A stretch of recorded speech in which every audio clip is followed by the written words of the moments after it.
that though. If you're in the southern hemisphere, Counterclockwise and clockwise. yeah. If you're in the southern hemisphere, it goes clockwise. It's like, no, it doesn't. It's just a matter of turning around. So when you get drunk, your head spins the opposite direction, right? Just a new feeling. I mean, it does go clockwise, but that's an apparent motion. Yeah. Or relative motion. It goes clockwise here too. It just depends which way you're facing when you look at it. Yeah. I just can't believe that. And every time you tell them that, they're like, "No, that's wrong. No, that's wrong." It's like, No, man, that's wrong. you never watched a Star Trek video before you decided to make this argument. It's exactly what happens. You just turn around. Like, if it's going left to right, what happens if you turn around? It goes right to left. Like, Yeah. I think that's clockwise. Yeah, go ahead. Yeah, the best way is, it's like the street, like you got cars on a street, go one way, cross the street and face the road again. She belongs on the opposite way. It's like I always say, two wrongs don't make a right, but three lefts will. You got it.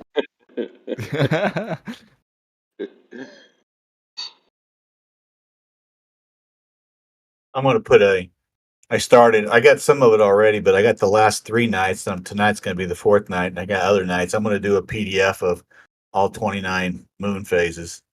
I have to get up early in the morning for the gibbous, for the waxing, for the waning gibbous and the waning crescent. But I'm going to do all 29 moon phases and put it on a PDF to show God's wonderful calendar in the sky. That'd be This is a interesting. funny word. I always think of an ape when I think of a gibbous, but I think it's a gibbon. Yeah, it's I got the 20th, 21st, 22nd, and then I'm going to get tonight because it's pretty nice out today. It's hot, but it's pretty nice today. And I got some from last month, so I probably got 10 or 12 of them already. But the big one is going to be getting all those in the morning. I only got one out of the morning, and there's going to be 14 mornings, obviously, or 15 mornings, 14 mornings. So I only got one. So I got to How much get do you have to change your time by each day? Are you trying to get it in the same spot in the sky? No, not Or are necessarily. you just taking it at the same time every day? No, I think if it's we start getting somewhat dark here at 8:00 as the sun moves away about 7:45 now. So I start looking at about 8:00. So I'd probably say between 8 and 10. Obviously, if you wait till later, it's darker. Plus, the moon starts to slant a little bit more to the right, down a little bit more to the right. Obviously it's 8 to 10 now. When it gets to the waning gibbous and the waning crescent, then I gotta get up early to do that. Yeah, and then you got to get some day shots too, yeah. Well, I don't know. I see with the P1000 day shots on the moon when the sky's blue doesn't really come through very good. Yeah. So I wait for it's like these three. I'm not going to show them all to you. This is the 21st right here. So it's going to be fun. I'll get them in a PDF and show them off to people who want to see, and just kind of tell them, it's God's calendar. The sun is God's clock, because that's why we have sundials, and the moon is God's calendar, and it's really cool. So the Native Americans used to always go by a new moon, and that's how they'd call it by a month. But also the Ethiopians use a 13-month calendar. Yeah, they still do. Yeah. Yeah, I think it was 28 days, 13 hours, 13 months. And before we put things on our wrists and all that stuff, we use sundials, and we look to the sky to see the seasons and the days and the years. And when I see signs, I think, well, that's really cool, man. Meteors and eclipses, including the Selenalian eclipse, top down, impossible eclipse. So those are wondrous signs in the sky. So it's really cool. Really cool once you realize that the moon is God's calendar and the sun is God's clock. It's really cool. Yeah, just change it to 12 months, and then we got less paydays. Yeah. Hey guys, no shit, right? So my missus was just showing me a picture of what she'd look like on a like app thing or something, as an ancient American, Native American, right? And at that moment, Wave Mixer starts talking about the American Indians. No. Shit, you not. How good did it look? Did it look realistic? Yeah. Yeah, maybe that's what they do for books and stuff.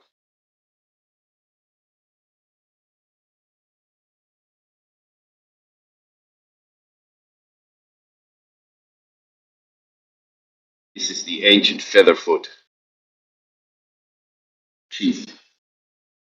And then they just get the guy who's writing the book to put it on his face app.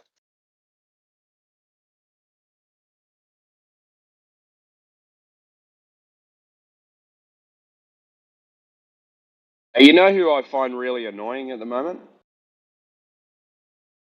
Tell me, That Aussie guy Deck. Tech. Actually, I don't think I talked to him before. Oh, Who the that could be the fuck most is that annoying guy? person I've ever spoken Who to. the fuck is that?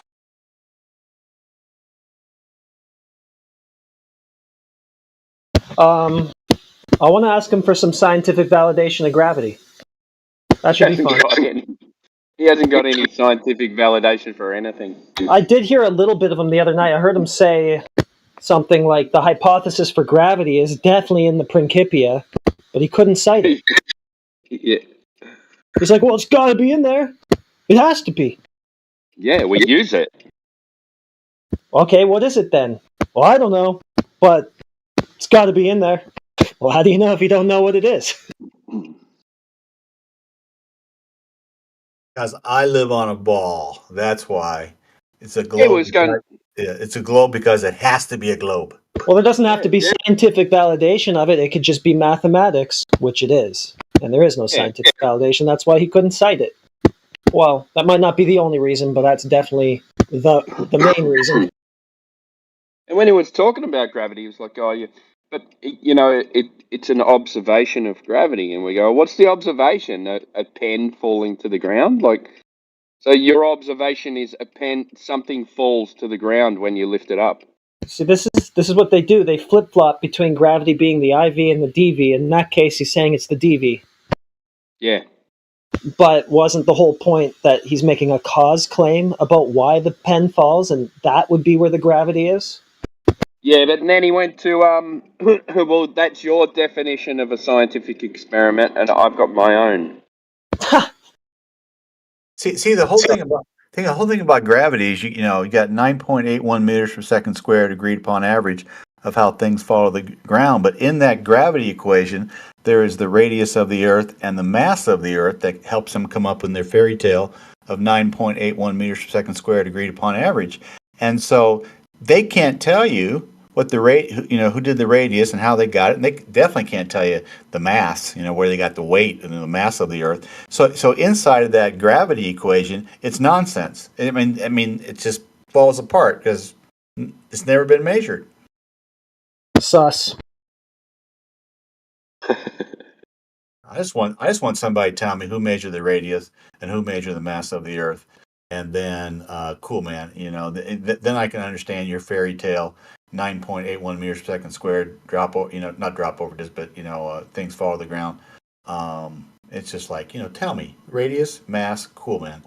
Otherwise, Cavendish. Things just fall. Cavendish. Cavendish. Yeah. What was falling to the ground in Cavendish, right? Yeah. And that's Indio's Big lead balls. That's India. Whenever I say what was falling to the ground in Cavendish, that's Indio. I have to give credit to Indio for that one. But what about when they use Cavendish to argue that gravity can contain air?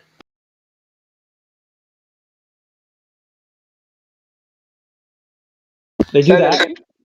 What about when they use Cavendish for their argument that gravity is the cause of the air pressure gradient?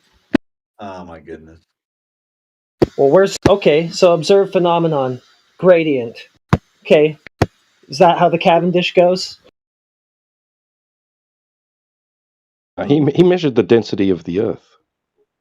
I just mean when you're like, oh, they're saying that gravity causes the atmosphere and the gradient and all that.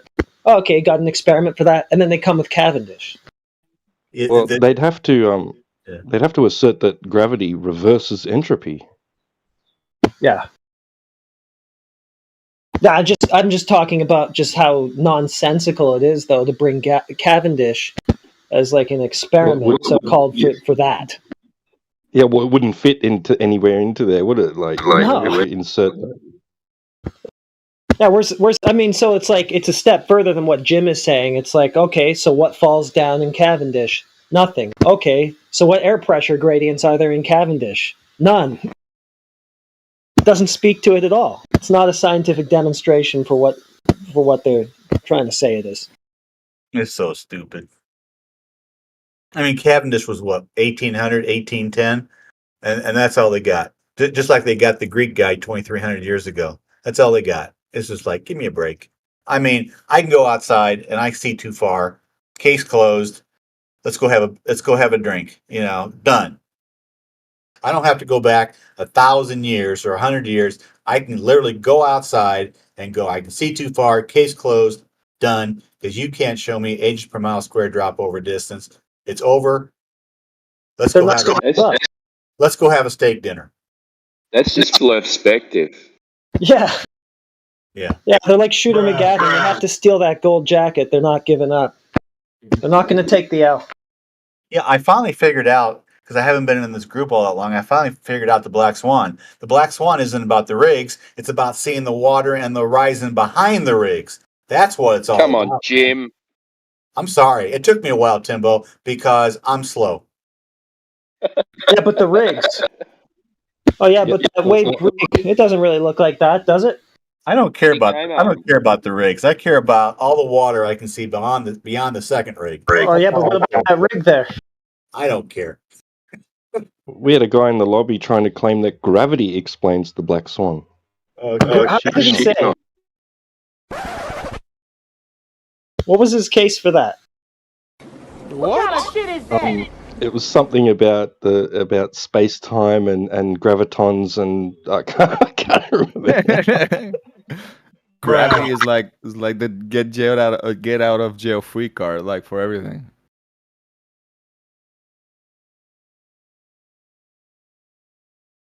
Well, technically, since plumb lines are not straight lines, whatever is horizontal is actually not straight. Oh. Yes, somebody gave me a horizontal thing, but because horizontal is always toward the center of the ball, then sooner or later the horizontal and vertical lines, the vertical lines will all go towards the center of the ball, therefore confirming the ball. That is so begging the question. That's so unbelievable, man. They go to the Berry center, which isn't perfectly the center because it's not a perfect sphere according to them. And so those plumb lines diverge and bend and whatever all over the place. It's not a straight shot right down to the center of their sphere. And when they show you those reciprocal zenith angle things that they do, right, they're showing the plumb lines as being straight down like that, as if it were a perfect sphere. See, I mean, you don't even really have to go further than just what they're claiming, because within their own claim, there will be contradictions that make the claim fall apart. Like, why does it pinpoint the dead center of mass? Like, what's that all about? If mass is mass, then wouldn't it be attracted to the whole part of the Earth? So you'd have gravitational kind of pockets on mountains and stuff like that, where it'd be harder to walk, and when you're at sea level, it'd be easier to walk because there's less mass underneath you. Yeah, when somebody showed me this by ball, I know this isn't 1 feet above. It's it's 8 feet observation height. But when somebody showed me this, it's like, okay, guys, it's over. Refraction doesn't bring your horizon up so you can see it. It's actually there, and so game's over. I'm ready to go out for dinner. Do you want to pay for it, or do you want me to? Jim, you still owe me a steak dinner, so you're buying. Well, it all depends who has more net worth. I think Timbo's always buying because he got money. He got moolah. Hey, what's the the dollar in Australia is called the dollar, right? It's just called the Australian dollar, if I remember right. AUD, American dollar. You call it the American dollar in Australia? Yeah, it's called the 69-cent American dollar.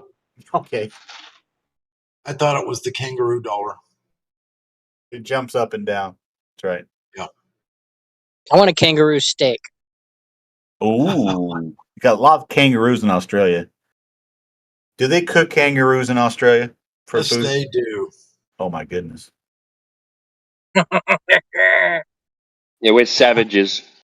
Yeah. I heard that. Yeah, I never really appreciated the Black Swan until I realized that it's not about the rigs; it's about the horizon behind the rigs. That's the whole game. Are you just joking? But you've said that quite a few times now. I'm starting to wonder if you're actually not joking. No, I didn't really pay attention to the Black Swan until I started listening to you guys a lot more. And then when somebody posted this this meme right here, it was just like, okay, I get it now. It's not about the The one rigs. with the Modus Tollens. The one that says the bye ball. I can't even say It's never been about the rigs, other than the rigs as demarcation points for the horizon. Yeah, and so if you got 6 miles, 10 miles, and you can see beyond it, and you're at 1 feet, observate 1.22 or 8 feet, whatever. It just doesn't matter. It's where the horizon is. I don't care about the rigs. I mean, the rigs are pretty. I might fly out there and say hi to the guys working there, but it's all about the horizon behind it that you can see. You can see too far. It's like when you look at a boat. It's like when you look on a boat on a river, not a river, but an ocean on a body of water, and you can see beyond the boat. You can see the water behind it. I mean, that tells you too. I always thought about boats. I never thought about the Black Swan. I do now, though. Black Swan's the best argument. Yeah, it took me a while. Hey, I'm not as bright as you guys are. Give me a break, man. And I would safely say that you know how compression works in photographs. He's zoomed in on those rigs. That would tell me that behind those rigs is at least 10 miles of water. Yeah, very possible. Very possible. I would call that horizon 20 miles. Well, the bendy crane was caused by diesel exhaust from an engine that's running on the crane. So it was blowing diesel exhaust off the side and caused all that distortion. It wasn't. They got generators everywhere. I don't even say that anymore, though. Like, as soon as they talk about the rig, I just tell them, no, it's not about the rig. Answer to the horizon. I don't want to talk about the rig at all with them because it's just the point. If they understand that it was exhaust from a diesel engine, then they can shut them up. Yeah, but they'll still just keep saying, "Oh, well, refraction." No, and you can't say that because refraction does not lift things up that are already over their imaginary curve. You can't do that. When you see looming, you see that boat above the water. That boat, if you didn't have looming, would be on the water and you'd be able to see it. And so when they say that boat, when they bring up looming, that's just a distraction because they lost the argument. The horizon is loomed up above the horizon. If you look close at that photo with the boat floating in the air, you can see it sitting on the water. You can still see that the reflection of the sky has turned that water. It's like a mirror, has mirrored the sky in it. And that's why it looks like it's floating in the air, because it's mirroring the sky above it. And you can actually see that if you look close. I mean, it's just a matter of really looking close. You can see the mirroring of the sky on the water, and you can actually still see the horizon. It's very faint, but it's there. You can see very clearly that boat is sitting on the water that's mirrored the clouds above it. It's real obvious if you look. What are they claiming is looming exactly? The horizon loomed above the horizon. Love it. It's real funny because you can still see the horizon if you look close. It's behind the boat, and yeah, the water is just taking on the appearance of the sky. All it is.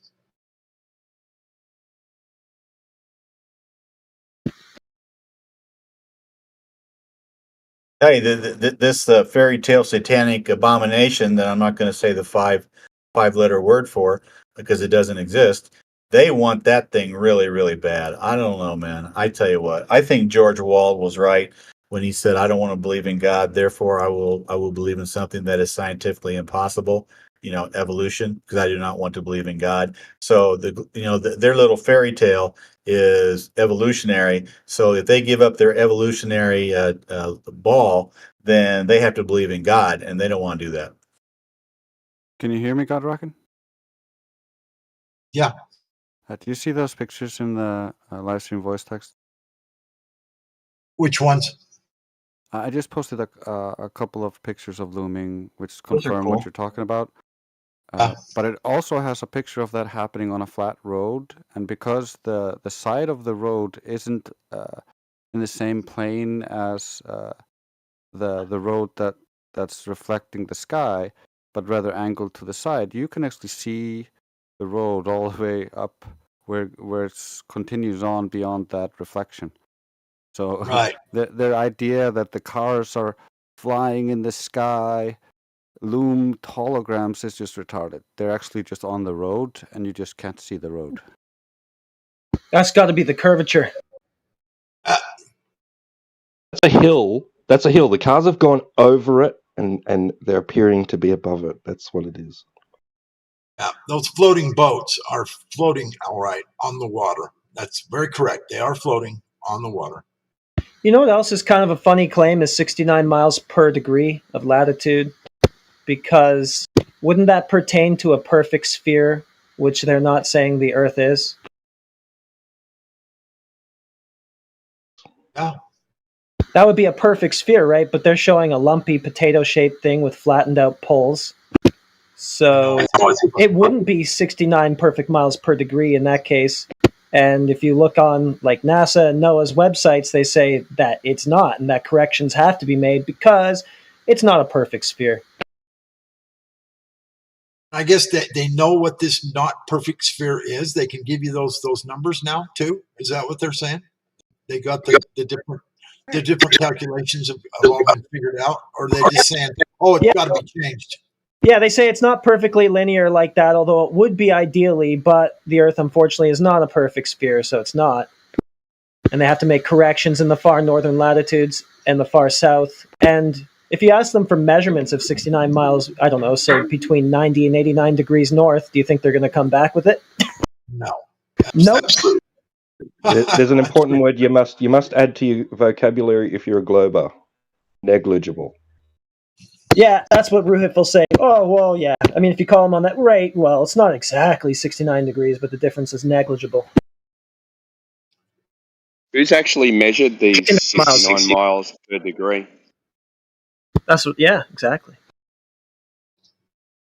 It's just a maths equation, isn't it, to work out on a circumference of 24,000? Yeah. Well, they've also got problems once they start getting closer to where they think the equator is because of what they're calling atmospheric refraction. Right.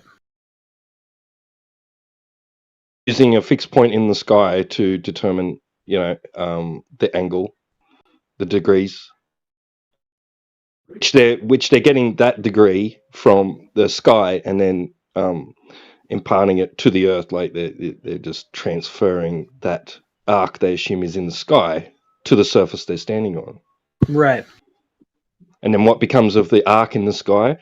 Well, it becomes an ever expanding void with objects which are infinitely distant. Gonna need a sphere for that, I think. Anyone got a measure for one? Yeah, I want to touch on that last picture that you posted there a second ago. If you look underneath that bottom of that boat, it looks like it's floating on clouds. The clouds have suddenly dropped and they're hovering on the ocean, and the boat is now floating on the clouds. I mean, that's just obvious what is happening. It's mirroring the sky. It's mirroring the clouds. Goodness, how stupid are these people? I think it's more that they're desperate, but a lot of them are stupid too. They're desperate, all right, to grasp onto the stuff they do grasp onto. It's pretty pathetic, to say the least.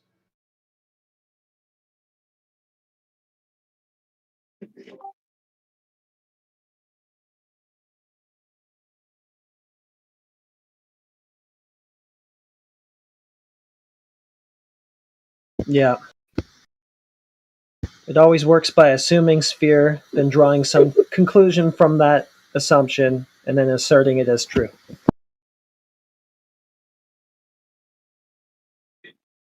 Yeah, they've gotten way too used to having, being able to get away with, assuming the globe and saying, assume the math works, this, whatever, so it has to be true. I mean, it's just, we've just become so accustomed to just leaning on these complete false accusations, false proofs, and they just lean on them like they're truth, and then they just say, yeah, their conclusion settled, it's over, it's a globe. It's just ridiculous. Yeah. Well, like that astronomer that Wakey Wakey interviewed. Okay, so she said you just restructure the model. So if something's wrong in the model, you just if it's a mathematical model, you just spin the numbers until it works out. Right? Exactly. Yeah, just change it till it works. Yeah, it's exactly like refraction is a classic example of that. That is. Because all it is an excuse to just make the sphere as big as it needs to be to see whatever we saw.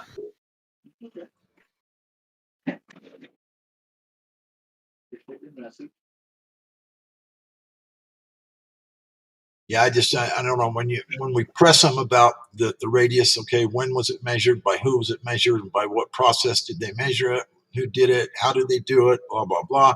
There's never an answer for that. Never, never, never. And we just, and then when they can't come up with an answer, everybody just moves on. And then they just pull it up again the next day, use it again over and over. Groundhog Day. Yeah, exactly. Glober respawn. Whenever you see something like that, a wizard did it. 6 miles from 10 miles. Okay. Is that Jim flat smacking in the background? I wouldn't doubt it.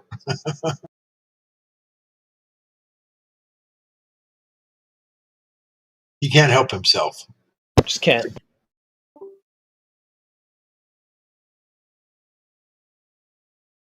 You remember that from The Simpsons? Xena, the Princess Warriors, getting interviewed by all the nerds at like the Comic-Con or whatever, and like that geeky professor stands up and asks some stupid question, and like there's no answer to, like, from some episode, some minor detail, and she's like, "Oh well, whenever you see something like that, a wizard did it." That's the Glovers. Man. I'm sorry I didn't mute. I went into the kitchen to clean some fruit, so I was going to have some fruit for dinner. Sorry.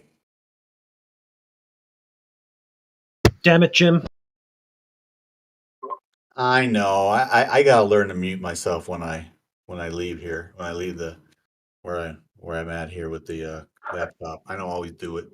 I'm a doctor, globe researcher, Jim. Have you got scurvy? Have you, Jim?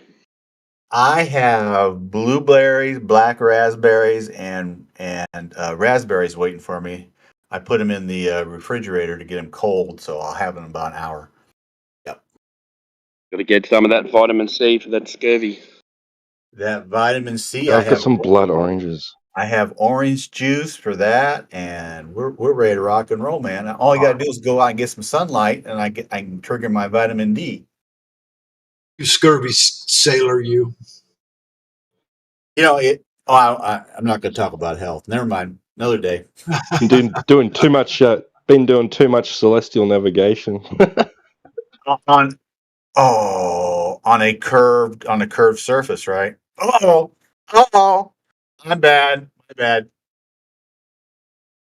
On a curved baseline, is that what it's called? My bad.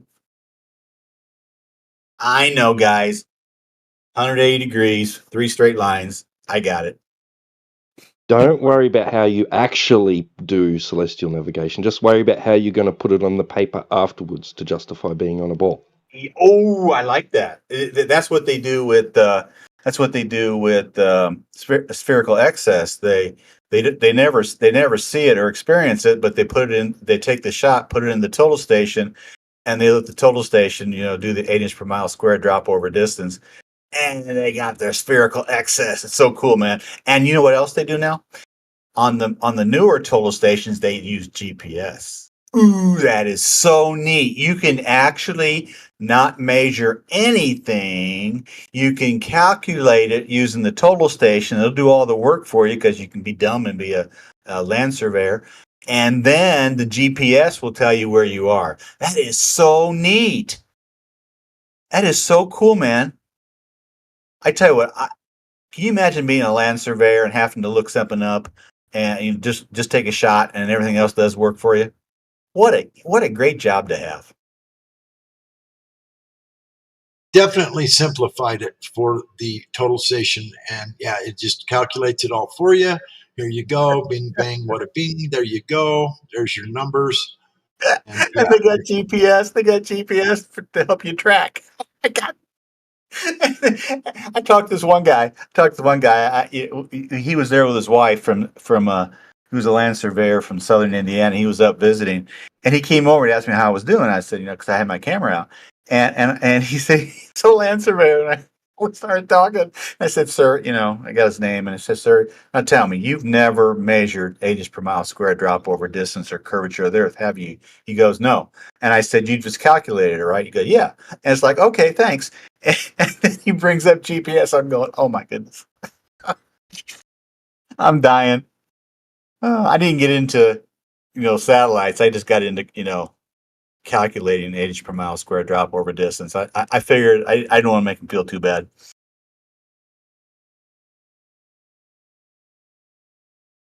Oh my goodness. I've never seen 8 inches per mile square. I've never seen earth curvature, never.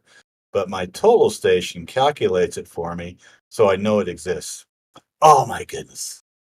Oh my goodness. Total station would never lie to you, Jim. Never. And then you find out that, you have a bubble on a theodolite and a total station, and nobody ever proves to you that when you turn that 360 degrees, whether it's a theodolite or a total station, that bubble stays right in the middle. Nobody tells you that. They just assume that we think that they're telling us the truth, and that can make all the difference in the world. If that bubble doesn't stay in the middle when you turn it 360 degrees, I don't want to even talk to you, but they don't tell you that. Well, when you're going point to point shooting angles with your total station, that's just a straight line from point to point, right? I don't know. I've never been around a total station. I've talked to people about them, and it's just like, okay, all right, you never measure any curve whatsoever. The total station does it for you. You store the shot, and it does it for you, and then you use GPS to find out where you are. It's like, come on, guys. Well, what was it, Heretic? Was it vertically it's a straight line, but horizontally it's not, or was it the other way around? I can't remember. I think it would be what you just said. But whenever I ask that question, I always just get, it's a straight line. Well, does anybody know what the very first thing you do when you set up a theodolite or total station? Level it? You hang a plumb bob off the center, right below that bubble Jim was just talking about. You hang a plumb bob down, and there's generally a stake that there's a nail driven into, and that's your starting point. And you have to center that right directly, vertically, exactly 90 degrees off the earth vertically with a plumb bob off that nail that's driven into that stake. And then you level the theodolite with the bubble so that it's, again, a horizontal line off of the vertical, and it's an exact 90-degree angle.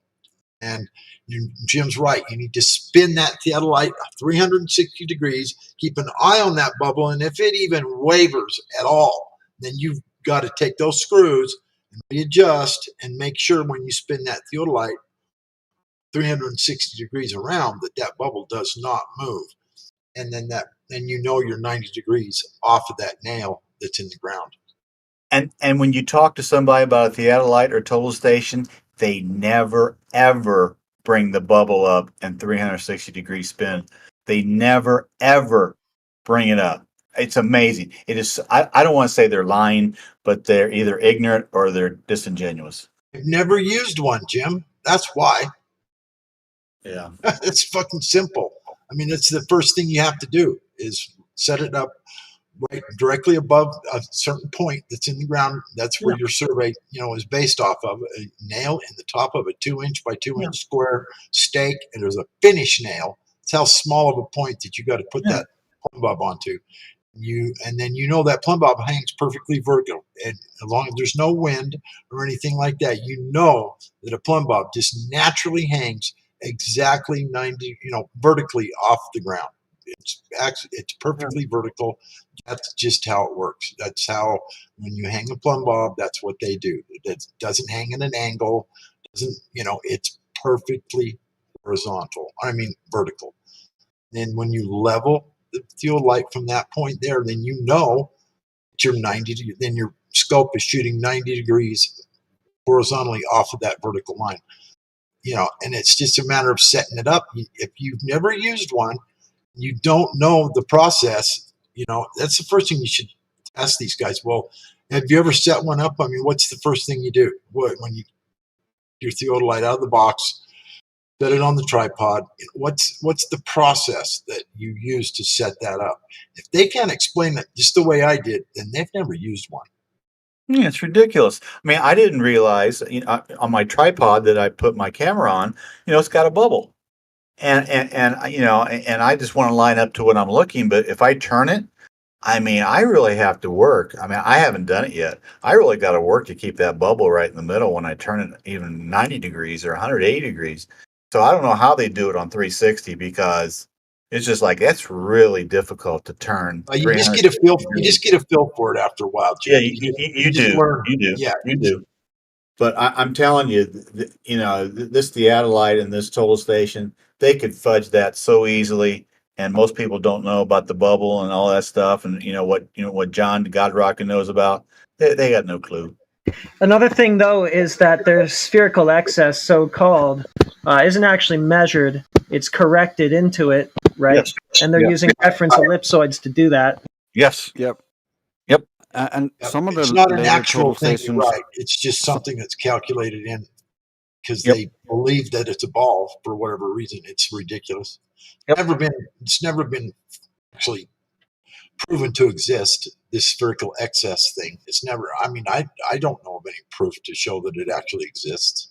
Between 1860, 1880, and 1915, when they did all these geodetic surveys that we're so familiar with, the 1900 one that was 900 pages long, they are all paid for by the Treasury Department USA. Do you think the Treasury Department USA is going to report to the world that we live on a stationary flat Earth? No. And so it's all in the books before they even started. I think Drace was going to say something real quick.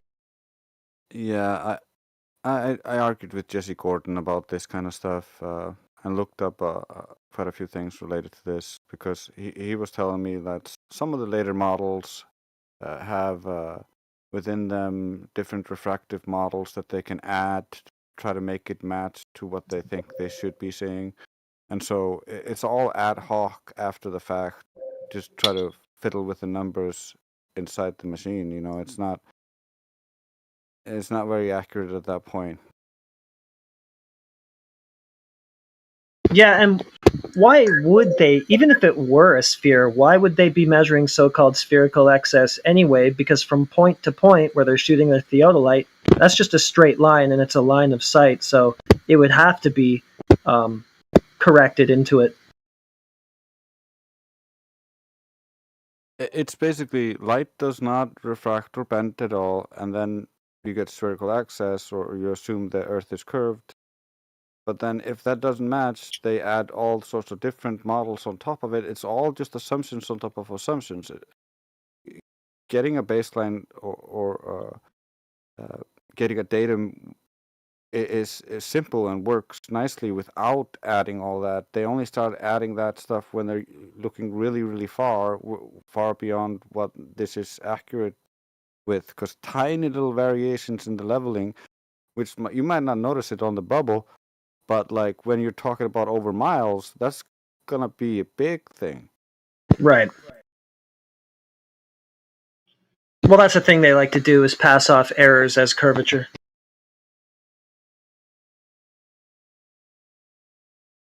But have you seen that picture before that Indio posts of the grapefruit with the toothpicks in it and the strings tied between them? Those strings are making... Well, he's just showing what they're doing, basically, with their spherical excess claim. They're taking a line from point to point, right? Making 3 of them, and those are straight lines, right? Even if you were on the surface of a sphere, why would those lines have spherical excess in them? Why would they be curved? They're just straight lines anyway, right? So the so-called excess must be computed for. Or it's also just like a measurement. That's what I'm saying a minute ago. It's never been proven to exist in reality. You cannot show the spherical excess in any form of reality. It's just always calculated in for some whatever reason. It's never been shown in reality to exist. It's just so stupid. Just like the curvature. It's never been shown to exist, and neither will the spherical excess. You cannot show it in reality to exist. And so that should just be the end of the fucking story right there. Well, on that too, Heretic, wouldn't that mean that from the top, so from the top of your toothpicks would be a further distance than from the bottom of 2 toothpicks, right? Meaning the surface. Right. Yeah. Who's plumbing these toothpicks? I mean, how are you making sure they're exactly vertical? I want to know. The toothpick's not very big. I mean, I don't see how you can even do that.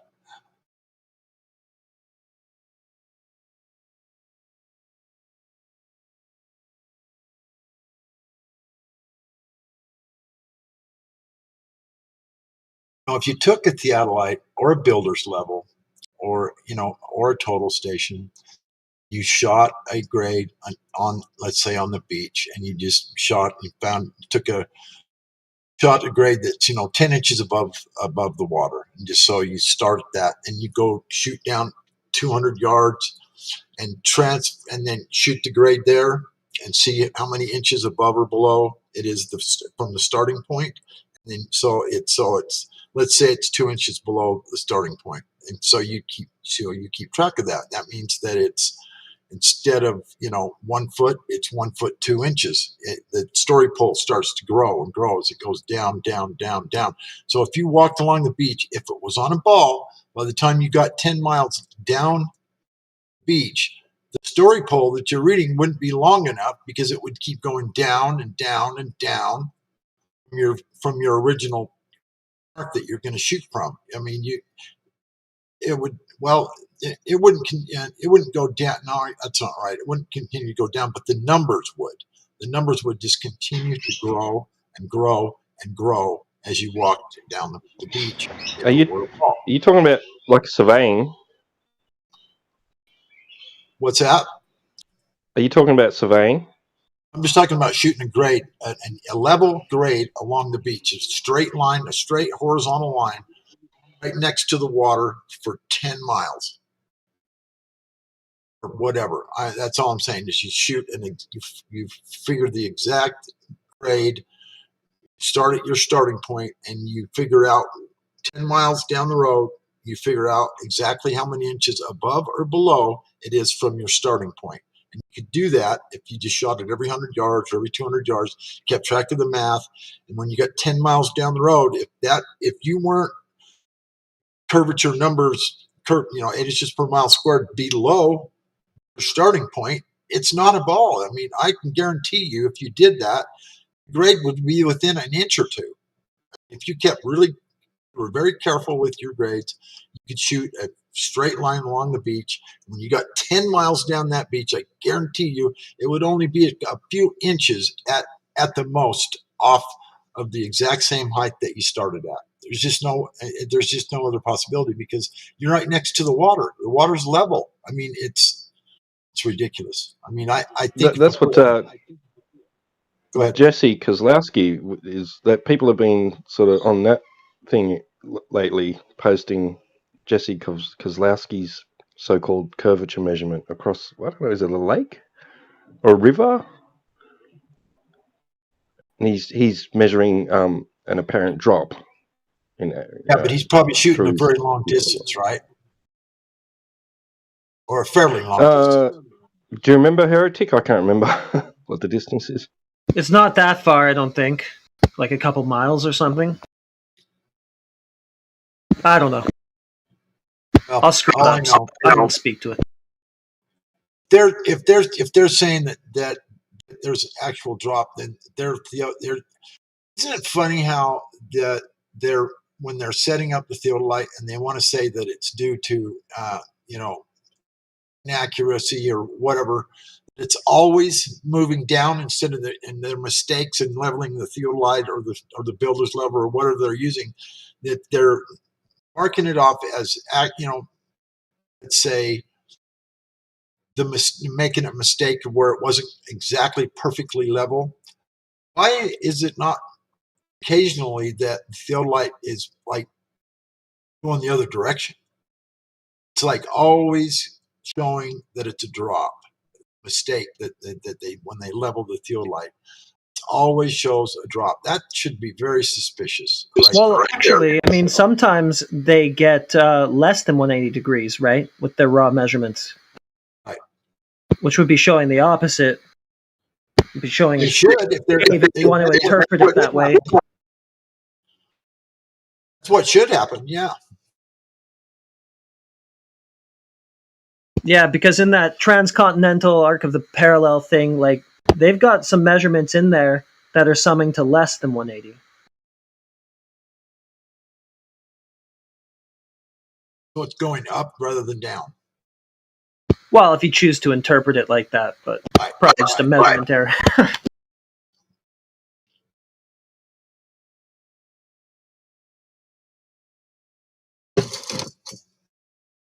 Thing of it is, if you're going to try and shoot something,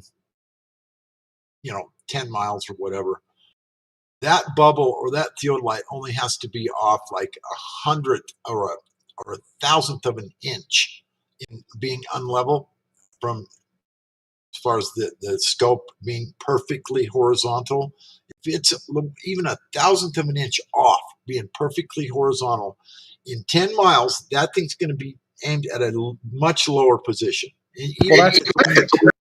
Well, then you get to say that's curvature. Right, exactly.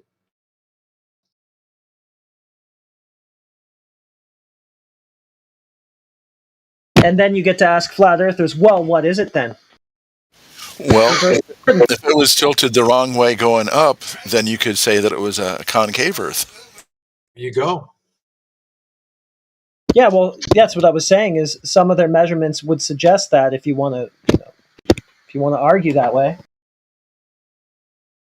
Because it's almost impossible to level a theodolite that perfectly to shoot a vertical or horizontal line 10 fucking miles. It's almost impossible to level that little thing. It's how long is it? It's like 8 inches long. The scope on a theodolite, only 8 inches long. It's almost impossible to level that thing absolutely horizontal to the earth. It's virtually impossible. I don't care if you center that bubble. I don't care what you do. You cannot make that thing perfectly level. If you do, you got lucky, and that's all there is to it. And I don't think if you're only out a tiny bit when you're shoot grades on a job site like I do all the time or used to do, and then the measurement's only going to be off 100th of an inch or whatever as far as elevation to the top of the footing, top of the foundation, or whatever grade you're trying to establish, which means nothing in construction. It means nothing. It's perfect. If you're only 100th of an inch off from your other mark of grade, you're setting grade for the wall, the foundation wall, or the footing or whatever. It's only off 100th of an inch. You don't even bother with it. It's perfect. There you go. Good to go. Nobody bothers with 100th of an inch in 100 feet.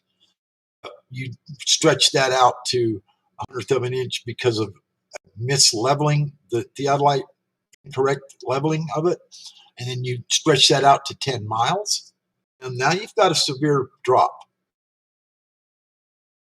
100th of an inch just starts growing and growing and growing, and because you're aiming down or up. If you don't level it properly, you could be aiming it in either direction. It's almost impossible to level a 8-inch scope absolutely horizontal to the earth. It's actually, it's not, I mean, I don't know that I've ever even done it, but I know I've gotten it close enough to shoot my grades to all be within, a 16th of an inch or whatever on the whole project. When I'm talking about building a huge building or skyscraper or whatever, like I used to do, shooting grades on these, a 16th of an inch, it's good to go. I mean, that's perfect. It's not going to cause a problem in the construction. It's not going to cause the building to be out of level or anything stupid like that. You're talking about such a minute amount that you don't even worry about it, But if you're going to stretch that out and it's out a 16th of an inch and 100 feet, well, and you go 10 miles, well, you're going to be, I don't know how much it would be, but it would be a lot. It would be several inches, I'm sure, if not a feet.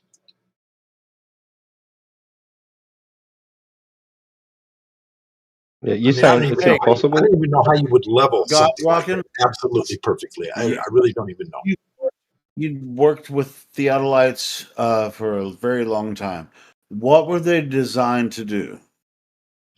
Shoot grade and shoot 90-degree angles for corners of buildings and stuff like that, and lay out the corner spot of your lot. When you survey the lot, you'll find a stake in the ground, like I said, with a nail on it. Use that as a starting point. That'll be a property line. Then you establish the property lines, and then on the blueprint, it tells you exactly how many feet and inches from that property line is the outside of the foundation wall. And so you can establish your property lines, and then you put the theodolite right above that stake, and then you shoot a straight line down, and then you can 90 degree it, turn it 90 degrees on the theodolite, and it creates a perfectly 90-degree corner. And then you can take a theodolite and you can aim it down. You can tilt the scope down and actually aim it right at that stake that's in the ground and center it on that nail. And then if it's not, then you can look at your 90 degrees and see if it's exactly 90 degrees and you've got that other nail that's on the other side of the property. If it's not, so let me ask you this, listen, God Rockin', did anyone while they were designing the theodolite, were they looking for the globe? Did they design it to look for the globe's curvature or anything like that? Well, not that I'm aware of. Recently, and in the day we live in today, like they were saying, the spherical excess that they put into the computer that's in these new total stations. Yeah, geodesy. Yeah. I guess they do account for it in that way, but it's only a calculation. Like I said, it's not something that you find in reality. It's just not. Well, even using theodolites in local buildings or whatever, it's not perfect every time, but for the most part, it's pretty fucking accurate. Yeah, that's what I'm saying. It doesn't have to be perfect. It's 16th of an inch across the whole property from one side of the building to the other. What's the extent? What's the extent? Like, as far as the instruments that you've used, God Rockin', with a theodolite, what's the extent? Maybe 100 yards, 200 yards, 250 meters. What is it? The biggest building I ever built was a quarter of a mile from corner to corner. Fuck! Yeah. But you couldn't see that corner from one. No, because I set the datum mark in the center of the building. I put a datum point in the center, a pole, and then transferred the grade to that. So I was only shooting half that distance. Yeah. And actually, you take half of that again because you set the datum point up in the center. Then you go that center toward the wall, and you put it in the middle. So now you've cut that distance in half again. So you spin it around, take a shot off there. So you start at the center? Is that what you say? You start at the center? Yeah. Well, it's the best place to put your datum point. Yeah. Yeah. And then you go between that and halfway to the footing on the other side. Then you've reduced that distance by half again. So you're only shooting, so from a quarter mile. Sounds to me like you're building the Tower of Babel. I'm just playing. I'd like to try that. That would be fucking crazy, wouldn't it? Yeah, you wouldn't want it to be out of level, that's for sure, because you'd be. Yeah, no shit. If you're trying to build a tower to heaven, you better fucking get it right. That's right. Some bitch will tip over when you get 8 miles in the air. Anyway, I just came in to just give my 2 cents on that. But yeah, I mean, it's just like some people. I mean, I was just saying. I just came in to say that God Rockin' knows what he's talking about when it comes to theodolites. Don't freaking get anything wrong about this. Well, it's just I've used them many, many times to shoot grades, and I learned my grandfather was a developer, and he bought property, and he had this surveyor. His name was Glenn Meekum, and I was 12 years old working in the summers, and he took me out, and we shot all the property lines on this subdivision. We divided up the lots, and I helped him. I was 12 years old, and he explained it to me as we did it. He says, "This is what you do. This is the property line. This is the stake in the ground we start from, and then we're going to measure from this all the way. We're going to put another stake in the ground, and we're going to find these spots, and then we're going to lay out these lots, and we're going to put square heads in the ground. So when you guys come to dig the holes for the foundations, you can establish a property line." And what we did was we put a string line. We drive a piece of rebar in the ground above next to the stake that has the finish nail in it, and then you tie a string to it. Then you put a level on that finish nail, and then perfectly plumb that level, and then you bend that rebar over back and forth until it touches the edge of that rebar or that level, so you know it's perfectly right above that nail. You do that on both ends. Oh, it gives me good feelings to hear you say that. Oh, then you take a tape measure, and then you measure off of that line. You put the level and level it so you can put the nape right on the edge of the level, and it's on the edge of the line. And then somebody pulls it over, and they do the same thing on the other end. Drop it down and make a mark on a stake so you know right where to put your footing or your foundation wall. I mean, it's just not that tough. I mean, and I learned all this shit when I was 12 years old, and this guy took me around, and we laid out the entire subdivision. We put stakes in the ground for every lot, and there was probably. Well, let me ask you this, God Rockin'. 75 lots that we did. The entire time, did the guy that was teaching you this at 12 years old, did he ever say anything about the globe? No. No, of course not. Of course not. Because there's no fucking such thing. So anyway, I learned to do that stuff just as a young kid, and then as I got older and I started running the jobs and stuff, then I was the one that got out the builder's levels and the theodolites, and went and found the square heads and set up the property line, set up the string line so we could put the foundation walls exactly where they're supposed to be on the lot. And if they're within a half an inch, that's good enough. Nobody's going to complain if they go and had a real super professional come out and establish exactly where that house is sitting. Oh, it's a half an inch too close to that side of the property line. No, that's not enough. Necessary. Yeah. I mean, as far as for a subdivision, but it's not necessary from that point. Yeah. Right. But so anyway, as far as surveying the entire property, you learn that they never brought up curvature of the earth at all, right? No, of course not. That wasn't even the conversation. We were just worried about laying. So that's a flat That's a flat portion of the ball. Yeah. We were just worried about getting the lots in the right location and the right width. So nobody gets screwed out of the property. If you get a quarter or a half inch less property than your neighbor does, oops, oh well, but who's going to go out and check that? I want a quarter inch bigger than mine. Yeah, we're all living on a ball, so I want my ball. I want my house to be leaning this way compared to the other way. No, that doesn't get talked about either. Yeah, I know. This is how idiotic this fucking retarded is. I'm just trying to let the way I'm explaining this is trying to let everybody know that that's what theodolites are used for. For the most part, when people break these things out of the box, set them up, it's because they're surveying property lines and they're setting grade for foundation walls and they're creating corners for the buildings and all that kind of stuff. It's not, they don't break them out to fucking calculate to measure the curve. That's what it's never happens. Not what they're for. That's not what they're for. That instrument was not designed to measure the curvature of the earth. So get the Nope. fuck out of here with that bullshit. Absolutely not. Yep. Especially in the old days, like when I first learned. I mean, that was like they didn't have these electronic total stations and all that kind of shit. They just had a scope theodolite that you set up with a tripod and level it out. Well, hey, they built fucking New York City with those fucking instruments. That's right. That's fucking right. So they work just fine. As long as you're careful, pay attention to what you're doing, it works just fucking fine.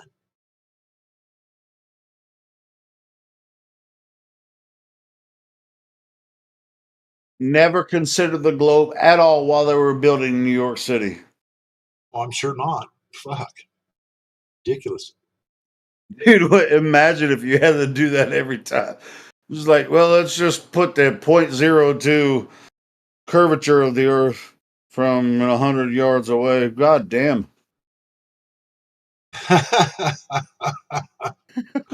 Oh, it's Or hilarious. 0.002. What the fuck? It's like, no, we're not going to add that shit in. We're just going to measure like level, perpendicular, boom, level everything out. Just like you were saying, building the foundations. You know, It's funny, a lot of people don't even know where you get your grade from, you know? Most of the time, you got to wait for them to put the manholes in the road, and then somebody comes out from the state, you know, the state. Yeah, there's a lot of surveying before you even build a building or get involved with building a freaking They'll stamp it in the neighborhood top or of a whatever. manhole. Yeah. Stamp the number, the elevation in the top of the manhole. You go out and put your story pole on top. You of have the to manhole. consider the water. What is it? The water table. Everything has to be considered. Every fucking thing. Yep. It'll tell you on that manhole exactly how many feet and inches and hundredths of an inch that manhole lid is above sea level. And the numbers Well, stamp right into the fucking manhole. Flat as fuck every time. Yep. And The British made it a law, right? The British made it a law that in railway construction, you must have a horizontal datum line which remains the same throughout the whole length of the railway track. Yeah. When constructing. Yeah, absolutely. Dude, the British are really super proud of their railway system. How else are you gonna, if you don't have a perfectly horizontal datum point? How are you gonna make sure that rail is running in the right elevation? I mean, that would be impossible. It's the datum. That's what they're for. You establish exactly datum above sea level, and then you use that number, and the datum will change at some point if the ground goes up. If you like go way up a hill or whatever, then they got to do the math and shoot see how many feet in elevation that's above, and they'll have to change that datum. But you just all you're doing is doing math, and you use that datum. They are proud, but yeah, dude. Hey, fuck it. Doesn't run on time here either, so whatever. No. What's that railroad in Australia? That's like, how many miles long is it? That only has. It's a long way. You ever seen the truck trains that they have there? Like freaking, it's just like they don't have like trains there. They have trucks. Like big there's a whole bunch of trailers hooked up to one. They just run from east to west and west to east, just on this all the way through Australia, flat as fuck.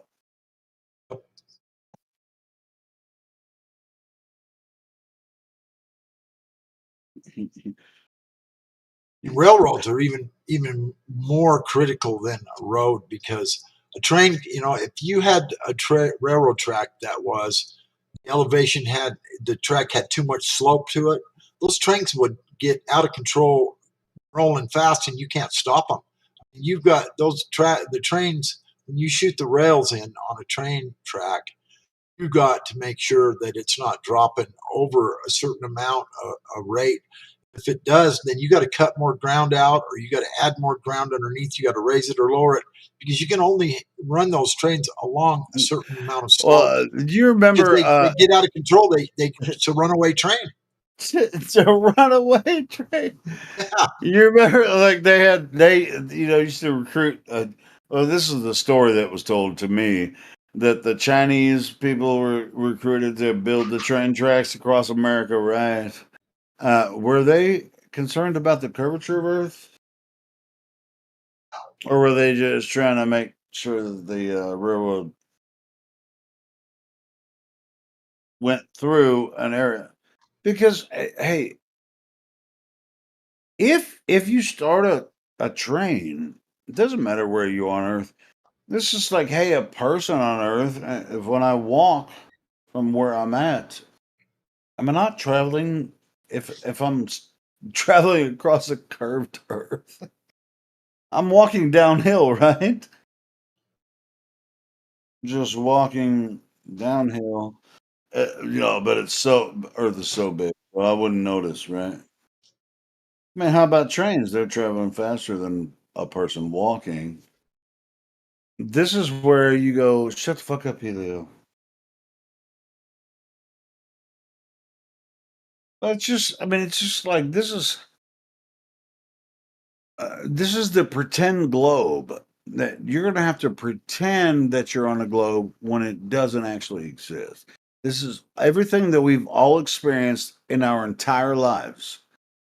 We all have been on trains, we've been on airplanes and buses, fucking cars, walking around the block. Where's this fucking globe?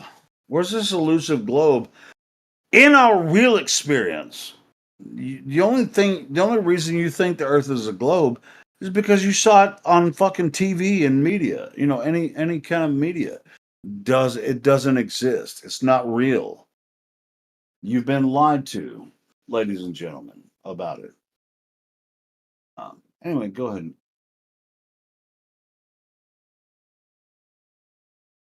Says right here, each country uses different gauges for different types of trains. However, 4 feet 8.5 inches is the maximum amount of slope that you can have, and I think it's in a mile. You can only drop 4 feet 8 inches per mile. Well, it's like trains depend on once they start their forward motion, they depend on it's like they've cut mountains out, to make a train pass through. And that's what I was saying about they were like. And that's why they build tunnels and all kinds of shit. Because if they don't, then the track would slope too much, and you'd have a runaway train. Yeah, a train can't even. Trains aren't necessarily built to drive uphill. They're meant to drive across. They're meant to drive across the plane. Right. I've been an AutoCAD draftsman for civil engineering since 2004. Never considered curvature or spin. When I looked into this subject, it blew my freaking mind because all I had to do was think back. Like, we have to draw what's called planar profiles, where you have to show, every drop, every rise. And, we have to do, 100-year floodplain estimations to figure out where each drop of water is going to go for the next 100 years. You would definitely have to consider curvature and spin. I've done miles of road, acreage of land plots, huge developments. Never, ever talked about the curvature at all. It's because it's not there. Right, wait, is that just Jack? It is. Good to see What's you, up, brother. Helio? He's back. Hey, man. Fuck yeah. What's up, Dennis Menace? Bring it on. I'll shut up. You got it, just Jack. No, I've been listening to him for a while, and I'm like, yep, because I've also been in the field. I don't do much field, but I have done some field work, and you have to when you stick the theodolite in, you basically bury the legs in so it doesn't move, because you gotta make sure it's flat, make sure it's level. And those points, if you move those points, like that's a prison sentence, like those markers that they have on the lot corners and stuff. What if you were to get some of the train designers and engineers into a room like this and say, don't you design it this way? And they're like, they have to say yes, but then it'll be like, but Earth is still a globe. Well, yeah, because they'll say stuff like, we have to figure in, like, for instance, gravity into the equations, but it's not. Yeah, It's about it's weight not. It's distribution and not. pressure differential. That's the only thing that they use. They use weight distribution and pressure differential. It's not actually gravity, but they call them both gravity. Yeah, they'll say it's locally flat, and any curve is just automatically falls into the Yeah, it's locally difference flat, about between 100 meters, 200 meters, flat, flat, flat, flat, flat, flat, flat, flat, flat, flat, flat, flat, flat. It's funny because I the haven't difference. spoken to my employers, that I'm a flat earther, but I've Sorry, George. alluded to some questions that make them scratch their heads. So there's still ways around it, and my employer invited me out because I live in South Carolina, but I do work for Florida, and he invited me out to his house, and this engineer I've been working for forever. Turns out that his daughter and his son-in-law are flat earthers, so that was pretty interesting. Yeah, my sister works for the government with like an after-school program, and her boss and the people at her work know that she's a flat earther, and her boss seems a little bit open to it. Yeah, I it's forgot like about that. I forgot about that, Jack, when you mentioned that when you set these elevation markers up, and when they're either put in a manhole or wherever they put them, decide to put them. If anybody messes with those, long iron poles that are smashed into the ground so that they don't move. Yeah. Yep. When you're working in cities, you usually find the elevation on a manhole. But anyway, you're out in the field like you're talking. Yeah, it's a big, tall metal pole for sure.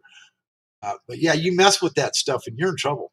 I'm telling you what, because they rely on that stuff being accurate. And when they go out and shoot the grades and try to figure out the slopes and grades for a railroad or a road or whatever, if it's wrong, It's really a strong point, in Florida, because I've drawn, there's some properties that, we're talking like 1,000 lots, for a development, and they have to, do water retention ponds that go well below elevation 0, So I don't know how you would even begin to figure out curvature when you're talking about, water going below 0, because that's beyond curvature, right? I don't know when they passed that law, but it was, I don't know how many years ago, when all development now, everyone that does develops property has to retain all of their own rainwater. You cannot let it go into the storm drain systems anymore. It's become too big of a problem for the sewer, and to put it into the storm drain systems and into the the sewer system or wherever it ends up. You've got to retain all of your own rainwater on the entire development now. I've built many retention ponds. Yeah, and that's like, I also worked for a company who did wastewater treatment plants, and it's like, when we were collecting rainwater, it made it a little bit better than it is now, but basically, for those of you who don't know, city water is recycled sewage. It's disgusting. I don't think that's the case here where I live in Utah, but in big cities, yeah, you're probably right. Yeah, I was working for a firm in Savannah, Georgia, and they were showing how they collect all the poop water, and then they, put these microbes in there to eat it up, and then they hit it with, chlorine, and they hit it with the fluoride, and they hit it with the UV light, and then they send it right back through the water system. Really gross. Yeah, that's sickening. Oh shit. When they could just collect rainwater, right? Yeah. And it rains plenty in Florida, let me tell you. Oh, I'll bet.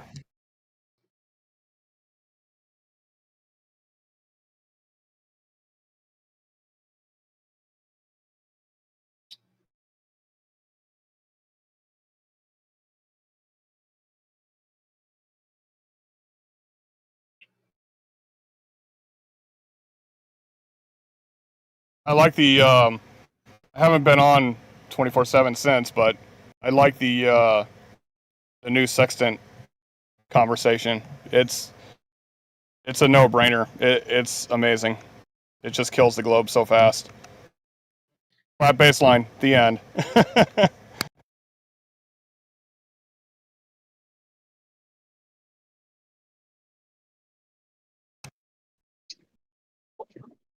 So, fascinating conversation about water. I just jumped in the car and just caught the last couple of minutes of that.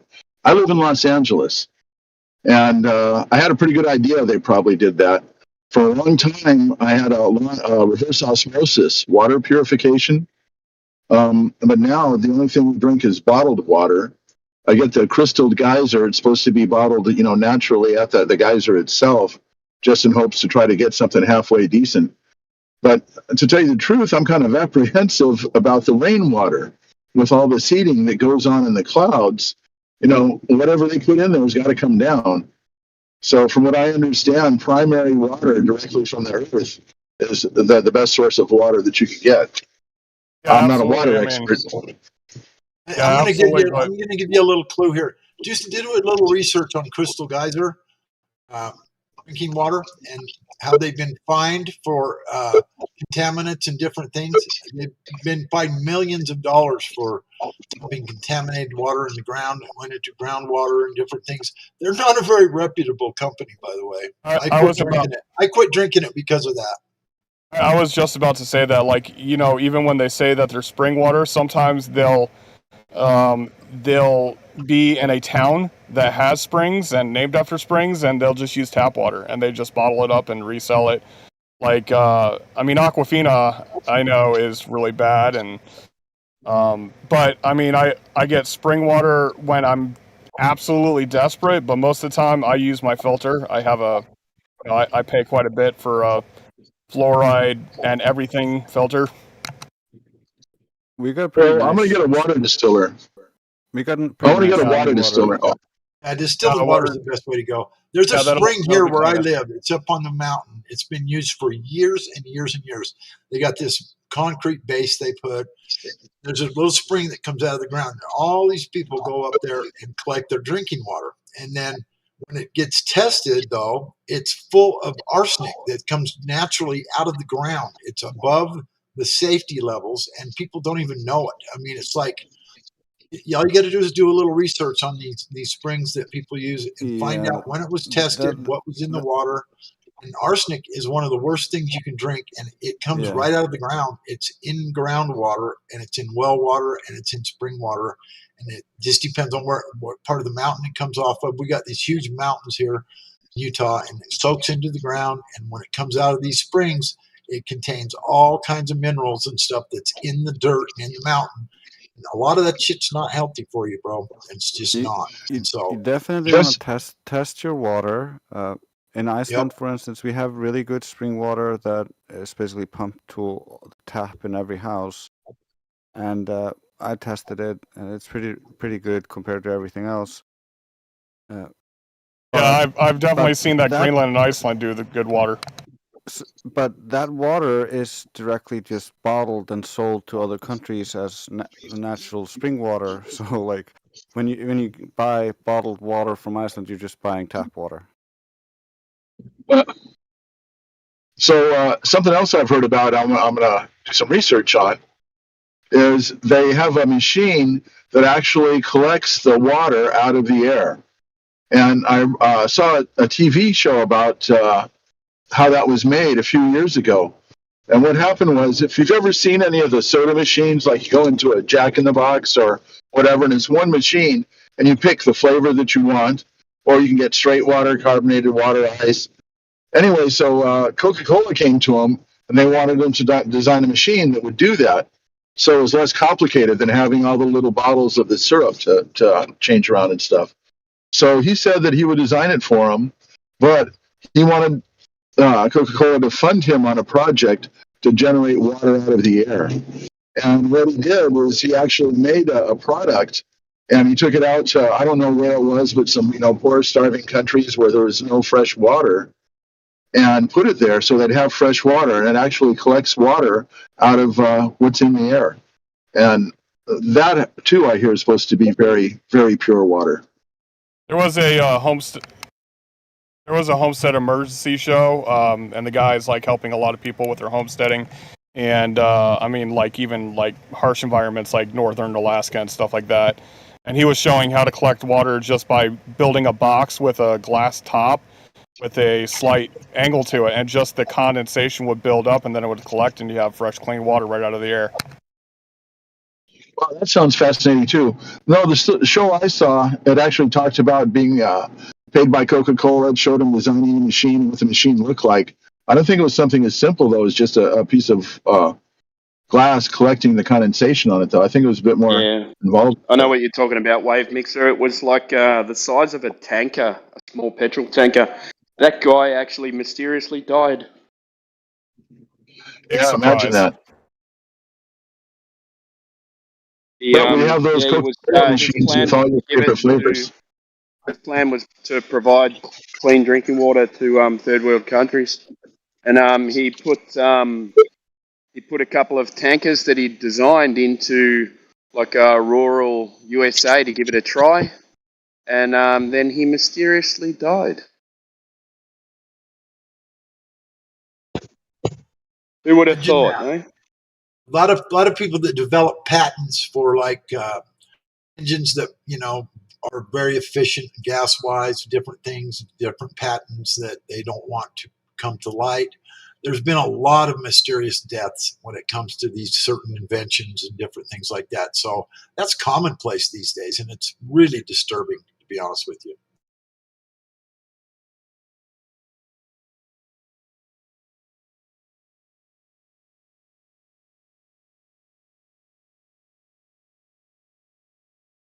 In fact, I knew a kid here, I can't remember his name. His first name was Cameron. And he actually was involved with one of these machines you're talking about, pulling water out of the air. And he had the hardest time getting a patent on it. They kept refusing him and refusing him and refusing him. Wouldn't let him patent it, wouldn't let him patent it. I think he eventually just gave up on the whole project. But, he had a machine that would actually pull water out of the air, like you said. I don't know exactly how it worked, but he did develop one, and he couldn't get it patented. They wouldn't let him do it.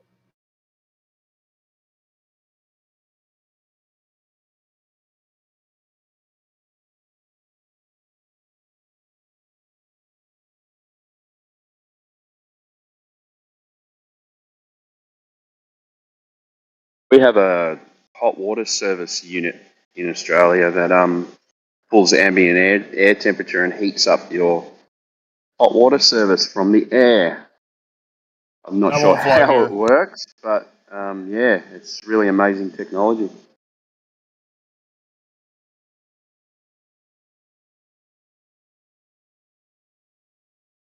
Hey Jack, how are you, mate? Good. Good to hear from you. Been a long time. Yeah, I've been sitting in the background. I just haven't chatted in a while. But, sitting there listening to Theodolite talk, I had to jump in. Yeah, especially when it's part of your work experience or whatever you've been involved in. That it's only been 20 years. Yeah, you'd have a good conversation with Ruhith about his 32-kilometer, 46-meter drop in Earth curve.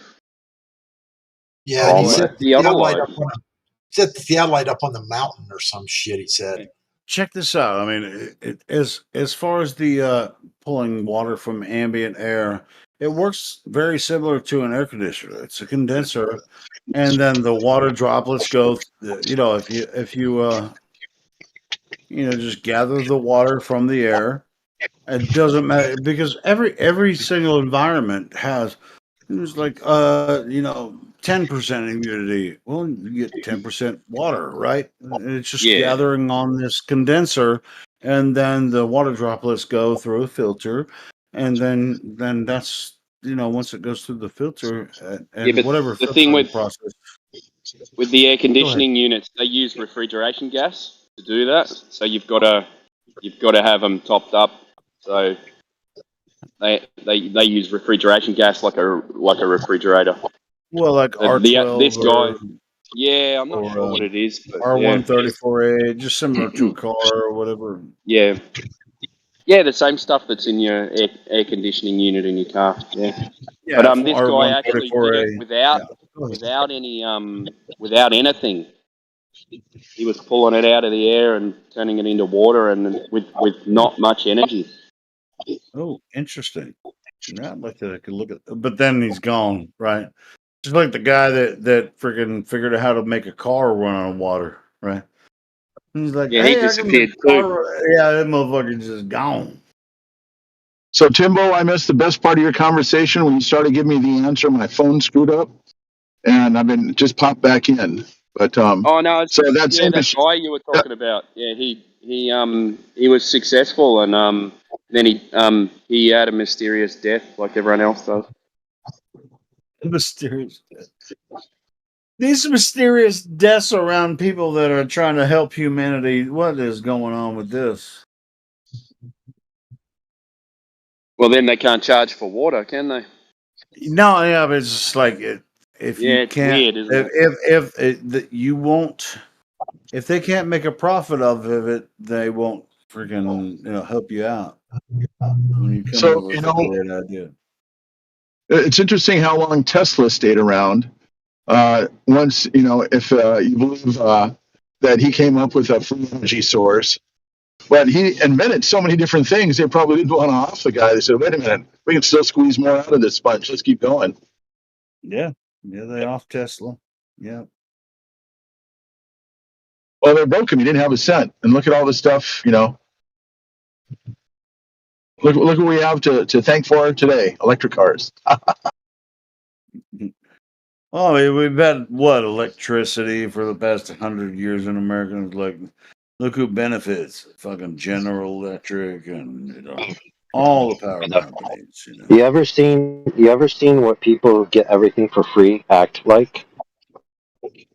No, I'm being serious though. Think about it. Everyone has this pie in the sky dream that free energy is going to cure something. Oh wait, you're But talking go about out. communism, right? No, I'm serious. Go out into the world and look at how people who don't have to work for what they get act. And then tell me you want everyone to be like that. No, check this out. If you look at communist countries, look what happens to them. So I mean, as much as we're like we talk about the capitalism, I mean, there was a reason there was a law built in against monopolies for these corporate systems. They violated that, in multiple times, and and this is where we are now. But it's still better than communism. Look at yeah, it's just people just like, hey, can I get 2 gigabytes of data this month? Yeah, but you can only watch a certain TV show. You can't watch all the shit. I mean, just and we control the entire internet and the TV and all the electricity. And yeah, there's going to be some brownouts and blackouts, but I mean, welcome to communism. Exactly. There's this common myth that if humans didn't have to work for everything, that somehow they'd be more noble. And that's just antithetical to human experience. When people don't have to work, they become piles of garbage. Anyone that promotes communism, it's never a good idea ever. And so I don't even mind calling them a piece of shit because they're so stupid they can't see the big picture. I remember growing up, I wasn't one of the rich end kids. I was one of the poor white trash kids. And the rich kids that I grew up with that lived in the fancy houses and stuff, they thought, they were better than me because I lived in a small little place on the other side of town, blah, blah, blah. So I know what you mean about kids. They got a car for their 16th birthday, always had shiny new clothes and shit. And, they had an attitude because they didn't have to work for anything. Everything was given to them. I started working when I was 15 and a half, and I haven't stopped. And I just turned 65, so it's been. Hey, check this out, brother. You know what? Also, in communism, what happens? You'll worship. It's sort of like class worship. It's like you worship the ones that are above you because they do have that shit, but you can't have it. You know what I mean? Right. So check this out, brother. So the people who are rich that don't have to work for what they have, right? They at least have a sense of quote unquote class or status. But people who are poor that are then given everything, right? Just they have no grounding of class or status. They just act out. You know, you talk about litter on the streets, just booze and parties. Like both extremes are equally wrong for different reasons. Okay, like we need to work, okay, to maintain our decorum within our spirit, right, within our ethos of who we are. If we don't work for what we have, then we develop vices more within our psyche. But this is pretty obvious. You just go around the world and you can see it on repeat. Like I don't know. I mean, I get where people want these things, but it's not going to be this utopian ideal that a lot of people just put onto it. Well, I remember back a couple of years ago when I was on unemployment for a while due to situations that happened a couple of years ago. And not only did I get a full unemployment, the maximum amount that you could get, but I also got a check from the government, a stimulus. So I got an extra like $600 a week or something like that. Or I don't remember the exact amount. I think it's $600 a week or $600 every paycheck. I think it's $600 a week to stay on unemployment. And I soaked it up. I had a great time, but that didn't change who I was. I didn't go out and push anybody around, treat anybody differently, think that I was better than anybody else. I knew Yeah, about. you have an established psyche, right? From working your life, right? Yeah. Yeah, but I thought you said that some people that could be, poor all their life, and then when they come into money, they start trashing the streets and stuff like that. And I see people trashing the streets and having riots here on a basketball game. Their favorite team wins, and they trash the streets. Oh yeah, sure. But you got to look at the law of large numbers, right? Okay, the majority of people, right, who didn't have to work for anything, right, are not going to develop strong character. You see what I'm saying? They're not going to have the advantages that you had. I have noticed. Before you got that unemployment, Jack, you'd worked for several years and you paid into the system. And that's several the difference. Years. We're talking several decades, brother. Yeah. Or maybe, or I'm just saying. I think. Dude, look at the recidivism. Look at the recidivism for welfarians, right? So you have a family. They start out. Something happens. They get on these assistance programs. Then their next generation starts off without that foundation of work ethic because their parents are getting everything from the government. They then perpetuate it to a greater degree, and then the third generation, right, is essentially the end of that family's productivity. And you look at their generations, and the majority of their children, you look at all the statistics, are societally degenerate. Right? They're not producing, they're not contributing, they're a net drain on the system, and they're also the people that fill all of the roles of the societal ills, right? Things that you're arrested for, things that are considered crimes, all of these things. That's what that group of people populates. Yeah, AI, who are the suckers? Us or them? Yeah, that's a good point. I wonder if that whole thing isn't structured and planned for society to work that way in order to keep control. I don't think anything just happens here in our world and on this existence that we're in with the powers that be. Yeah, especially under the since 1913 under the system that we're under now, the financial system. Yeah. That was all planned from a long time ago. Federal Reserve. the people that are in charge of the financial system are also in control of weather, military, of a whole lot of stuff. Not that I don't have any evidence to prove this, so I'm speculating. I do. I'm sorry, it's not today. You fucking So, do. but if you guys heard about Hillary that came visiting California just the other day, and just as the time Hillary was over Los Angeles, where I happen to live, we had an earthquake. And I didn't feel the earthquake. The storm wasn't that bad. But, if you track Hillary and what happened, it actually dissipated way before it hit California. It was just a tropical storm. But the pattern of the clouds and the weather, it went up over the northern part of California and came down around the northeast. And it's created a hot pocket in the central part of the country. I guess there's like a drought been going on there.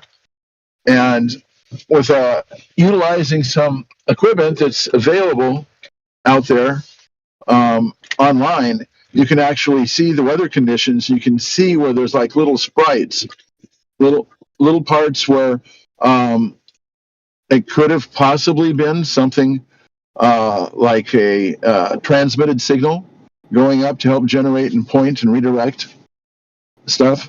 So I'm not going to get in a whole lot of detail because this is FE, and that's what's happening on our FE.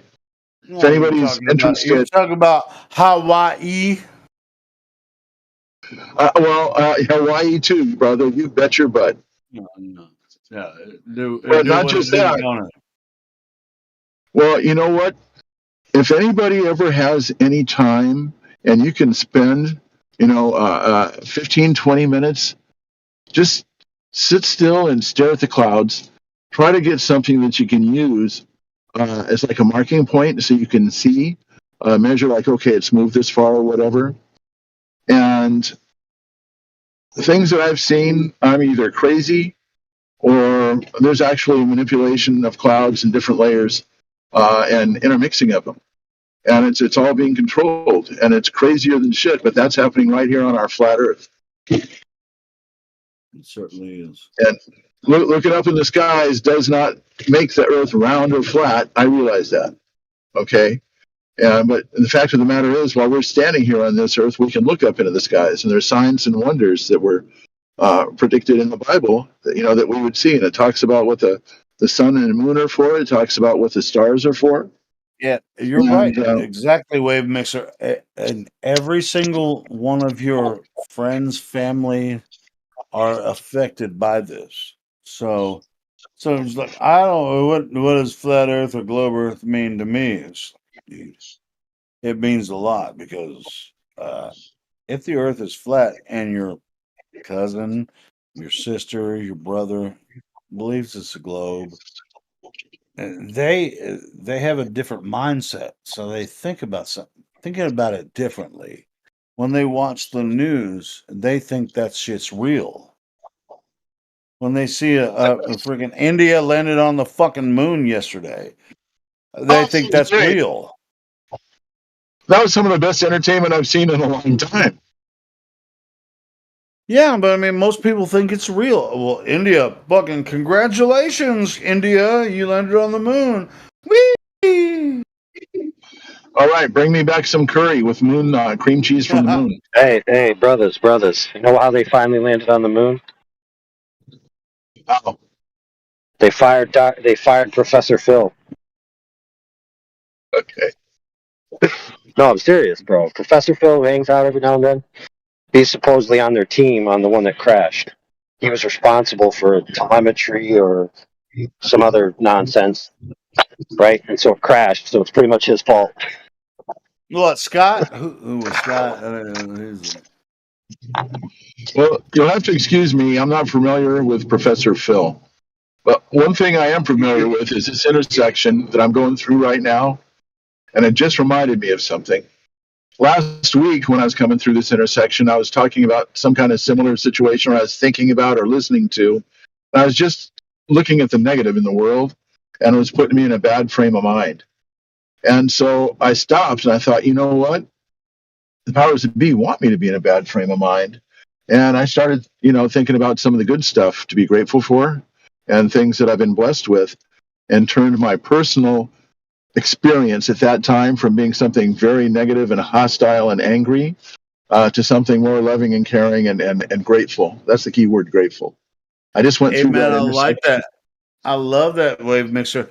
God bless 24/7 Flat Earth Discord. Boom. Well, just when we were talking about God bless everybody involved. when I was going through, just when I came up to that intersection, I've been talking about what's been going on with that. And that's one of my pet peeves. That's something that's made me very angry for a long time. And just the hostility I was feeling when I was talking about that. And when I got to that intersection, I remembered, oh shit, you know what? I thought about that, just a few days ago. And so now I'm putting myself back in that frame of mind. But Amen, brother. Conspiracy Music Guru, don't let them steal your mind, man. Because one of the things they want to do is they want to put fear into us. They want to put the fear of everything they possibly can. Don't let them take your mind. Hell yeah. Don't Thank let you, them Alex. tell you that you are not divine. Come on. Anyway, go ahead. Yeah, I'm sorry. Wait a minute. But yeah, you're right. I mean, it's just like if you get caught up in drama, then you lose the point. Yeah. So anyway, I just changed my I'm working on it still, trying to change my spirit from being angry and pissed off to being blessed that I've got a chance to live in this world, and even if it is just to have to observe a lot of the atrocities that are going on, but I'm here. I'm alive. I woke up this morning. Yeah, I saw Alex in the stream yesterday. He didn't even open his microphone, but he was listening. So yeah, he Hey, knows you're what's also up. blessed too. with the truth of the nature of our reality. Yep. Everything. It's just like, dude, Alex knows what's up with us, and to be honest, he doesn't go on other platforms. He shares his information here with us, and he joins our server. I've never seen him in another server talking to anyone else unless he is invited to an interview. So he actually hangs out here. He likes to hang out here with us. So God bless Alex, Alex Michael, got Conspiracy Music Guru, freaking awesome dude. He knows what's up. He was one of the first people that I came across in 2017. It's 2017, and I got turned on to Flat Earth just before they started shutting down all the information.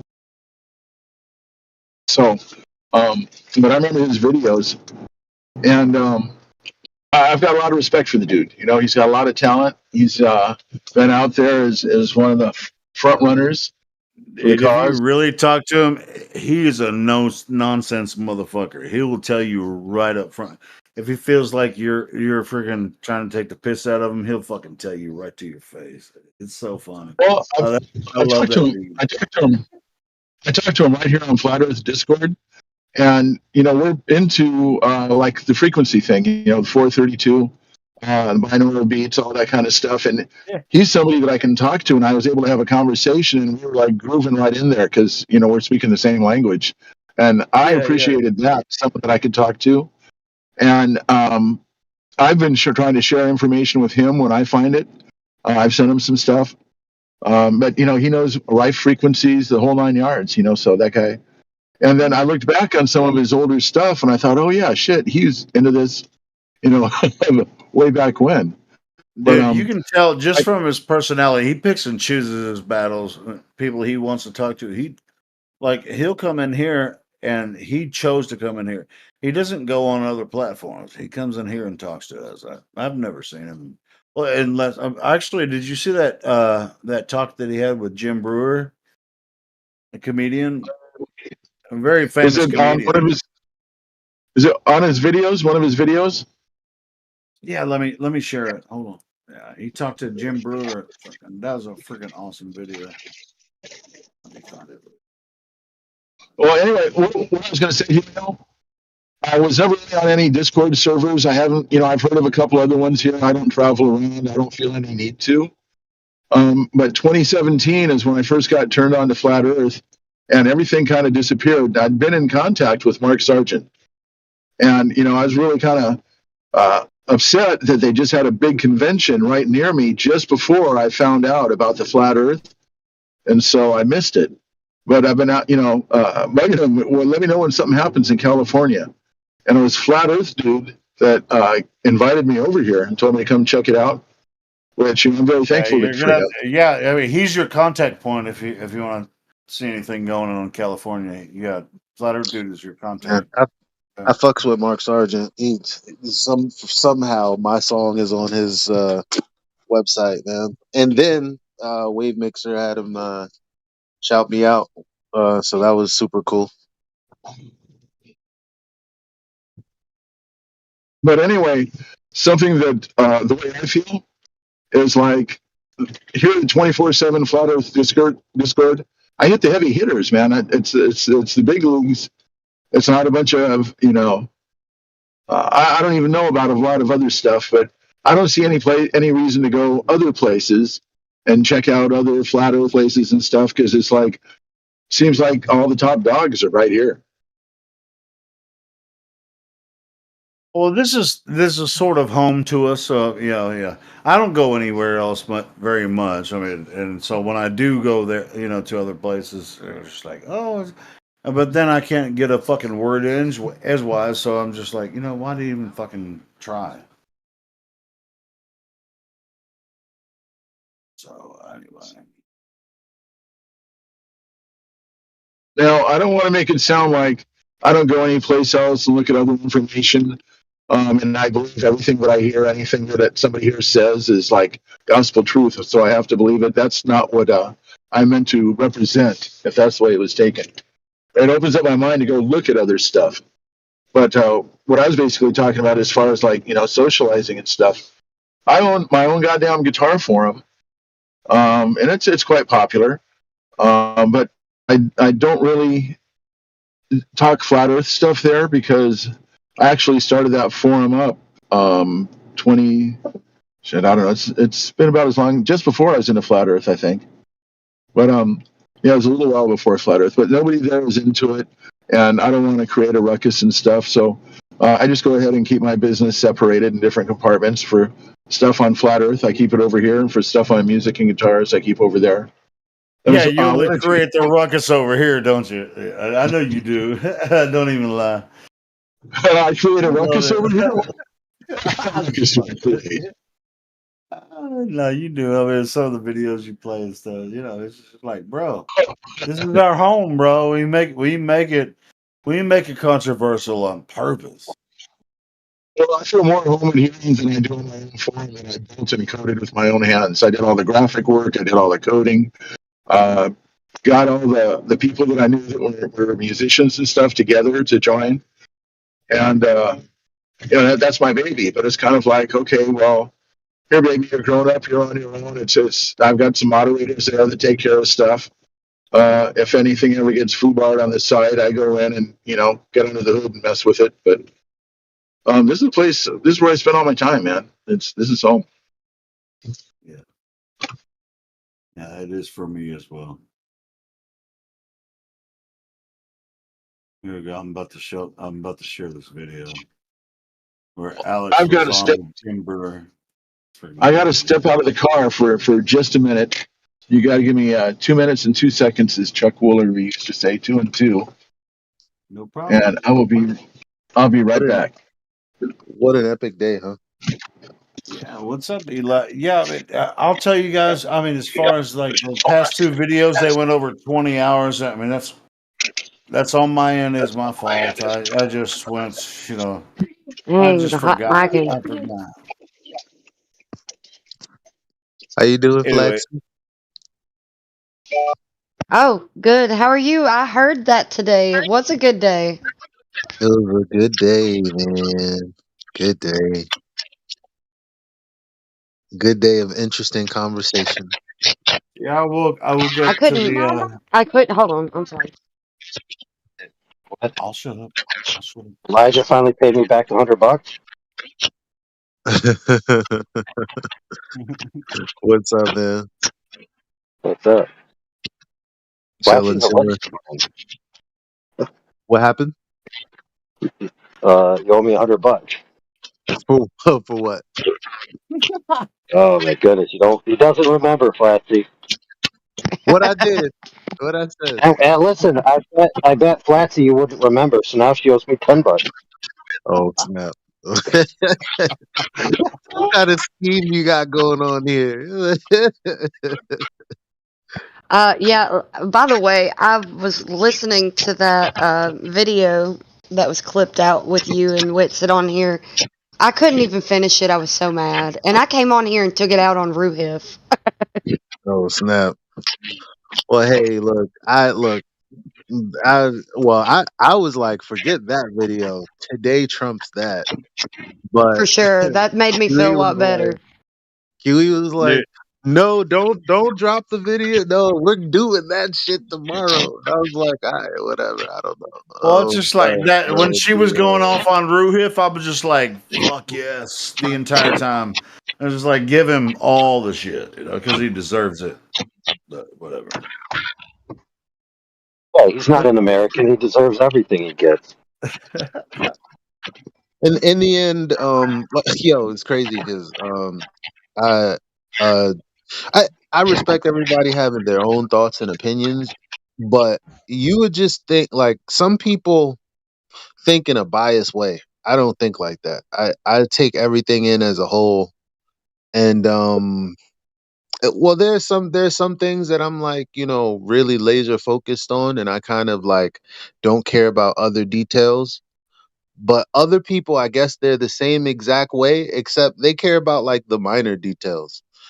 And so they're like, oh, what? Like when I went over across the street, they're like, oh, what happened at that moment that they were about to talk about the measurements and John refracted curvature, kind of derailed it by asking him what's this and that, and started to talk about photons. I'm like, well, first of all, didn't y'all want to talk about photons? But whatever. It was crazy because I was like, all I care about is this entire beefing situation was based on people running around.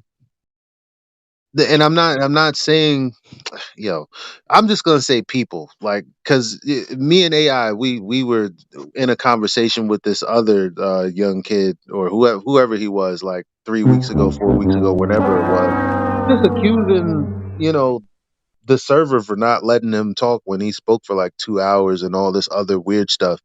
And there's this feeling that people are gatekeeping and doing this and doing that.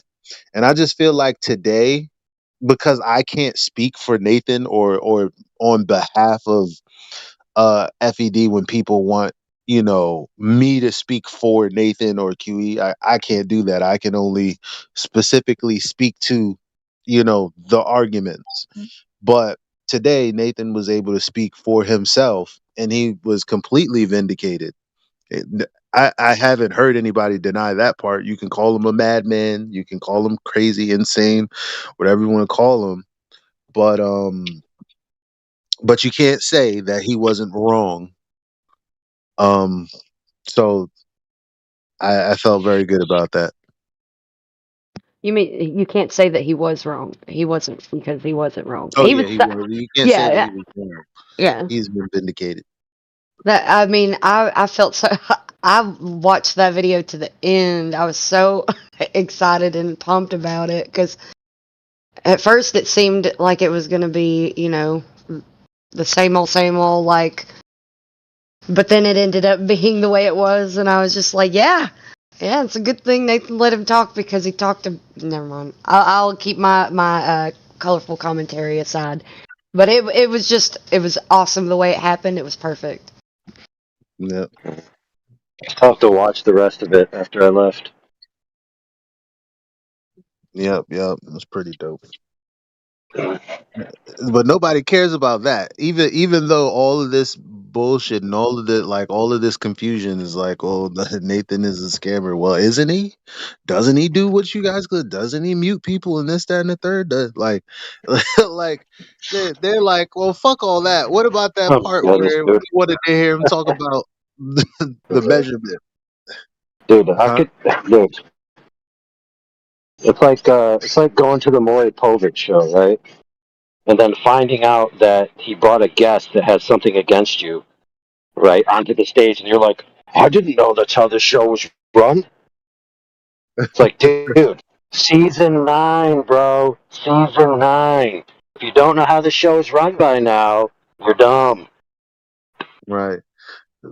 Now, see, people will take that and they'll say, how it's run is in an unfair way where you don't get to get your ideas out. No, that's not what we mean by Okay. how it's run. Is a person makes a claim and that claim is addressed. Now, in baller fashion, sometimes it's ballers, sometimes it's other people. They will try to sneak past premises that haven't been validated.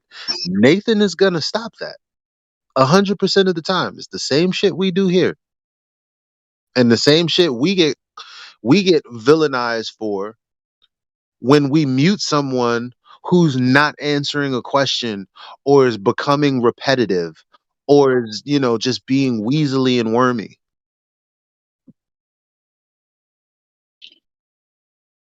Yep. I can see if a person was trying to make a valid point and it was the first time they was trying to make it, Nathan was like, fuck all that, and then just responded with some kind of non sequitur. But when the fuck does that ever happen?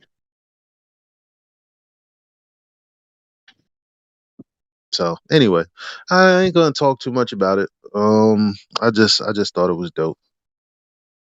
Agreed.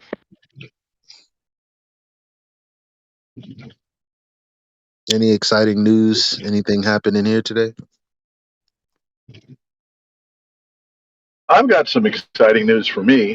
It's not going to affect any of y'all, but starting Monday, I will no longer have to drive into work. I will be working from home. So Excellent, this man. hellacious drive to Los Angeles, which some of you may have heard me narrate, it's going to be all over, man. My commute to work is going to be from sitting down in my recliner to walking over to my desk and sitting down. So that's going to be great. That's what's Not up, to mention, man. I'm going to save Congratulations. anywhere between $75 to $100 a week in gasoline. And no, Okay, I don't know if that was what's you or even me what's roboting. more important than that $75 is you'll be saving the time that it would have taken you to go there and back. True. And then we don't have to listen to your crappy mic quality either. Exactly. Because you could be at home base with some good signal. So either AI's breaking up or I am. You are.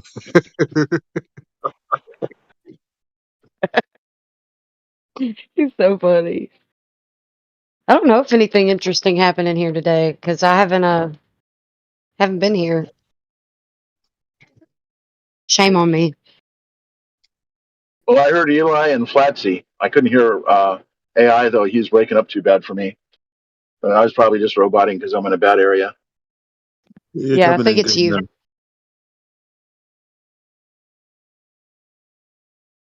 And hello, Flatsy.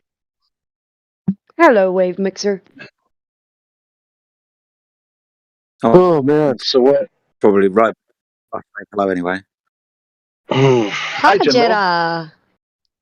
What's oh, up, Jedi? Jedi? Oops. Oh, damn it. What's Oh, kick in the ass. Timbo was on earlier, damn it. I know, smacked me around. Jedi, now that you're here, it's a photon of particle, blue or orange. If you get the wrong answer, you have to be excommunicated. Oh, it's a fish. What's a photon? That is the correct answer. Thank you.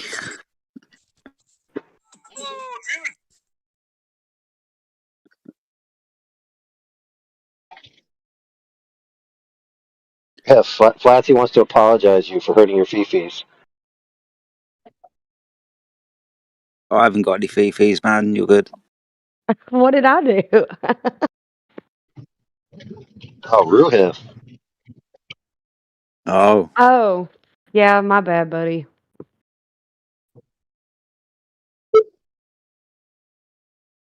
What happened there? I took out my anger on him last night. It was not pretty. Oh, Oh, yeah. I couldn't get through that dang video of you and Witsit on here. I'm so mad.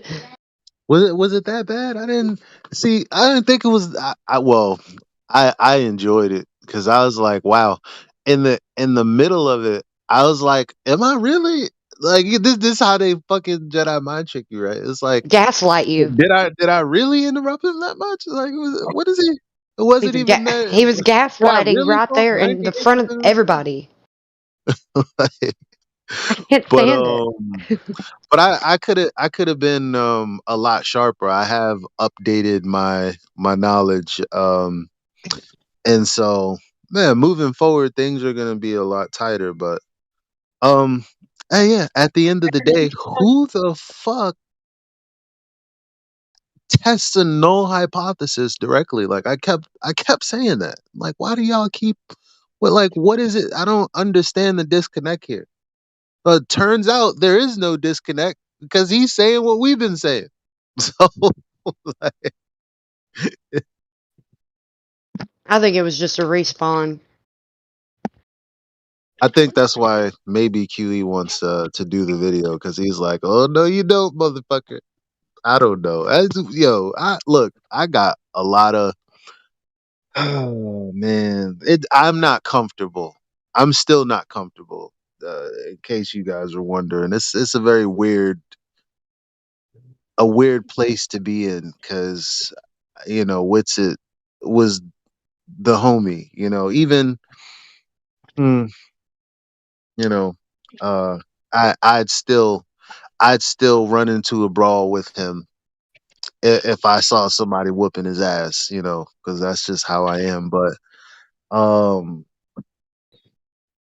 but yeah, I never talk about like my real personal feelings. Sometimes you might hear me reacting from my personal feelings, but I don't actually tell you guys how I feel about that. Am I lying? I feel like I'm. You tell me. I ever bring anything like super personal about Justifying. any of you guys?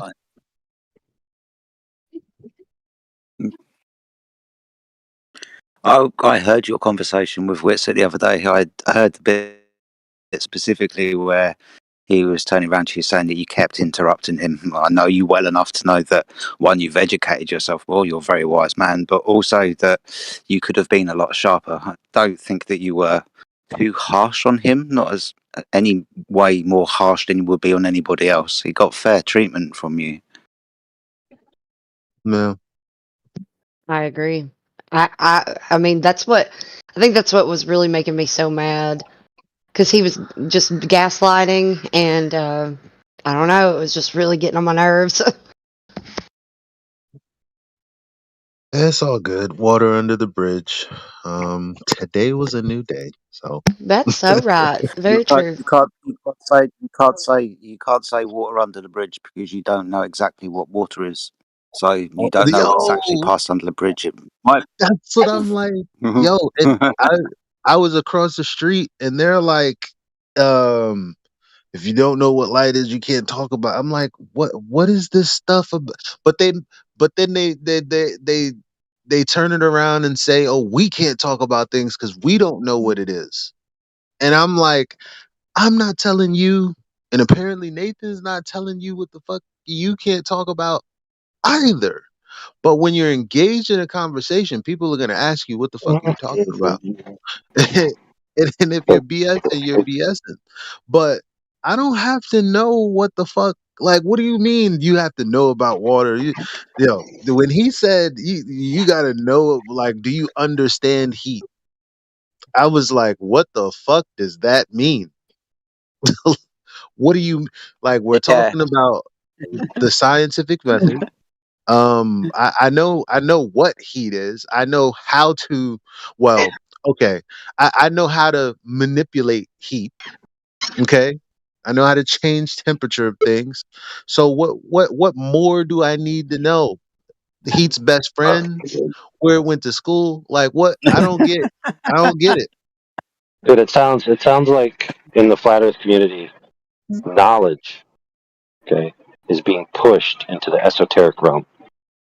So accessible knowledge that we have is actually not true knowledge because we don't know it for sure because we don't know all of the esoteric backgrounds, right? So we can't actually claim knowledge about anything. So therefore, we don't actually know anything. You see the logical consequences?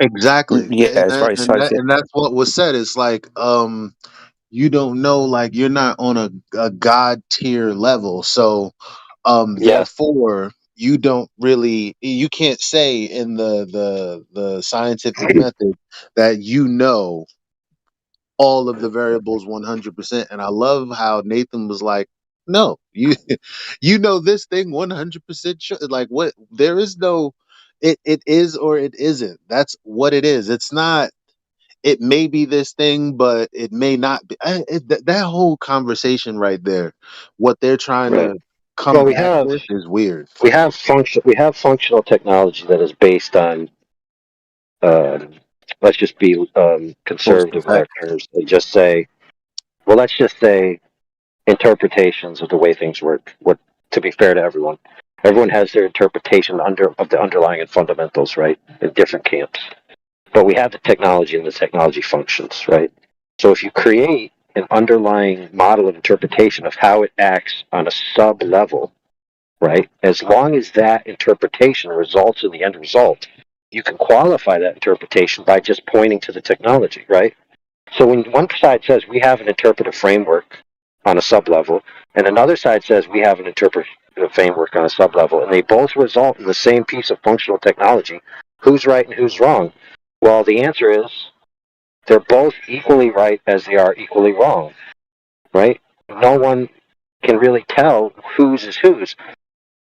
So when someone says, this is how it functions on a sub-level, and the other person says, oh, mine is just a framework of how it functions on a sub-level, right? That goes fine until you start making concrete claims about the sub-level interpretations existing in any tangible way. So to say, I can't tangibly access it to prove it, however, it exists tangibly, or it exists functionally. You're making the same logical error you're accusing the other side of making.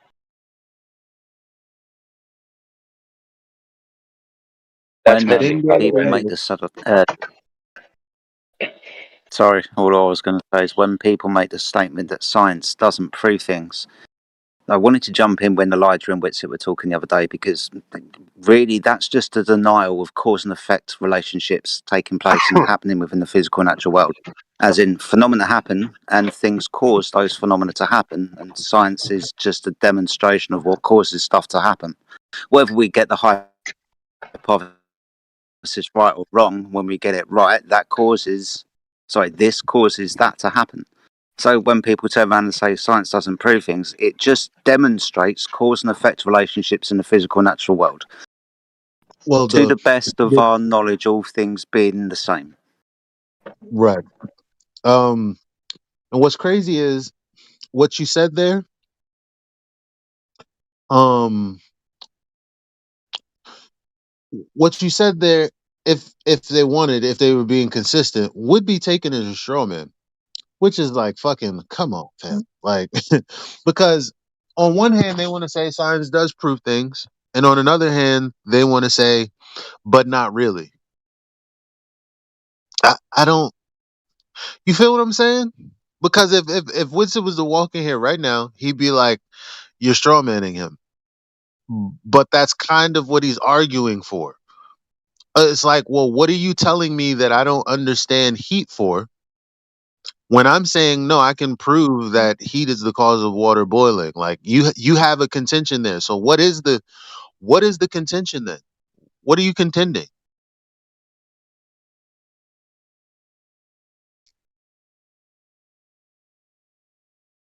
It's either this or that. It's like that's why it's weird jumping. I don't know, man. But you know what? I don't. It's just the argument, yeah, that could be causing it, but you don't understand what that is in its entirety. Therefore, you don't know what causes that to happen because you don't understand what that is really. It might be something else.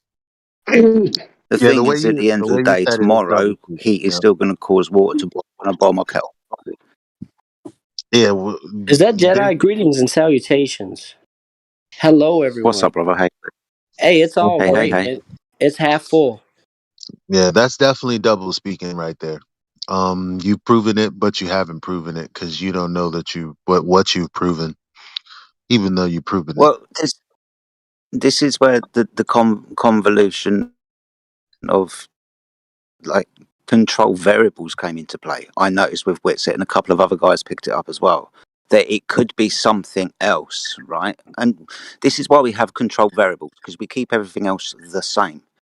But when something else causes something else to happen, that's a separate hypothesis, right? So, for example, water boiling. Yeah, if the pressure's the same and we apply heat, that after 100 degrees or thereabouts, the water will start to bubble. We call it boiling. In another circumstance, a vacuum, the water would bubble again in a vacuum. Now, we understand these two different things to be true, which it was trying to bring in what is known as a complex hypothesis. You know, where you've got two or more independent variables that you're trying to manipulate, but the scientific method doesn't cover that. That would be a separate hypothesis. The understanding that he was saying that maybe there's some kind of underlying magnetic or electromagnetic effect that we don't understand about heat that was causing this would be, you know, akin to applying a different pressure to water and watching it boil. There will be another cause for this phenomena. It happens in many different ways. Oh, but that's It's that just a Wait, convolution. what phenomena? What phenomena, Jedi? Look, Bubbling water. It's just categorical error. So there can be multiple causes that will induce the same effect. There could be complex causes that will induce a similar effect. You know, just because something causes something doesn't mean that it's the exclusive cause and the only cause, right? It just is this will cause this result. That's not saying nothing else will cause this result. Now, it may be true that nothing else causes that result, but just saying this causes this result doesn't automatically exclude everything else. Exactly. Well said. We know this better as an affirming the consequent formal logical fallacy, right? When we start eating hamburgers and claiming Jedi, your mic or your connection. the only things that make us full when we realise. Sorry, buddy. I do apologise. I'll shut up.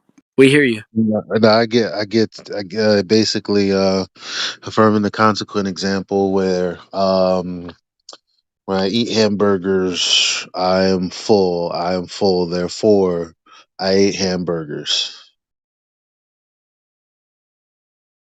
There you go. That's exactly it, and that's what we were kind of dealing with Witsit live the other day. A cause and effect relationship that you can demonstrate is better than one that you cannot. Well, not better. What phenomenon are we not causing? better. Not what if you can not- cause a phenomenon not through better. a demonstration, Listen, bro. it's better Relax. if you can. Relax. Smoke a blunt. Relax. Okay. If you don't mind. Not better. You either have proven the cause of an effect or you haven't. It's not one is better. It's like saying By it's like demonstration, saying right? By demonstration, Eli. something is better than nothing. Yeah, no shit. But the nothing is it's not really remarkable. Either you did Right. something or you didn't. That's the point. The What's the cause and an phenomenon? effect without demonstration. What's the phenomenon? Phenomenon is over talking. The independent variable is me speaking. AI. He wishes he What? was funny. What? I chuckled. No. I wish I was funny too. Shit. Damn. Can we dream together? That's why you didn't understand my humor, because you're not funny. No, we all got it. It was awesome. Yep. What phenomenon are we talking about? Sorry, guys. Let me mute, man. I yield the floor, guys. Any What is, phenomena, dude. what is happening? No, he's dyslexic. What do you mean? What phenomenon are we talking? Like, what are you asking? Like, what? Be a part of Oh, the I just conversation. I just I don't just know what walked in you. the room and y'all were talking about light and Witsit and phenomenon, and I didn't know what phenomenon you guys were talking about. Not one person even spoke the word light in this. Like in the last, I didn't hear the word light come up. Has anybody heard the word light come up at all? No, not at all. Oh, dude, put the blunt down. Forget it. I don't know. One more. Like that's what I'm talking about. This selective. It ain't even selective hearing. It's made up hearing. Y'all just be making up shit. What else do you think we said? What do I think you said? I think I heard something perk my ears up. Right, Jedi was talking about multiple independent variables, multiple proving multiple. He said there were two hypotheses in one test. What is he talking about? Yeah, it does make. Yes, please. Go ahead and go into detail about that. First of all, go into detail about a complex hypothesis and what that is, and then tie it into uh affirming the consequent and all that. Well, Well, not am I tie it into, but roboting still? I don't. I'm not sure at this point. You were good right then, but you only said like Oh, 5 fair words. play.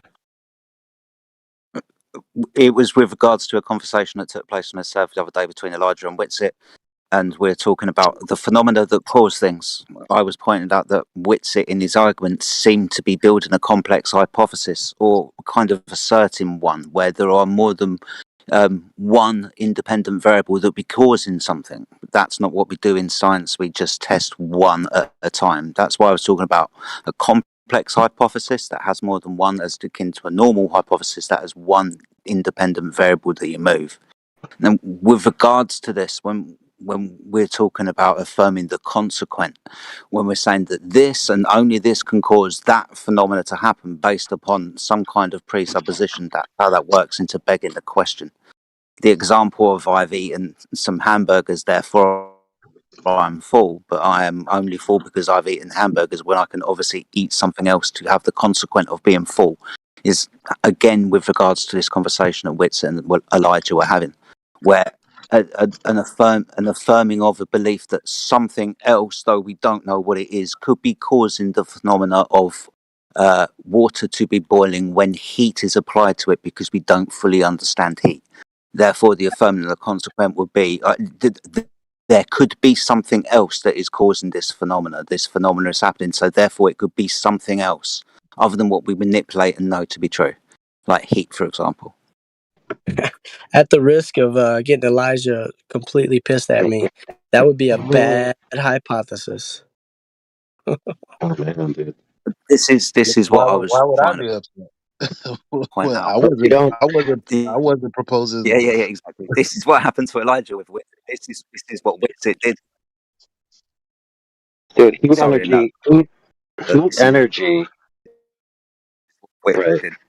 Heat energy is essentially a conventional definition, right? In a way, right? So we've defined a certain thing that takes place as heat, and we've come up with a way to measure how much heat is present, right? So you don't need to understand what it is on a fundamental level to know I've applied this much thing we called heat that I can measure with a thermometer. I've applied 75 degrees of heat to such and so. You don't need to know how heat functions on an intrinsic metaphysical level to know that you've applied 75 degrees. It's but a construct, right? So I want to submit to the floor, and I want to submit to anybody listening, that the claim that you need to know what heat is on a fundamental intrinsic level in order to understand whether or not you're applying 75 degrees or not, okay, that is not, and I want to shoot across the bow, That is not a high IQ statement. Amen. I'm sorry, it just isn't. You know. Yep. You know, but so how do I connect this to the other conversations that are happening? So again, like, because people because I can't say what light is on a fundamental level or a deeper level than what we understand, what we experience light to be. They'll say, then you can't speak about photons. Excuse me? Like, how is that sequitur? Like, what do you mean when you say that? Or Yeah, when Yeah, dude. There's even a double speak with Einstein. He won a Nobel Prize for the photoelectric effect, as far as I can tell. And it's a double speak. There's a double speak in everything. So I don't know. It's not your job to convince someone else of the truth. It's their job to recognize it. but If there's also to take it further. When because I was just asked is like, what is light? Other than what I experienced, I don't know. It's like, well, then, so don't say we can't talk about the ether, and don't ask what the ether is. I'm like, well, the difference is I can experience light, I can experience heat, I can experience, photographs, I can experience water. But when it comes to ether, what is it that I'm experiencing exactly? What is it? that's a great question. Why are Yeah. you guys acting like there isn't a difference there?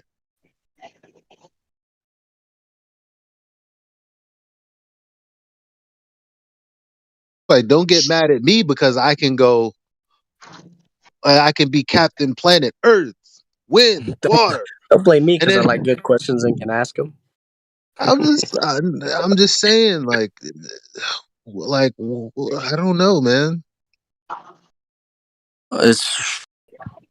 It's still at the end of the day, though, bro. Nothing. It doesn't matter. So at the end of the day, reality is what it is, and we can test and repeat those tests, Yeah, and but it'll Yeah, never change. but do no, you you're guys wrong, friend. You're do wrong. you Let me guys? tell you why. Mm, Let me tell you why you're wrong. It does matter because you do not have to validate your claims through tests as long as they seem to be logically consistent and have explanatory power that is palatable to an audience that is willing to be convinced by your argument. And if you lace your argument and the consequences with metaphysical implications, right, you can sway an entire group of people to follow you and to do things on your behalf, right, and to believe things about the nature of reality that are not necessarily true. That's why it matters. yes. But the counter And positive is better. Like that's the counter positive. The positive's even better. So, but you're not wrong, and well said. no, this is the thing. It's like nothing is trying to be hitched onto something and presented as this dichotomous relationship. Like, for example, the only reason that the scientific method was even questioned is because when we say what is ether, ether doesn't exist. Sorry, I mean, maybe it does, maybe no. Okay, let's go with ether doesn't exist. People will ask, Experience. what's a photon then? Isn't that pseudoscience? Well, You it just show them a in photograph. hey Yeah. bro. So, like, the point to really take away from and all that is that it's a false dichotomy because there is no ether to put on the other end of that something that you're experiencing. Someone might go, "Who's experiencing a photon?" Well, like Nathan said, I mean, you have images that's running across your mind. I guess that's like a total reification, but you dig what I'm saying. You can see, like, I mean, what I don't know what I don't like. The whatever it is, it hits the photoelectric plate. Like, we can't act like that's not happening. And then they go, well, something is waving. What's waving? Affirming the consequent. Oh, here you go again. Being like the Oakley crew. You know where the waving was originally derived from? The Elijah? ocean. Sort of. Well, I mean, you're talking More about specific than the that. mathematical. No.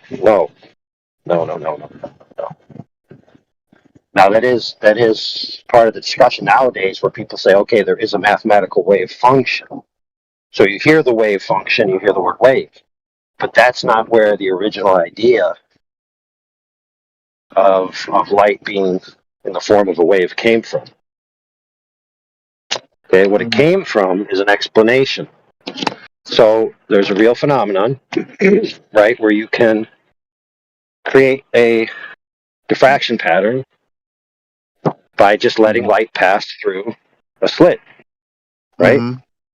And if you pass it through two slits, right, you can just get a big old box. You pass light through two slits in the box, and then have an eyepiece where you can look in, right? And you will see what appears to be a prismatic, splayed out color, separated by thin bands.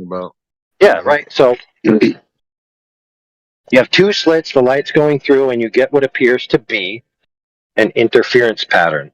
The same type of similarity to what would occur if you used water waves with balls or pressures and bounced them on the water. You'd get waves, right? And waves suffer from what's called constructive or destructive interference. So when an up wave meets an up wave, it gets bigger. When a down wave meets a down wave, it gets bigger. But when an up wave meets a down wave, they cancel each other out in amplitude, and you get a dead zone. So you can create this pattern in water and use waves to describe it. And that has tons of what appears to be explanatory power for what's going on, right? And therefore, people accepted it. So because that example of using water to describe it, keep in mind I just said describe it, right, was so powerful explanatorily and rhetorically that the majority of people believed it. Now, just because you have an explanatory model, right? Yeah, exactly. Isn't that what the fuck I was charged with for, like, anyway? Yo, go on. Well, that's it. What I'm saying is bullshit. That's what I said. Bullshit. Yeah, but what I mean is that light requiring a medium, because it's a wave, was derived from the behavior of water, not from the necessary behavior of seeing light as a wave. You just saw a pattern that can be explained by waves, right? It can also be explained in other ways too. But water is just the most practical because it's easy and it makes sense a lot. I'm not gonna lie. I'm trying to affirm the consequent in my brain, except I'm not allowing it to happen. I don't know what I should do. If I should let it happen, I'm like, it looks like a wave, though. Like, but I do see that, and that's what's important about understanding illogical forms of thought, because you're supposed to stop yourself from jumping off the deep end. So, do we have any examples of a waving motion that's not in a medium, other than assuming it with light? No. Yeah. So, it's just based on like all logical empirical observation ever, right? I mean, except it's a correlation, though, isn't it? No, it's an antecedent. Wow.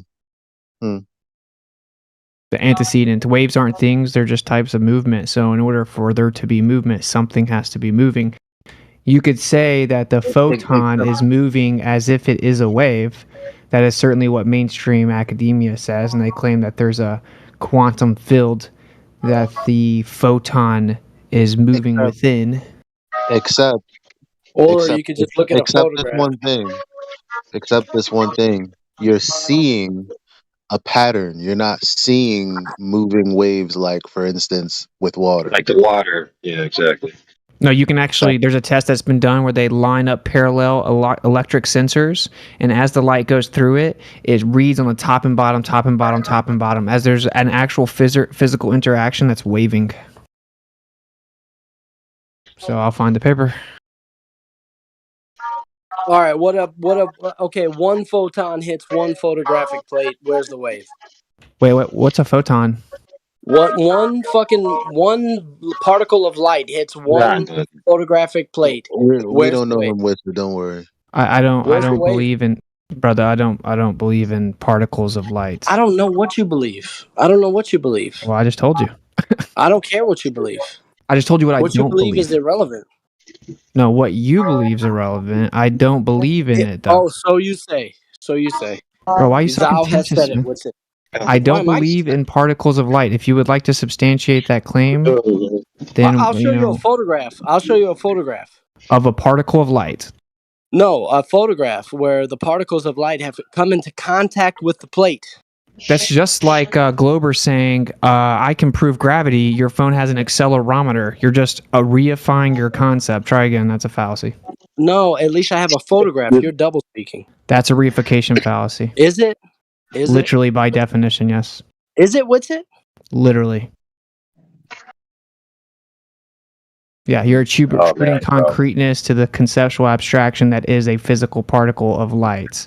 You're saying that since there's a physical interaction, it must mean that there's a little physical particle that caused that No, interaction. Einstein won a PhD. He won his fucking Nobel Prize for this in 1919, was it? Now you're an Einstein fanboy or something? You're appealing to the authority of Einstein's Nobel Prize? Are you afraid of Einstein? No, I just don't believe in appeals to authority. That's your second fallacy, so try again. No, it was a Nobel Prize. It was photons making contact with a plate. Yeah, it's called the photoelectric effect. Okay. Yeah. Yeah. Okay. You Okay, so I'll drop a few papers for you so you can. No, I don't accept the reified interpretation of the photoelectric effect. I'll drop a few papers for you I'll drop a few papers for you explaining that you can for sure explain the photoelectric effect without invoking a physical particle of light. It's been done many times. And by Nobel laureates, ironically. Oh wow, that's amazing. That's amazing. Of course you can. Well, then do you agree? You agree that just because we can explain it with the particle of light doesn't actually mean that's what's happening. So you're claiming that it's a particle of light, but it's not actually a particle of light. No, Is that's that what you're saying? Hold on, There's buddy. another Hold fallacy. on. That's a profound statement there. Just because you can explain something with functional mechanisms or modelic interpretations doesn't necessarily mean that's what's happening. Correct. Yeah, I agree. And that's parallel to the point I walked in on that you were making, and I agree with it. So I don't. But it would be funny to apply some type of double standard here. But I did, of course, correct the idea that they used to think a wave, light is a wave, as if it's some type of corporeal entity, a wave. But that's just wrong. Waves are just types of movement. So all evidence we have is that in order for there to be movement, You're something going to has to deny be. the medium for a wave. Is that what you're doing? Is that what you're doing? Are What you I'm denying saying, the medium of a wave? Are you no. denying the wave as a medium? Buddy, waves aren't things, they're just types of movement, right? So if all evidence that we have is when something's waving, it has to be something. If I wave the sand off of my towel, I have to have the towel, right? Like I can't just pull a wave out of water. It's just the movement of water. You mean the sand wouldn't be a wave? I mean, No, the towel would just be moving in a wave-like motion. So no. I'm trying to be funny with it. I apologize. It didn't come out right. My good, bad. If anyone I like can what you're show me- saying. Yeah, all I'm saying is like can we admit that all evidence we have, every time we see a waving motion, there has to be a medium that's waving, and that light would be the exception? That's what you say. I'm asking you a question. Can you That's what answer you it? say. That's what you say. Well, I'm asking, can you know what offer light is. another? No, I'm fine. No, I'll give you another fucking explanation. I don't know what light is, and I'm okay with that. What's it? That actually was not answering the question. That wasn't another explanation. I don't know what light is. What's it? Do All right, you? brother. That's Tell us what well, it is.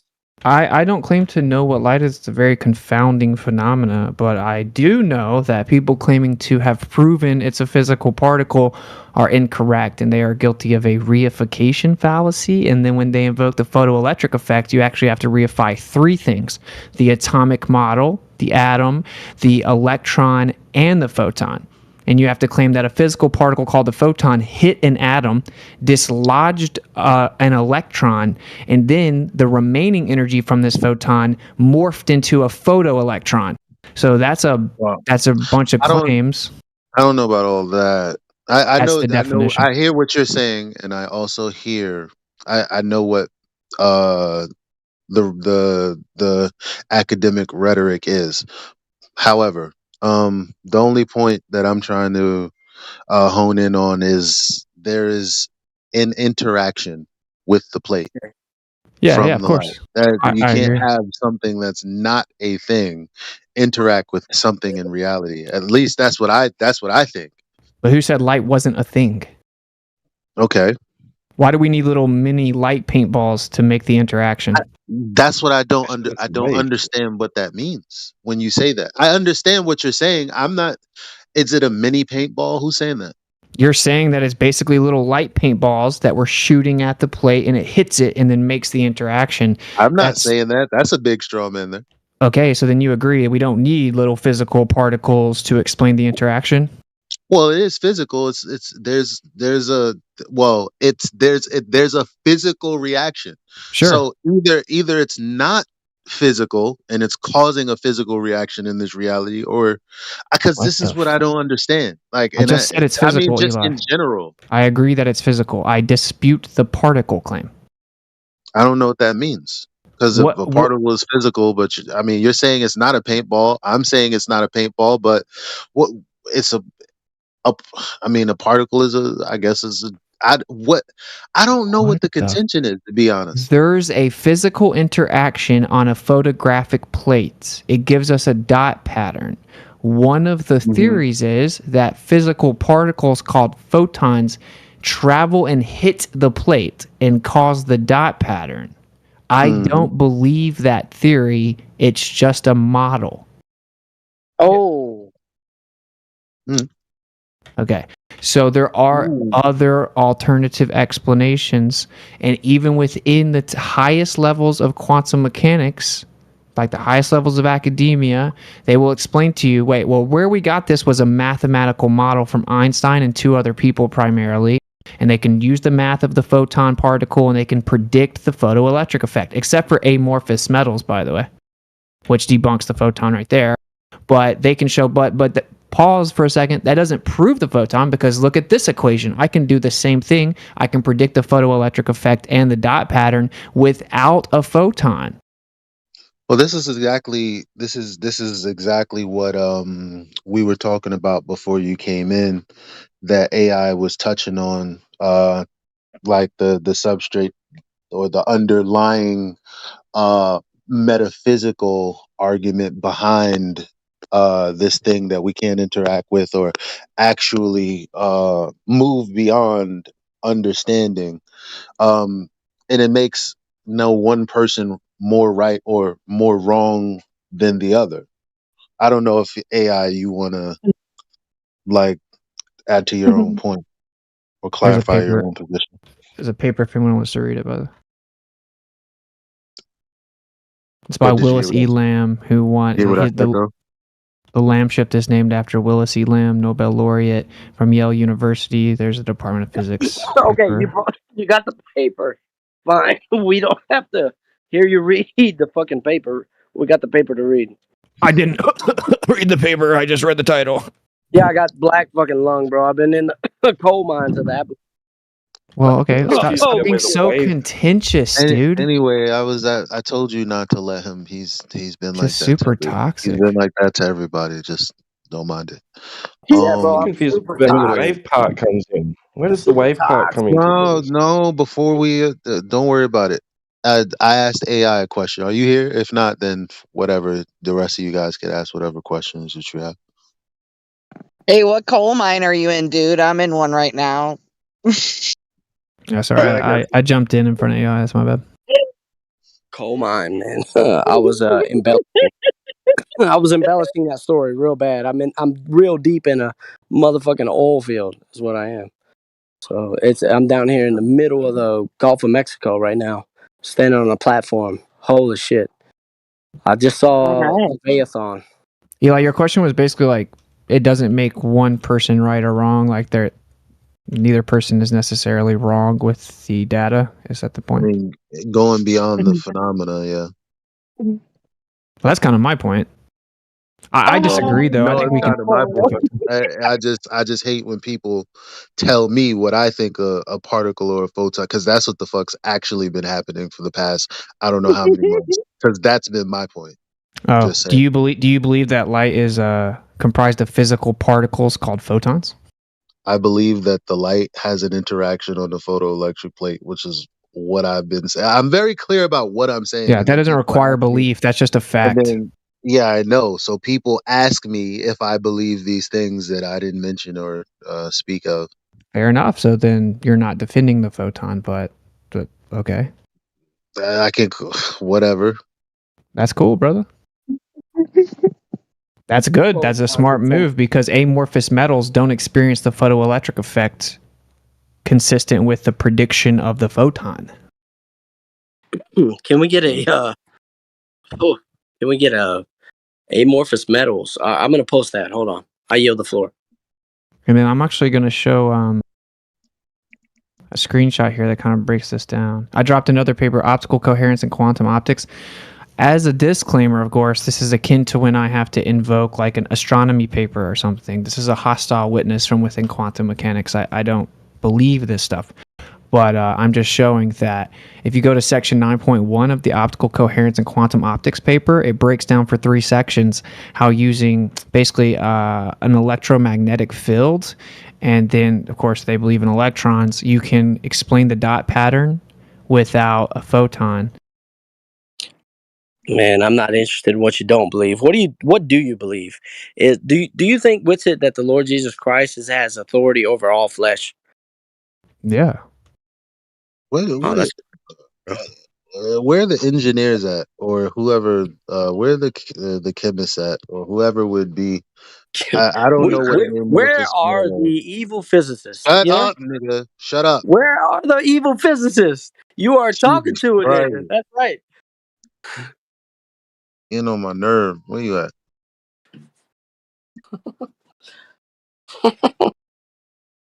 I don't know what an Hey, there's amorphous a song metal for is. that, Eli.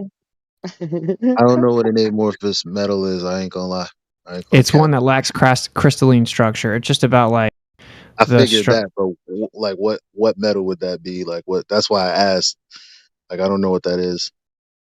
You're asking, like, for example? Yeah, like, because I know that like a steel bar or a piece of metal is not really one continuous structure. It's like made up of, tinier portions. And so it's like those things have structures, right? Like I'm trying to figure out what metal wouldn't have structure. I'm just trying to figure it out. I don't know. I'm learning right Yeah. now. There's like alloys, like titanium alloys, I think. There are different types of metals that are amorphous. And they're very valuable. We use them in certain types of computers and stuff because they don't have this interaction. We literally use them in engineering because it doesn't experience the same photoelectric I have a effect. question. Yeah. Witsit, I have a question. So, this may be not related, but where are these amorphic metals found in nature? In the ground. Oh, like various mountains or whatnot?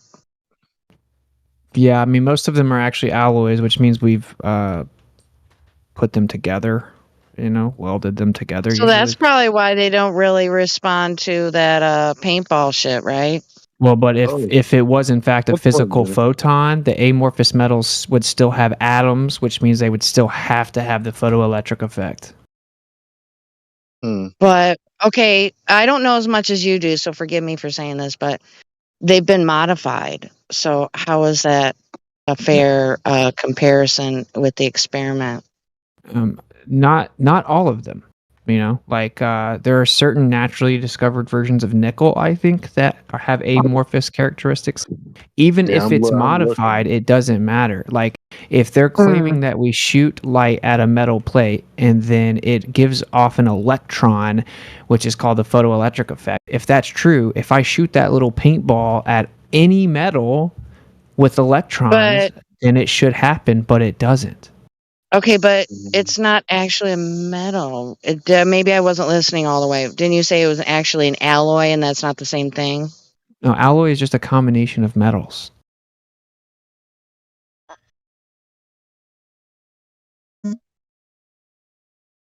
Sorry, call if you said anything to me in the last 10 seconds. It's a combination of metals. That's what alloy is. Anyway, and like even me, I will say that I looked into this really deep one time, and I found a few amorphous metals that do have like a photoelectric effect, but they're like really small. And then they kind of have an excuse for it. They just say that because of the lack of coherence with the molecular structure, basically the lack of crystalline structure, that the effect is not as great. And then there's like many theories as to why. It's not a very highly discussed aspect because it doesn't really work with the photoelectric effect. But your main thing. Time out. Let me Sure. rewind. Let me rewind for a second because now, like, because I really like dig in and pay attention to thought forms, and this is sounding very similar to the conversation we had. What was it, the day before yesterday, when we were talking about hypotheses, and we were talking about an effect being caused, and you're like, well, what if we do this thing? Will it actually prove the null? Yada yada yada. The reason I'm bringing that up is because I'm thinking, okay, well, actually, the diffraction pattern, like, that's something that we know just is a real thing. And what we're talking about now is ways to not see that effect. And I'm like, what's the purpose of that? Yeah, it's to falsify. It's to I have falsify. another question. It falsifies the positive claim, dude. So like you have to actually, you need semiconductors to get the photoelectric effect. And there are amorphous semiconductors, and not all of these have the photoelectric effect, and even the ones that show slight semblance of photoelectric effect do not match the photon prediction based on the intensity of light. There's supposed to be a certain amount of photons and a certain photoelectric effect, but it doesn't happen. Hey, I have a question. So, Witsit, you probably know the answer to this because you've looked into this more than I have. So with the alloy process, what if, I mean, is there heat involved with that? Would that destroy or affect the crystalline whatever in Why one does that metal? matter? You have a Other? natural phenomenon. It's like, well, we don't always get the natural. It's like, it's basically like saying, vitamin C doesn't always cure scurvy. To me, that's what it sounds like. I'm just like, But what do you think about what I said? The combination process may affect the original crystalline structure in one or both of the metals. well, there is no structure. That's the whole point. That's the point of bringing these. Well, he mentioned one amorphic that had a slight indication. So that's what I was. Okay. So if the photoelectric effect is real and it's based on the photon explanation, it has to have a certain effect based on the intensity of light. If it doesn't have that effect, it doesn't match the photon prediction. There's supposedly a certain amount of little light paintballs hitting the plate. But you're trying to disprove something that was already a natural phenomenon. Like, I don't. I What? guess you're saying, yeah, but the whole thing about the electrons and yada. I don't really know. What's the natural phenomena? I'm Where not do we see I'm not the photographic guy. plates with dot patterns in I'm not the nature? guy. That's a ridiculous rebuttal to talking about diffraction patterns. We're not talking about the but- fraction patterns. Well, like I I like was what you about just to said, say, this is Richard. probably more above, what I've researched or how much I care about this subject. Not saying I don't care. I'm just saying it's beyond me. to be honest. I'm just trying to follow with the thought forms. Well, And I'm not claiming to be an expert either, to be honest. Light is very confounding. I just I was going to actually ask that. Witsit, like that's a good point, but I think they're just using the photo plate to record the diffraction, right? Is that it? No, because sometimes you don't get diffraction. We use photographic plates in cameras. We use photographic plates in interferometry measurements. We don't have to do the double slit. Diffraction. I can verify diffraction with a tree. I don't need a double slit to verify diffraction. That's not what the double slit is about. I know, but the opposite of diffraction is what we see. Like that's what it like what we don't. Yeah, we don't get diffraction patterns all the all of the imagery that we see with our eyeballs and what we look at is not a diffraction pattern. I know that. Like, but my head is bust right now. I'm gonna be real, man. It's very simple. The universal model, right? It's a model that assumes spheres. So it's a conceptual model assuming spheres reified through math. The photon and the electron are conceptual models assuming spheres, material spheres, reified through math. Well, they claim the photon's not material, right? So physical spheres. So is that what you were you referring to that when you said what's the natural phenomenon because we can't see photons? Well, I'm just saying when he was saying that we naturally see it, I'm like, well, we naturally see diffraction. We don't really naturally see this, photographic plate. Now, who knows? Maybe in theory you could have a naturally occurring metal. Entire point, like we know what causes diffraction, like, and we know what not diffraction is, which is what we see, because we don't see in diffraction patterns, like, but we know how to cause a diffraction pattern. Okay. So, there are some semiconductors found in nature, I believe. I couldn't think off the top of my head though, but I think the vast majority of them are like man-made. There may be some. I think they're all made. I think they're all man-made. I don't actually know though. I don't know. Which means the photographic plate itself is definitely not going to give us a naturally occurring phenomenon. Diffraction is a naturally occurring phenomenon, but the point is, man, that Einstein came up with this concept to help quantify the effect. It was claimed to have debunked the wave theory of light, the photoelectric effect, because it didn't match the wave theory's predictions with certain intensities and blah, blah, blah. Okay, that's the history of it. And Einstein won his Nobel Prize for his photoelectric effect explanation, right? But it's just a model. It's a mathematical model. Like, we have evidence that suggests that the photon is not real. For example, we can take a polarized lens and we can put it over a light source. And then if we take another polarized lens and put it on top of the first one, as we turn it and it's perpendicular, it blocks out all the light. Okay? If we add a third one, now the light comes back through it. Well, if the light is little physical particles traveling through the lens, the second one blocks the light. How can I just add another one on top of it and all of a sudden the photon comes back through it? It's called the quantum paradox, the Venn diagram paradox. That debunks the photon. I'll show a video. And I've never got a rebuttal to that, so. Man. If no one else is gonna, cause something with the form is really rubbing me the wrong way, but I'm not knowledgeable enough to respond or rebut in a way that I would be comfortable with. And it's like, damn, am I really gonna have to educate myself on all this bullshit? Because it seems like everyone's out to lunch whenever I do want someone better equipped to have this conversation. It sounds a lot like what FTFE said to me when he said, I know you're wrong about relativity, I just don't know how. I'm not familiar enough with it. So like... No, that's not what I'm saying. I already pointed out that there's a problem with the logic. I mean, we have a phenomena observed, and we know how to caused that. So it's like, questioning. I'm not exactly sure why you're like what. I understand the whole rejection of the okay, it's not like some paintball where things are like, revolving around it and yada yada yada. I get that, but it seems like you're throwing out much more than that.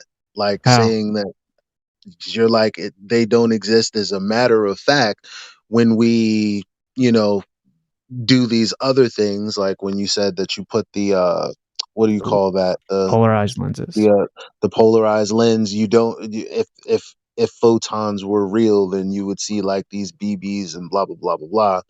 And I'm like, What? mm, Just think about what I'm saying. So if say light, we turn on a light, and the idea is that when we turn the light on, like photons travel out of the light, right?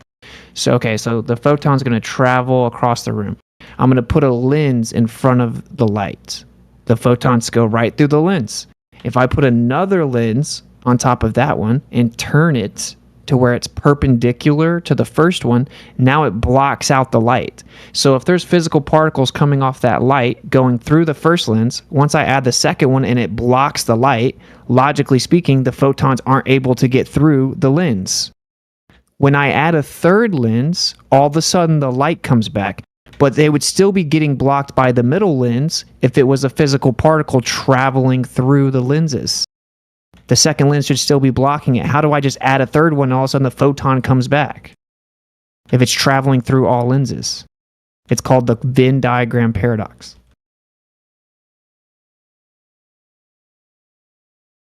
Look, this one is better if you look in the stream right now.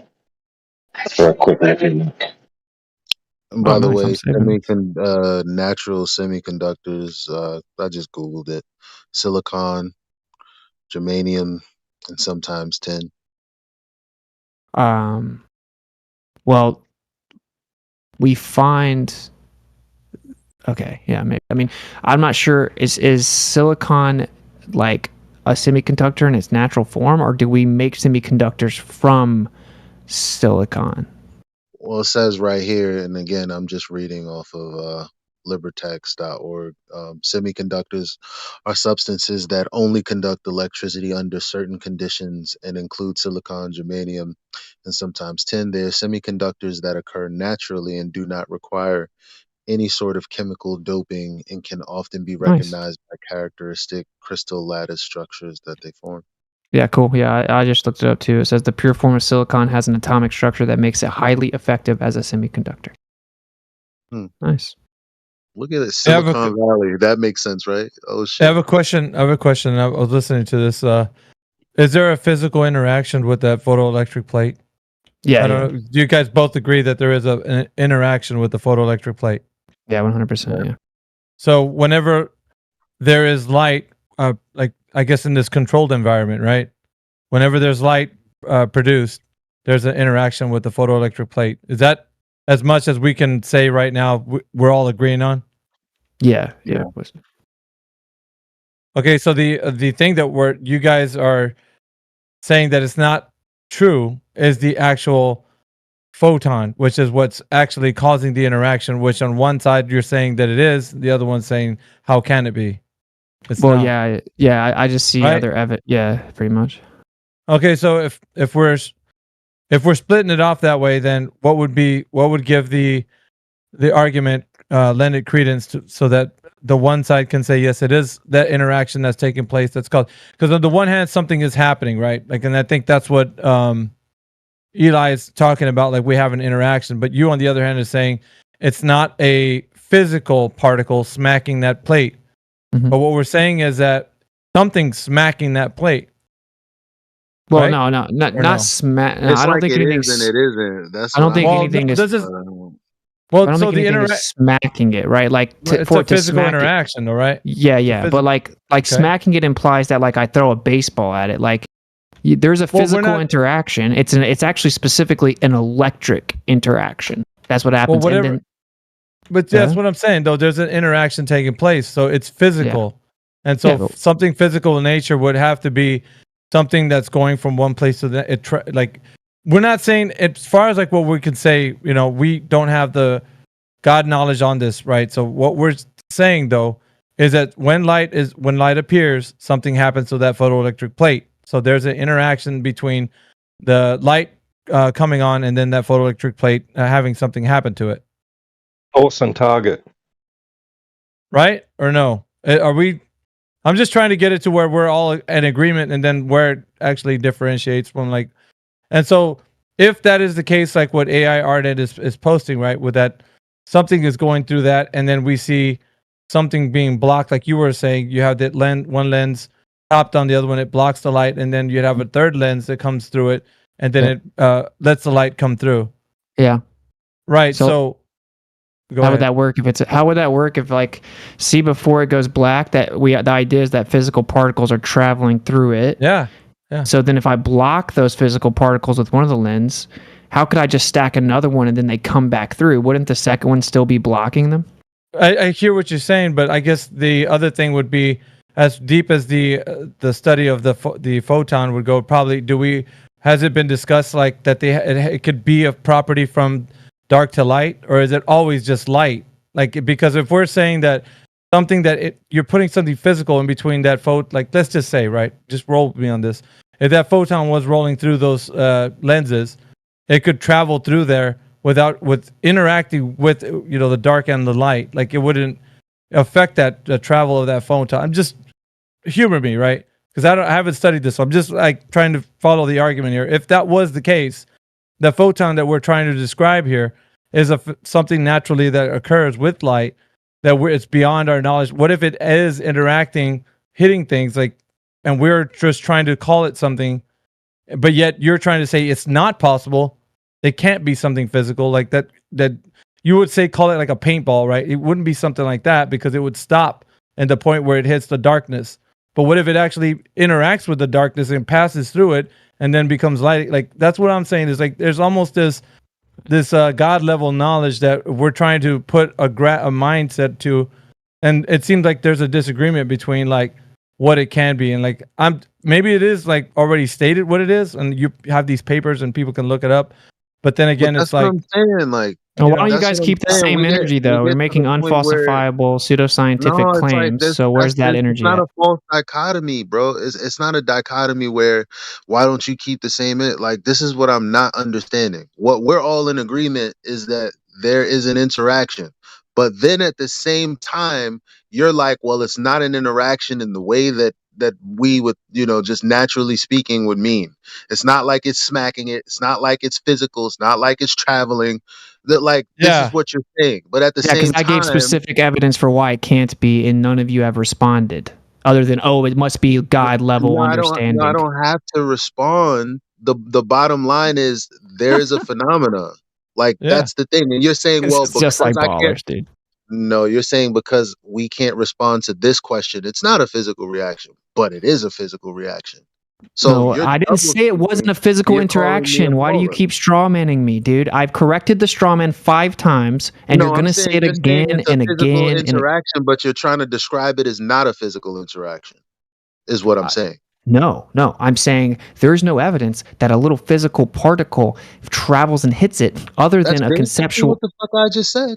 Other You're, than a you're conceptual. saying there's an Holy shit. interaction, but you're trying to explain it as it can't be what we would describe as a physical interaction in every other instance. That's Why what did I you're say? saying.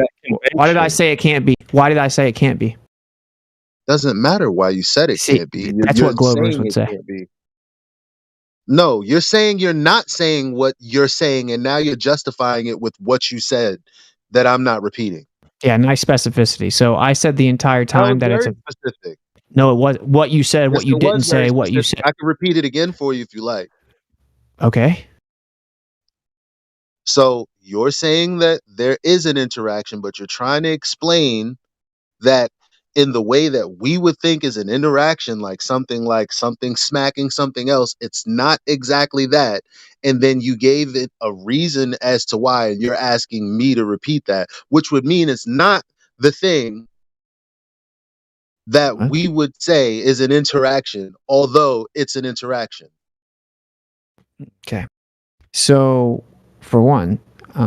We can just look at the double slit, and we know that we do occasionally have an interference pattern, and that's why they say there's a wave-particle duality. And then a bunch of people say, "Oh, the wave's just math." No, the pattern's physical, dude. It's So not a wave particle duality. That's just what pseudoscientists say.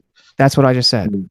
I literally just said that. I said they say that, but then there are And I people said, who who's they? That's all I'm saying. Who's they? the mainstream academia. And then there are people that will say, no, the wave is just math. Okay, well, actually, the interference pattern is a real life thing that's physical. The photons don't just go straight to the plate and hit them, and it forms like it's a wave pattern. But that's not even the point. My point is that we have evidence that suggests that the assumption that light is comprised of physical particles traveling from point A to point B is incorrect. I just presented the evidence.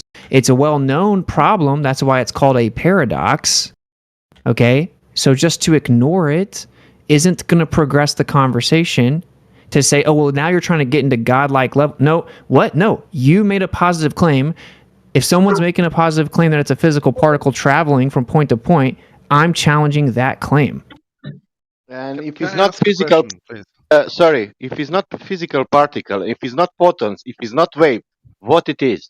Okay. Now, falsification is independent of replacement, right? But I can answer, and then everyone gets really triggered, and then they. But okay, you know to answer what is not, but you don't know what it is. Is that? Yes. I have a speculation as to what it is. I know that people don't like it, but I think that light is already there. I think that we have visible light, which is less than 1% of the light spectrum. I think in the darkest room in the world, there's still light there.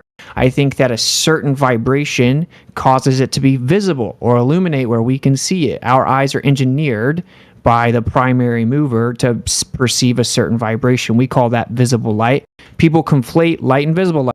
So what is it? Well, I think it's what's already there, being excited or disturbed or perturbed, a perturbation. It's just like a disturbance of the light that's already there. It becomes visible. And it has a certain rate in which that happens. And that's based on the magnetic field and the electric field, which is where we got the quote-unquote speed of light in the first place. So what we would generally accept as a light source, you would explain as more like a catalyst? Yeah, like the rock you threw in the pond. Oh, snappy. So, the analogs that we have in nature, like water and waves, which is often made as an analog where the claim is the water's already at the other end, and then the waves. The problem is that the waves take time to reach one end to the other. It's not instantaneous. Yeah, that's So true. the only objects that we know of, in principle, that can transmit energy are solid pole or rope, whether push or pull or torsion, right? Sure. Right, so we don't have any analog for this, right, to use, right? So that being said, since we're using the quantum Venn to critique, let's just call them small little balls of light, how would your view solve the quantum Venn paradox? Yeah. So it's similar to how I would solve the problem with shooting a laser at the glass and it's slowing down. The glass, or the lenses in this case, are just an additional medium that we're trying to perceive the light through. The light is already on the other side of the lenses. So when we add those certain electromagnetically polarized lenses, based on the angle of the oscillating fields, right, it prevents us from seeing that excited vibration. Once you put the other medium there, now it realigns those fields to where it's visible again. You can see the vibration again. It's not, the light's already on the other side of the lens. It never gets physically blocked. Just like if I shoot light like a laser through glass, it doesn't slow down 30% and speed back up or just look like that because it takes a longer path or anything. It's just that the glass is an additional medium that alters how we perceive it. Does that make sense? Like, I think the light was already on the other side of the lens. Yeah, you need to model that graphically so you can use a graphical tool that would help you to communicate what you're trying to say. However, hold on, you sucker. So I do want to notice that you at least conceded the concept that if light was traveling in multiple directions within a piece of matter, let's say, for lack of a better term, that it would appear to the outsider as if it slowed down while it was passing through. Because I know there are such people like, let's say, Ken Wheeler, who says that light slowing down as it passes through a medium debunks so many things, but it's easily answered by the multi-circuit theory, which is not a theory in any sense or scientific, but that it just is taking more corners and more turns, and therefore it takes extra time to leave. Right, like it increases the distance. So since the speed stays the same, but the distance increases, the time increases. Yeah, I get that idea for sure. Because if you didn't do that, it would violate the law of conservation of energy, and Ken Wheeler just taps out there. He's wrong, but to me, it just makes more sense that because I don't see the light to do that. Right, the idea is that it does that, but it looks like it's not doing that type of thing. Because the laser can go right through the glass, like go straight through the glass. So the idea that it's taking all these different detours through the glass, I mean, it fixes the problem conceptually, but I don't buy it personally. I don't claim that debunks the photon, though. This is what busts my head, because all of this language revolves around movement, the time it takes for something to move from one area to another, but we're just to also believe that none of that's happening. Well, no, that's why AI brought up a good point. The AI brought up a good point, like the idea, like, well, yeah, you can have a wave in water, but it still takes time for the wave to get to the other side. That's true. The movement takes time, right? The movement takes time to move through that medium, but the water itself was already at the other side. So there is a time variable. There is what people would call like a delay, or for the movement, but the water itself's already there. That's a fundamental difference. What is moving then? The whatever the medium is, because I've never seen waving without a medium.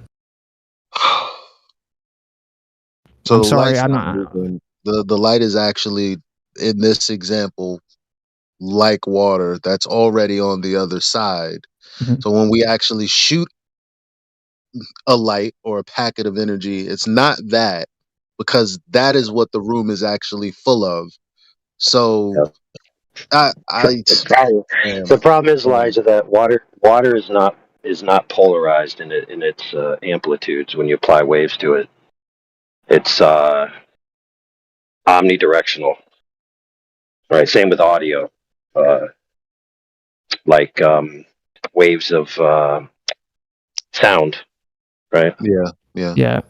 Like the polarization of light does not behave like either of these two things, which are often used as an analog, and that's why when you make a lot of analogies with water and sound, it fails. But it actually can, right? So if I turn on a light, like in my room, it spreads throughout the whole entire room. But if it's a more concentrated, coherent light source, then it can be like a beam, like a laser. So it's actually based on the coherence of that disturbance or excitation. Like I can beam a sound wave. Now it's much more difficult because sound wave isn't the best example. It like really suffers from diffraction and it really spreads out. But anyway, I mean, yeah, it's just based on the coherence of the. Well, let's be clear. Sound and water are mechanical waves. They are particulate interactions on a mechanical level that induce the next matter which it touches, or particles which it touches, or portions of water, however you want to describe it. It's a physical wave. It is particles in motion. That's how we conceptualize it, yeah. Like, I've never seen a gas particle before, but it's certainly a model we have, yeah. I mean, but the point is, like, for example, if you stand at the end of the road and I yell to you, it may take a second for you to hear it. Or if my neighbor shoots his gun, there may be a delay or thunder or whatever. But what is sound? Sound is just the air vibrating. And the air that vibrates and lets me hear the gunshot, it was already right beside me. It didn't travel from his gun to me. So it was just the Right, medium's already there. but sound is not considered to be air itself. It's considered to be air in a certain type of motion. Right. That's So my until point. that air is affected by the precedent air, which is, for lack of a better term, a mechanical interaction. One portion of air causes the next portion of air to receive the motion that was initiated at the causal event, which is your voice. Well, that's, And that that's is a definitely chain how people reaction. conceptualize it. If we're to take that as an analogy, then there's no way around the light traveling. Then it's just Well, the point I was making is that mechanical waves cannot be used as an analogy to light in the way that you need light to function for all of the phenomena that light does. You mean because we conceptualize air to be comprised of particles that exchange the energy to each other? Because like that's just a concept. I've never seen gas particles. I mean, you know, it's a cool story. It helps us with math. Mechanical presence. Listen, let's be clear right now. The mechanical presence of gas is a fact. Yeah, that's there's no dithering about whether gas has a mechanical presence in the physical and natural world. Yeah. So why couldn't the ether be mechanical? Well, hold Why couldn't the on, ether be mechanical? But that's where I'm trying to go. That's what I'm getting at. Hold on, Elijah. Hold on. Go ahead. My bad. My bad, bro. Go ahead. So, like you said, sound is just a vibration of air that affects on its way to someone's ear where air already is. Yep. That's traveling. That's moving through the medium of air. What's traveling? Wait, what's traveling through? What's traveling through? Oh my God. The sound. The sound isn't a thing. There's no such thing as the sound. That is not it's air. It's a vibration of air going from someone's mouth through the air, through the medium of air to the other side. So it's air, but it's a certain movement of air, which is what I heard, right? I heard you right? Yeah, it's a movement of air going through the air. Yeah, I was trying yes to or no? Yeah, it's the I was air talking moving. to AI, dog. Relax. Okay. All right, this is getting ridiculous. It's really not. If you relax, it's really not that bad. This is a point that I'm trying to be a part of the conversation, right? Well, you Is that a certainly have problem? been the whole time, so of course it's not. Okay. So the air from the vibration of my mouth is vibrating in a different way than the air that's already over there at my dog's ears, and it's going from my mouth through the medium of air to my dog and everywhere else in the room, right? But from what I heard, we can't use that as an analogy for what the light's doing. And that's where I'm at. That's where I'm not understanding what's going on, because you have the light, let's just say, like the air, is everywhere. And then there's an excitation of energy, which would be light, again, like the laser, but it's not going from point A to point B like the sound is. Why? The air was already beside you. Like the sound is the air. So yes, there is movement, okay, but the movement is of the medium that's already there. The air itself did not go from the gun to me. It was already beside me. The mechanical action is what traveled. Elijah, the mechanical action is what traveled from point A to point B. And I'm cool with that, right? Like the speed of light is a very reliable value for the most part, and it came from Maxwell's equations due to the permeability and permittivity in a vacuum. It's pretty accurate. It's actually not accurate. I mean, it's variant. It's actually not a constant like they claim, but and whatever. Good. It's accurate enough to do targeting. I can tell you that for certain. Yeah, but do you agree there's evidence that it's variant? Oh, sure. Right. Yeah. But I mean, it is incredibly accurate. I mean, like, I agree with you. It's incredibly accurate. But the assumption that it's like always exactly that is just some globe nonsense. And I will say, this is what's sad about this whole thing. Look, the idea that light is a constant is a convention based on the premise that you need a constant to make any type of reference system to motion in a relativistic system coherent in any way.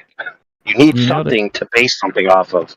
Right. You nailed it. Like, that's basically their absolute reference frame, but they don't call it that because they don't have an absolute. Of course we do. Like, the Earth is absolute and stuff. But like, this is also where the wave theory of light really got its like stamp of approval, was where we got C, because the way that we got the speed of light was Maxwell used the permeability of magnetism, the magnetic field, and the permittivity of the electric field in a vacuum, and he used these values to get a quote unquote speed, and then the speed of light seemed to match that, right? What people thought was the speed of light. So they're like, oh, well, this verifies that it's a wave because there's an oscillating magnetic field, there's an oscillating electric field, and if you take these two fields, you can predict the speed of light. And that's where we got the speed of light, and that's why everyone was like, oh, well, it has to be a wave. We use two waving patterns to get the value, and look, it matches what we see. Now, I don't even agree with that. But I don't think waves are things. I don't think that the speed of light is constant, etc. I disagree with the archaic wave theory of light. I just also disagree with like the photonic approach.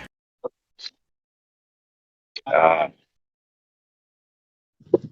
being said, so let's throw out a couple of alternate options. So there's conduit theory, there's rope hypothesis, there's idealism. The list goes on and on, how many ideas there are. So the conduit concept is that, so if you have, I just got to say these real quick because I have to leave. But so, on a TV, you can see a nice image when you're far away, but when you get up close, it's all squares. And you can actually trace your finger around the independent space between the lighted squares. So the conduit concept is that reality has a functional matrix of smallest space modules, for lack of a better term, of which certain events can occur, and they have spaces around them in which things can pass. And so this explains things like fraction, other types of things. But I mean, I can't go into it deep because I got to get in here and tutor my son. But no, you're good. Yeah, before you leave, oh, good. The rope hypothesis that's by rational science, Bill Gaede, and that is that everything is fundamentally connected. So there is a direct connection to which energy can transfer between every, for lack of a better term, particle, which is just the most indivisible portion of a thing, whatever it is, on a sub-level. Right. And it's connected infinitely. Of course, it would be finite if there was a finite amount of matter, but let's just call it infinitely because, if you take one particle floating in free space and you say it's connected by this tether to every other particle, which he uses to explain all kinds of phenomena like gravity, also electrical magnetic transference, fields, how they're able to affect matter at a distance, for example, magnetics, all kinds of things. Mm-hmm. Yeah, I would be more akin to that, void of the particles, right? I do want to say before you leave, like earlier on the show, you like he said, hey, give him a few minutes to speak, and then they kind of interrupted me, and you jumped in, and you were like, this is Nathan's show, and he said 2 minutes minimum or whatever, and I like in the heat of the moment misinterpreted. I thought you were like justifying them interrupting me, and I was like, thanks for showing your true colors. But then I realized like, no, you were actually like helping me out, so that's my bad, bro. Well, I mean, those guys piss me off sometimes. I didn't hear you thank me yet, but thanks. Thanks for trying to clear the floor too. Yeah, I do appreciate it. Well, look. Now there needs to be being a girl. My bad. Well, no, I was just apologizing because I wanted him. Yeah, you should, and that's great. That's what everyone should do. We all should do an assessment on ourselves with how much we've been an asshat in the past week, and go around and apologize to everyone, even if it's only diplomatic. Yeah, Yeah, because you were actually trying to have my back, and I was just like, I misinterpreted. So let's see, Into. 26. Yeah, my number one nemesis in that regard is, man, what's that guy's name? He must not be that important. What is his name? The Answers in Genesis guy. What's his name? You talking about that guy that comes in here? It's Danny Yeah, what's 56. that guy's name, bro? Oh yeah, Danny Faulkner. Yeah. Danny Faulkner. Yeah, writes Wow. articles about how flat earthers are essentially disingenuous, liars, and then just expects like people to take him seriously without issuing an apology. Yeah, bro. Did you see? Have you ever? I found out he wrote an article about me the other day. He wrote an article about me and QE apparently because I googled my name with my wife and it popped up. And he says I think that light is made of particles. QE thinks it's made of waves, and we're so stupid we don't know that modern science knows that it's both. And I'm like, wow, you got that so backwards and not even correct. And then I called him out and I'm like, yo, retract that article. That's a lie. It's like you're just slandering us both. And he just ignored me. So what a goober. Well, he comes in here often, and he doesn't say much, and he knows that when AI is in here, he's going to want his apology. I gotta go, bro. I'm busted. Ouch! You better get on later, bro. Yeah, but he does come in here, and he, he touts himself, what he does speak. But he doesn't speak when any of us are in here, like me, Eli, or anybody else. But he only speak when like the other guys are in here that don't know him. He's a handful. But yeah, he won't retract anything. He actually wrote a book recently, and I was kind of telling him too from a biblical perspective. Actually, I told him I was even saying it. I was trying to plead with him. I was like, dude, don't do this, man. Like the implications of like saying it from the biblical standpoint, you're gonna reap like the worst thing possible by doing that. You're gonna make so many people like that already like asleep. You're gonna just, I don't know, just spreading your lies about the Earth being a globe. Like he didn't care. Do you see? That's the article. If you guys have never seen it, it's pretty funny. Yeah, there's the. I don't know if I just said that. If you heard me, but yeah, it's hilarious. He literally talks about like QE and I, and what we think about light, and he just like says it so wrong. It's so ridiculous. Somebody ought to fact check that guy. Well, he won't speak. I've always, when he comes in here, I tell him to unmute. He just sits there, and then he'll leave after a while, but he won't unmute. He's a PhD, right? Yeah, he is.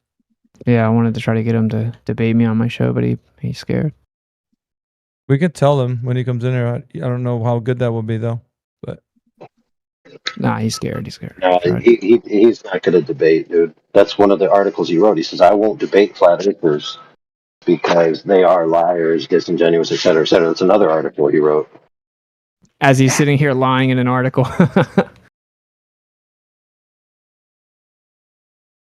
Like, think about that. Like, I don't actually think light is a wave, right? Like, I think it's waving, excitation of a background or whatever, but it's so funny. He says, oh,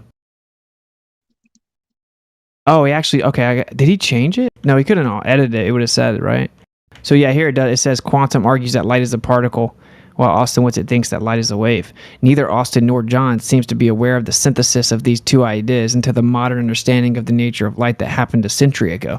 Both Austin and John apparently have read many popular accounts of quantum mechanics, so they should have encountered this concept. As I said in the conclusion of my previous blog, Austin and John have selectively chosen quotes from authoritative sources in typical flat earther fashion, ignoring the many quotes from the same sources that contradict what they choose to believe. These two men have many fans within the flat earth movement, so their misguided conclusions have influenced many other flat earthers. And he just goes on and on. Yeah. Pretty funny. Anyway, we're both in the same article. So a lot of people say that light can't be a particle and a wave simultaneously because of identity violations. However, the simplest answer for that, regardless of any other parsing, would just be that light is a compound phenomenon. It's two things rather than one thing. Yeah. I mean, I think it's one thing with many characteristics, and we'll probably never fully understand it.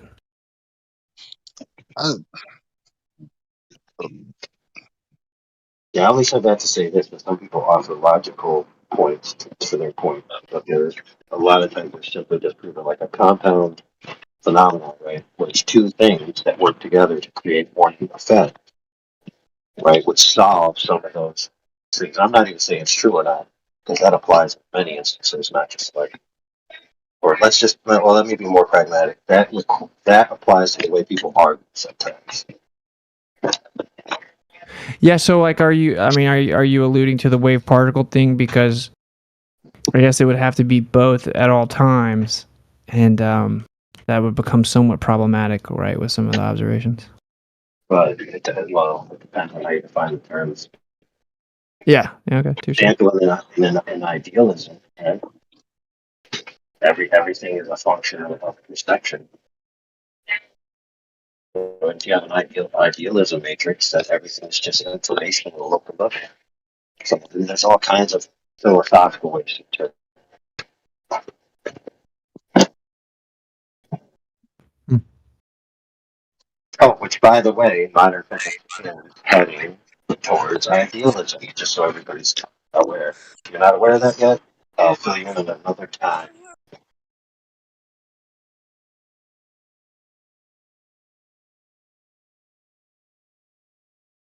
Yeah, I don't know. Like for me, the Venn diagram paradox is a trip to think that it's a photon, and I was gonna say this is kind of what's crazy about this whole thing. QE and I talked about our disagreement about light maybe 4 years ago or something, and we were like definitely like we were homies at the time, you know. And it got kind of heated. But he came back to me the next day and he was like, I was thinking about what you said, and I think you may be right. I think light may be instant. I'm not even trying to talk about him or whatever, but as in like start some drama. What I'm saying is let's think about that logically. Like if light is a photon, that it can be traveling from point to point if it's instant, right? So only one framework allows for instantaneity. Now, of course, it can be disputed if it's instant or not, but yeah, and I think the variance of it also is much more conducive with my type of understanding of it, like the fact that it varies. Not that physical travel can't vary, of course, but yeah, I don't know. I'm pretty staunchly opposed to the idea that the light is a photon, but the phenomena is real. Like what people call the photon is a real phenomena. But from my understanding, it's actually where the electric field and the oscillating magnetic field intersect. It's just that place of intersection. And, we pinpoint that and say, oh, well, that's a photon. I think it's more of like a little pulse that takes place as they intersect. So it's like a process or an event. It's not like a corporeal or physical entity. So standing up opposed to this understanding that it's a photon, you would then make the sure claim that it's definitely not a photon 100%. Like it's not. Like we cannot never say it's never going to be looked at as a photon. So we just throw that out. It's never that 100%. Personally, I don't see how the photon can make sense. No, with stuff like the quantum eraser and double slit, the different variances and the Venn diagram paradox and stuff. I'm not saying I'm not open to it, but no, it just doesn't jive with me. No, especially when I know where it came from. It was birthed from the need to have some way to quantify light that needed to have a constant speed so that they could make their relativistic framework. And that's why Einstein was so dead set on doing it and won his Nobel Prize. And so you're saying it's married to that. So it has everything to do with pseudoscience. It was what you're saying. Yeah, that's what I think. Yeah. But going on record to say that it is not 100% a photon. I could not say that I'm 100% that it's not a photon. No, I would just say I'm pretty damn close to that. I'm open to being wrong. Okay. I just my main point is like when people are claiming that it's been like proven that it's a photon and it can't even be disputed or challenged, I'm like, whoa, that's far from the truth, right? Like that is not the case. That's a conceptual model used to quantify assuming constant C for Einstein. I don't. Yeah, I just don't buy it. Okay.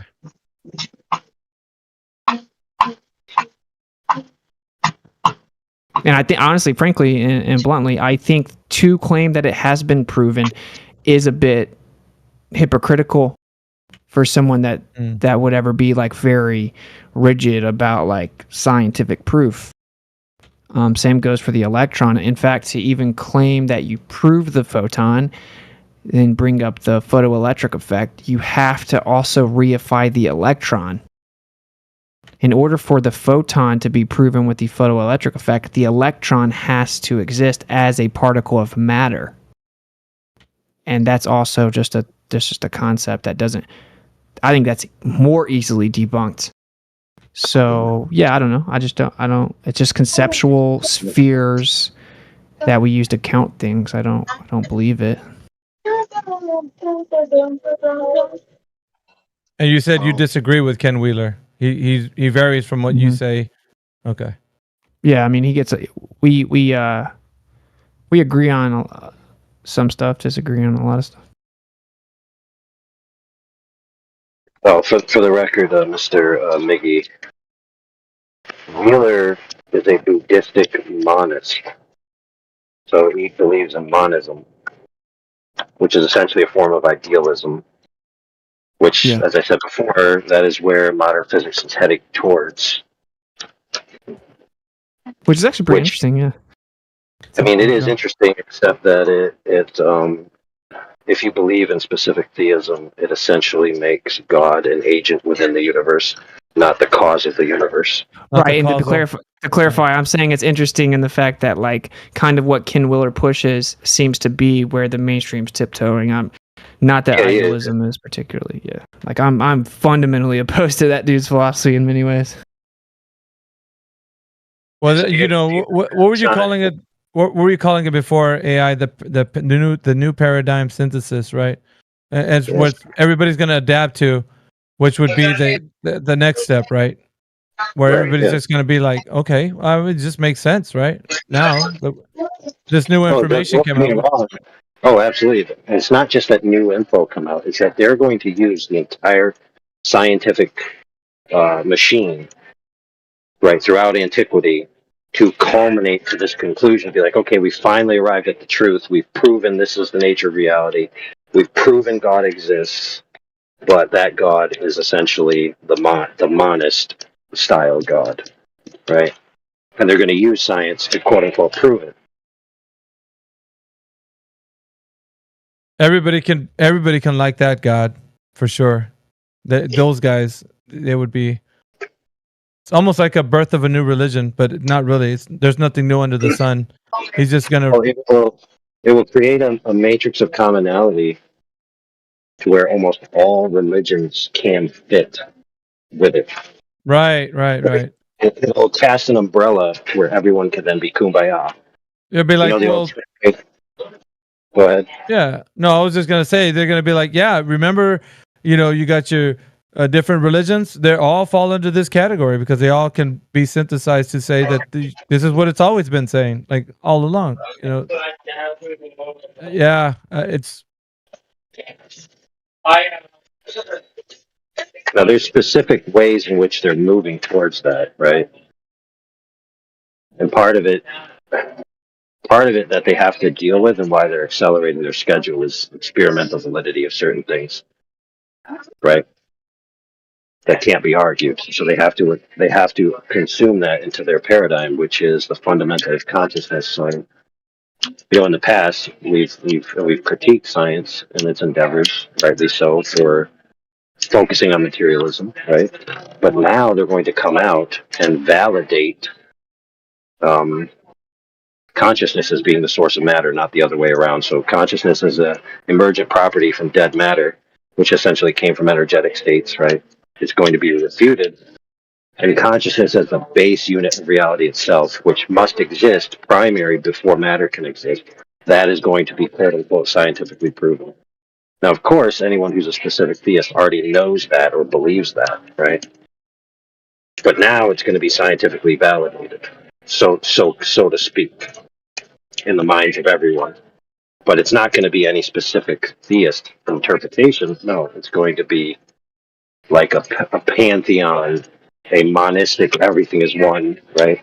So, yes, God is real, but we're all God. He's not objective. We don't have to answer to him because there is no him. It's us. We are all the pen, the flower, the stars. We're all God in one big giant entity. An intellectual lazy way out.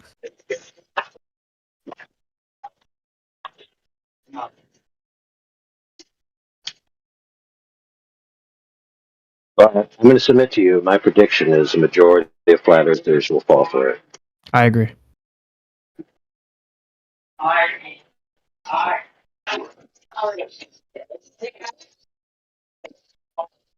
But they have to, right? I mean, certainly the scriptures are right. I mean, I'm also in agreement.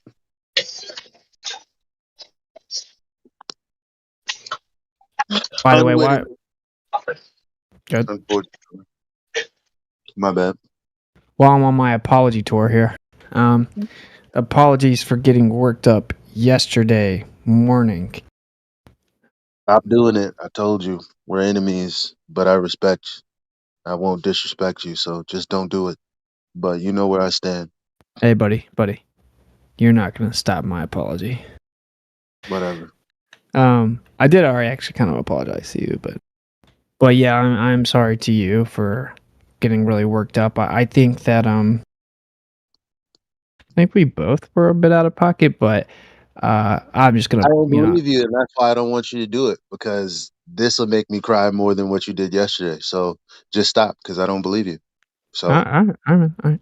So I'm sorry for getting really upset. I kind of explained I don't want to put too much of a personal aspect on this in the public, but I was sent clips of a bunch of people talking about me in here, and then I got like kind of worked up about it. I'm pretty good about not doing that, but it's like when someone's like my brother, like my homie, I get like triggered about it. I mean, that's pretty gay. I shouldn't have, but so I came in here almost like looking for some type of confrontation, like in retrospect. So yeah, I apologize for like kind of getting real worked up or like being all aggressive and being like disrespectful, you know, like you got dunked on and blah blah blah. You could never debate me and all this stuff. Like I much more would appreciate if you took the clip that I was involved in and justify if I lied in any way. That's what I would appreciate. I don't remember the specific time I said something about lying. Oh, well, jury's out, you know, where you say you're not sure if they said certain things, but maybe you don't know that. So I if I called you a liar and it was unfounded, then I apologize. I'm not saying you're calling me a liar, but to come in here and be mad at something that I said, feelings are irrelevant. Either I was right about what I said or I was wrong. If you came in here mad about me being right about something, I'd be pissed about that. But if I was wrong and I wronged you and I was speaking ill of you while you weren't around and I was wrong, I want you to expose me. That's what I want. Yeah, I will say this, like with the actual intellectual disagreement that we had ourselves, we didn't even ironically get into this much today at the show, but to be fair, I couldn't really get into much, you know. He guided the whole thing, but I'm still kind of like jury's out for me on the how to sparse that out. Like, can we ever be 100% sure that we proved a null? Well, yes, relative to whatever amount we varied the IV or whatever. Like we can say, yeah, we proved the null, but it's always going to have the caveat of we proved the null when we vary the IV this much. There could still be a cause and effect relationship there, and we didn't vary or manipulate it properly or enough or whatever. So I'm still kind of there. That's still what I think. I don't really fully agree with the idea that you can like definitively prove a null without introducing like a quantitative specificity. But what you just said was exactly what we've all spoken about yesterday. So it is the position of at least Nathan.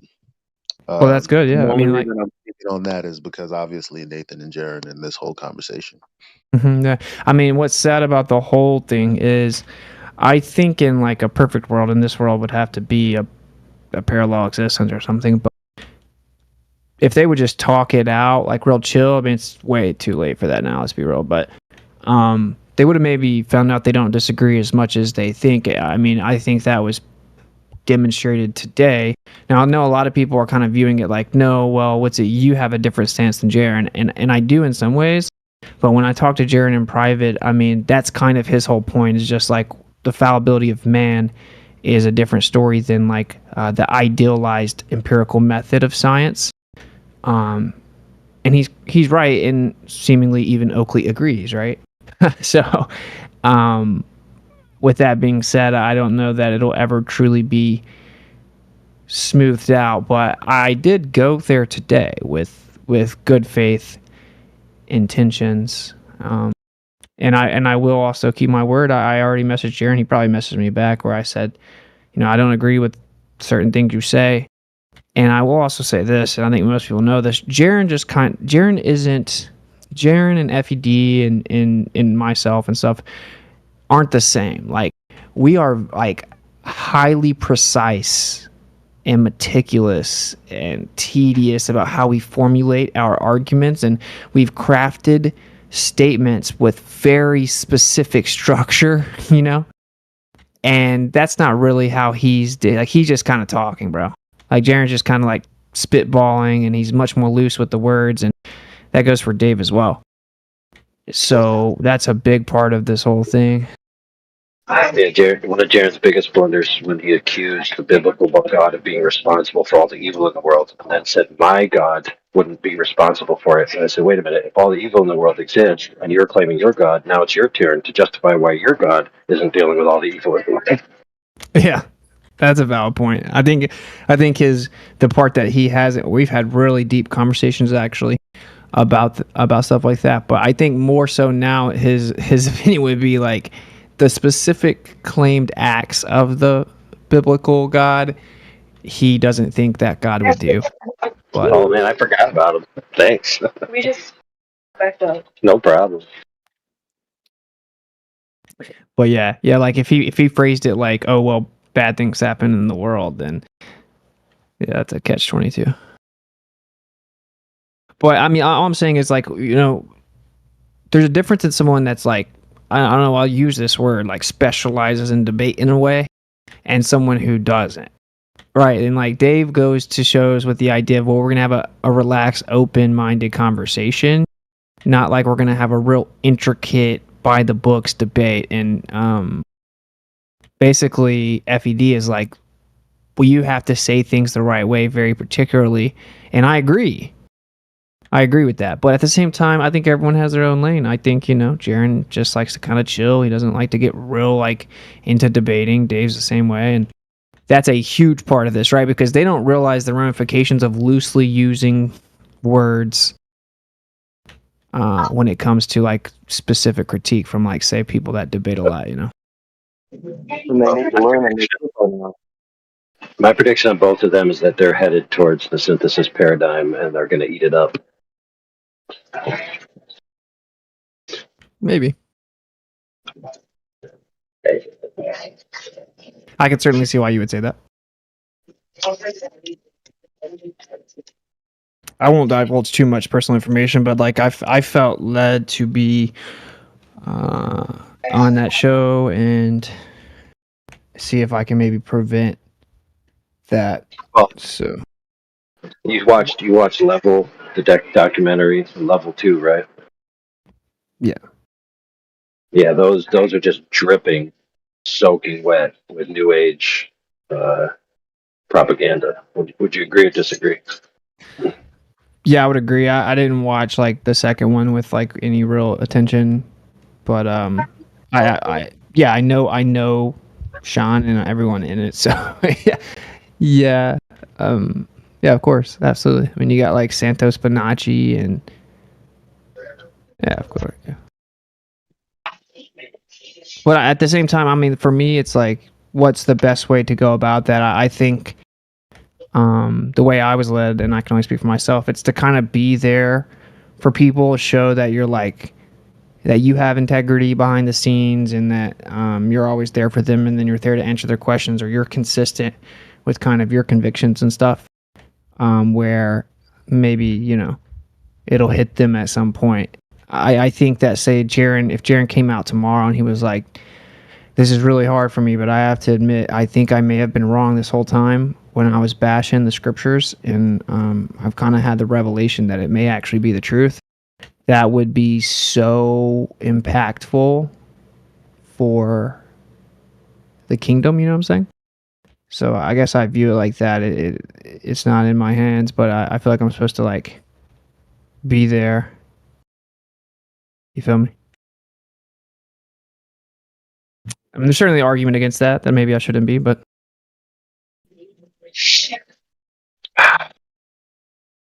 Well, if all let's just use liberal terms to not offend anybody.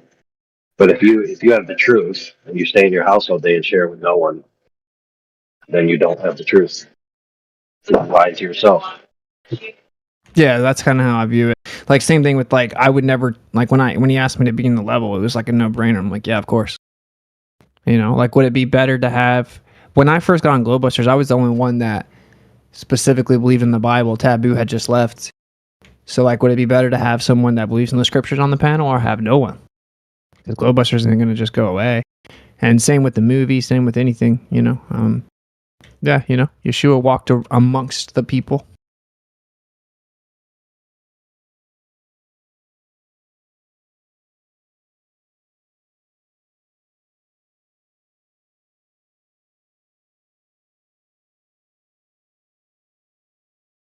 It sucks because I'm really trying to freaking bridge this gap.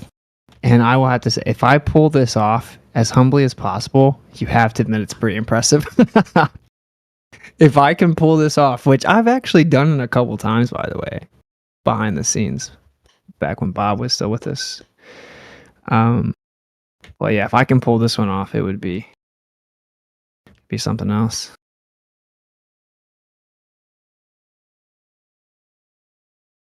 You guys think I can do it? Side bets? Eli, you think I can do it? Do what? Do what? Bridge this gap.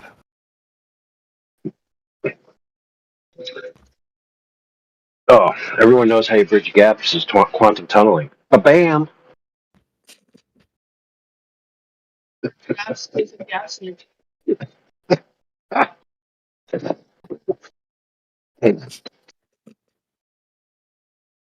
What gap? Just the schism in, you know, even the intellectual disagreement. I'm trying to bridge the gap. I think that people agree more than they realize. So that would be the first step to maybe bridging the divisive aspect of it, with the personality aspect. I don't know if I'll be able to do it, but that is my intention. But I can't put too much energy into it. Like, I have a lot of other stuff going on, and I'm about to move my family, and I'm about to do a whole bunch of stuff. But I'm gonna try to put a little energy towards it and see if I can do it. But you know, we'll see. Well, it sounds like the boss is even training. I got a question.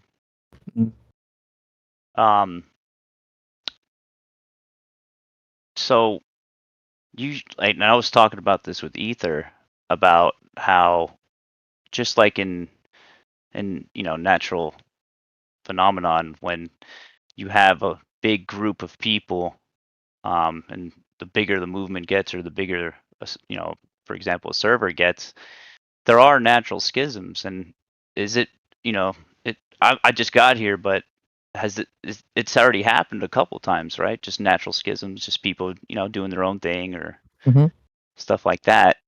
When you say you want to bridge the gap of the schism, is that even possible? Not entirely, no. I mean, it's an inevitable aspect of any type of community, but Yeah, I mean, like, when say there's like big names in the community that have this like personal online beef, but in reality they kind of agree and they're talking past each other. That's a scenario where they should sit at the table, and even beyond that, I promote intellectual schisms. I think we should have different opinions and not be a cult of thought. That's what we broke out of. So I promote that aspect of it, but it's like it's just like the really toxic, like, because I think we're focusing all our energy in-house when in reality, we just got to kind of get the word out. I agree. Yeah. And no, yeah, and we're all humans. Everybody's humans, and everyone has also human problems coming into this stuff. We all have egos. We all have emotions. Like, it's only natural. And that's why I think, like, just in general, the thing that all of us can all fall back on is the fact that Earth is flat. Period. It's like, it's not moving. If we can just all come back to that, in my personal opinion, then the real priority of being able to talk about these things in a public space and wake more people up. And I know that's not everybody's goal, because some people just don't want to be woken up, but just the fact that if we have infighting or in-house fighting, just like in anywhere, it's just like the people that started the lie of the globe, they win.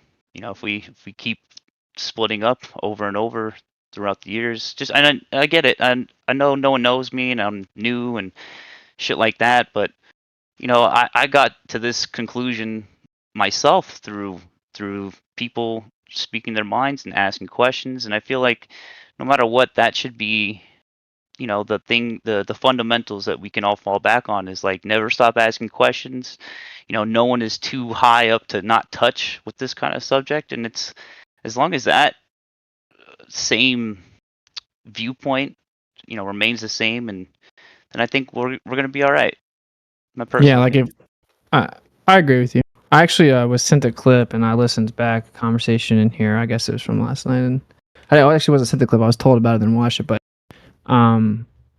you were talking and you were saying a similar thing, and it wasn't particularly received, but I agree with the sentiment. I think that what we have to avoid is any type of like leader type of mentality, like we have a leader or a group of leaders or anything like that. That's very culty. I think we have to avoid becoming stagnant. And I think that we should promote intellectual disagreement and respectful debate, because that's kind of how we win. I mean, the reality is we reset and we don't really know a lot now, and yeah, we kind of got to work together to figure it out, as well as if we're just putting all our energy into going back and forth with one another, then our energy is misdirected, so Exactly. yeah, I agree with the sentiment for sure. I think that disagreement is inevitable, and I actually think it's a good thing. The bad things would be any type of gatekeeping or dictation of thought, or Appeal to authority. yeah, or even within this community, like any leader type mentality, any type of like hierarchy.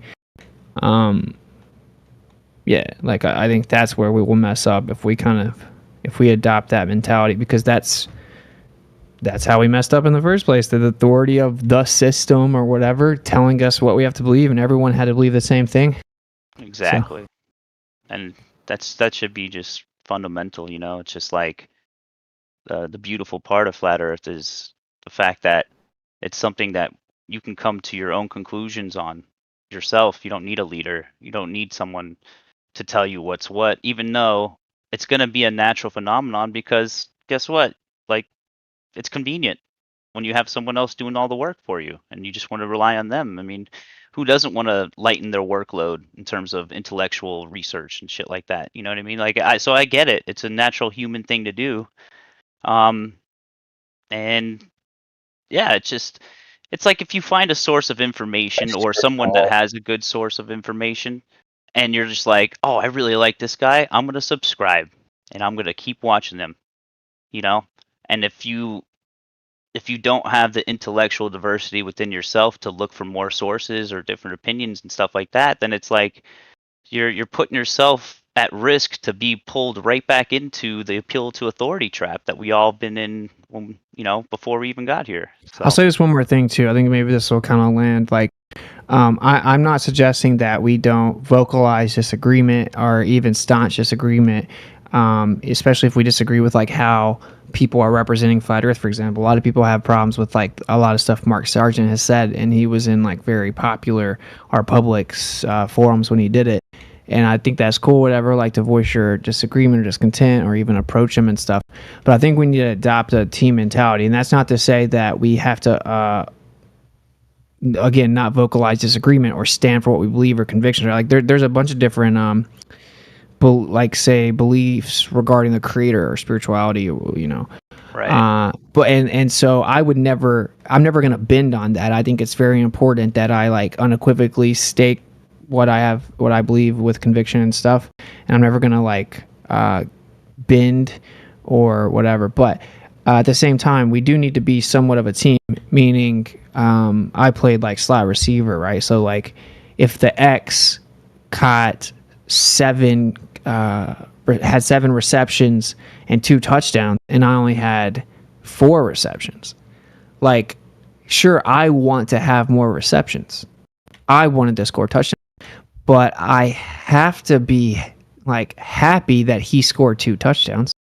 And if we're not, then we're screwed. And I think we can't, like, you can't win a team sport. And this kind of is like a team sport. It's actually like a battle. I think it's spiritual too. But sermon almost over. My point is, like, say sometimes I've seen Dave on really big channels and he says stuff that like really irks me. And I'm like, why did you say that like that?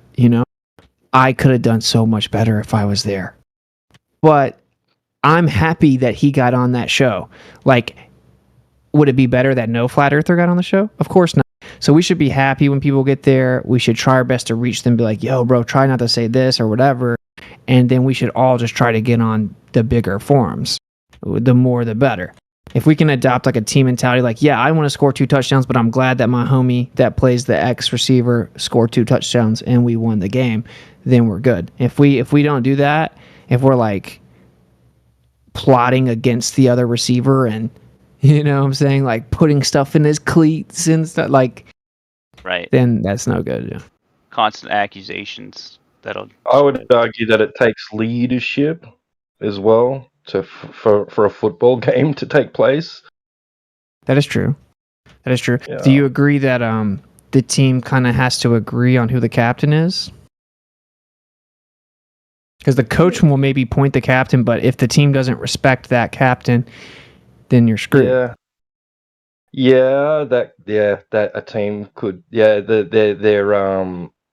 competence may suffer. Yeah. From that. Or say the captain isn't a team player and he's plotting against the receiver or whatever. You know what I mean? But when we apply it to this, it's kind of difficult to point out there is no coach other than Yah, the creator. So yeah, I don't know. I don't know how you would go about that. I'm not saying that like leadership traits are bad. I'm just saying that like unelected positions of dictatorship is bad. Yep. Right, like a power struggle, like a power dynamic in a hierarchical structure. Well, if you look at this server, right? Let's say India just like disbanded, like just dispelled with all the ranks and all the moderation abilities for one day, or even a week. Or if he gave everybody the same amount of moderation abilities, it would be crazy. Yeah, for sure. Right. Yeah. Hierarchy is beneficial to order.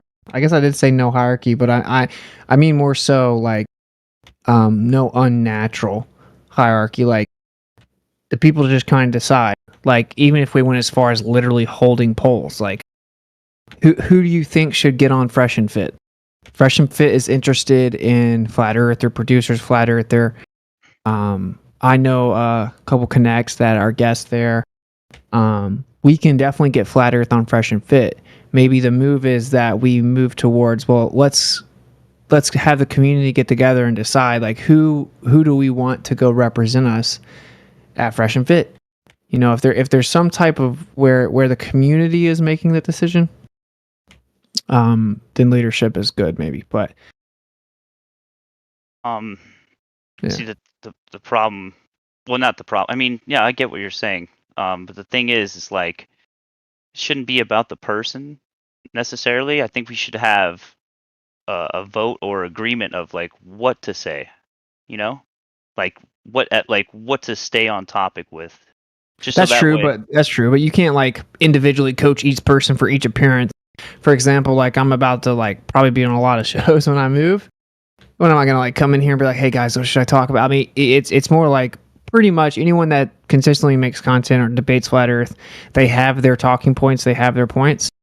And if you kind of be like, oh, well, I don't really want him on there because he's going to really push this like disproportionate dome model. I don't want him to do that. Or this person's really going to push that he knows the ice wall exists. I don't want him to do that or whatever. You know what I mean?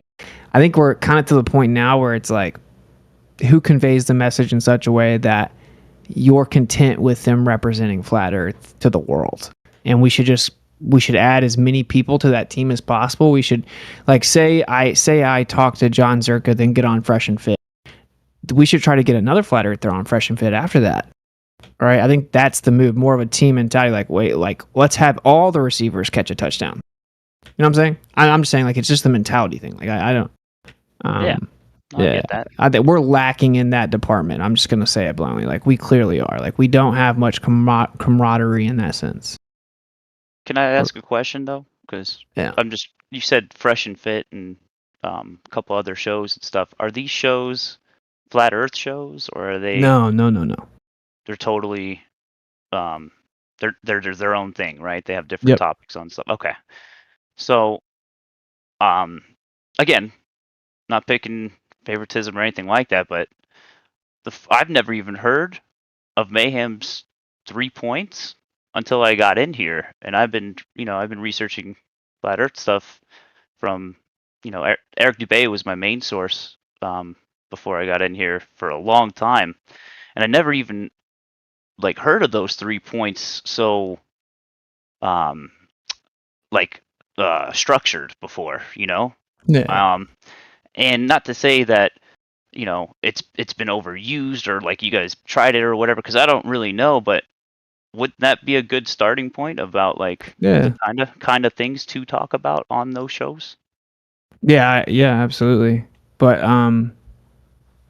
like, because what that is the 3 primary claims of the globe model, right?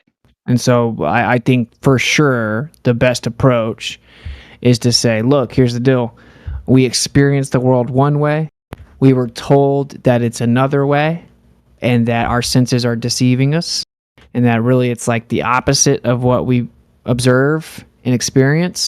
So we need evidence that verifies that.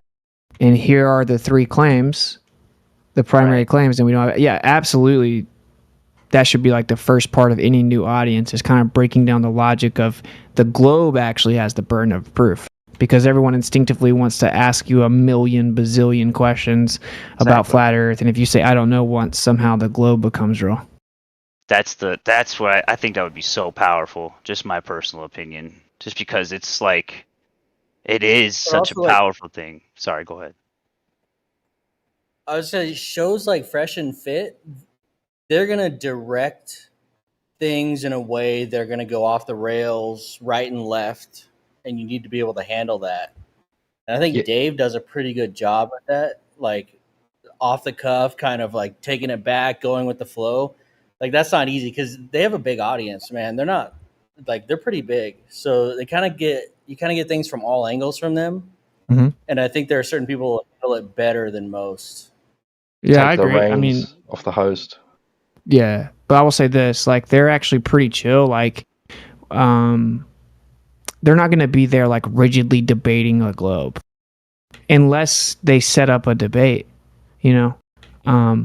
Yeah, like Dave, I think Dave does good. I know people disagree, but I think Dave is good for people that are new to it. I've met like literally hundreds and hundreds of people that said Dave Weiss will come up to Flat Earth, but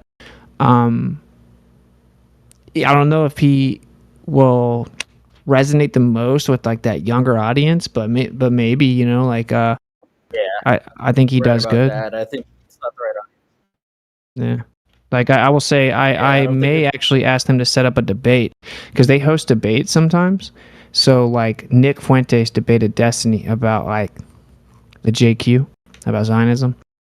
So maybe they'll do that. You know, I think it'd be cooler actually to have like just a chill, open-minded conversation where the host and the co-host kind of just ask questions. But yeah, anyway, a few of the mods did come from Session Fit, did come in here, and some of the guys gave them Dave's email, and then he actually came on the live chat. Dave was on the live chat, so they tried to tee up him going on to Fresh and Fit. I don't know if anything came of that. I think you're in contact with him, aren't you? Dave got his Weiss? number. Yeah, of course. Yeah, Dave Weiss. Yeah. Yeah, I can ask him about it. Yeah. In my opinion, what I want to do is I want to just reach out to John Zerka, and I want us to both go on there because when John Zerka's on the show, they get up to 100,000 live viewers. But So- is he really a flat earther, or is it just a title he gives himself to look a bit more weird? Like, you know, he's No, he's got some wacky 100%. arguments. He's 100% a flat earther. He needs to work on some of his arguments for Comedy sure. then, on it. But I mean, if he wasn't a flat earther, then he wouldn't be on like huge platforms saying, "Oh, you need to talk to Witsit. He's like the best flat Earth debater." Like he wouldn't point people to anyone in this room. Like if true. he was Yeah. fake. Yeah, Yeah, right. yeah. Because he so, does I mean- say some weird shit. yeah, but that's his whole thing, right? Like he's just like all over the place. Controversial. Yeah. I'm talking about the viewers, bro. Like when he gets on there, Yeah, true. they break view records. Yeah. Yeah. He's on the fringe of taboo. That's why. Yeah. Shock value. Yeah. He's hard to listen to for certain things, man. Like that debate when you were with him on Modern Day Debate.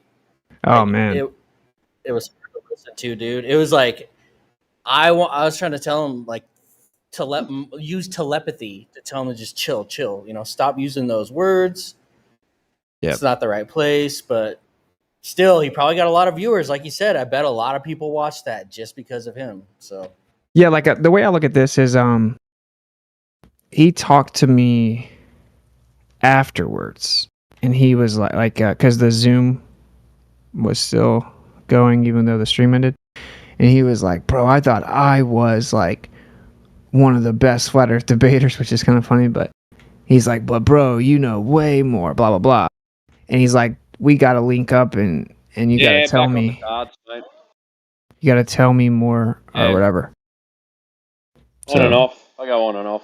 You're hot, Mike and brother. I think he's open to like refining. I guess what I'm saying is I think that maybe in that situation he would alley-oop me a lot. Only ones that are bearable. Timbo, you got a hot mic, man. I think he would alley-oop me.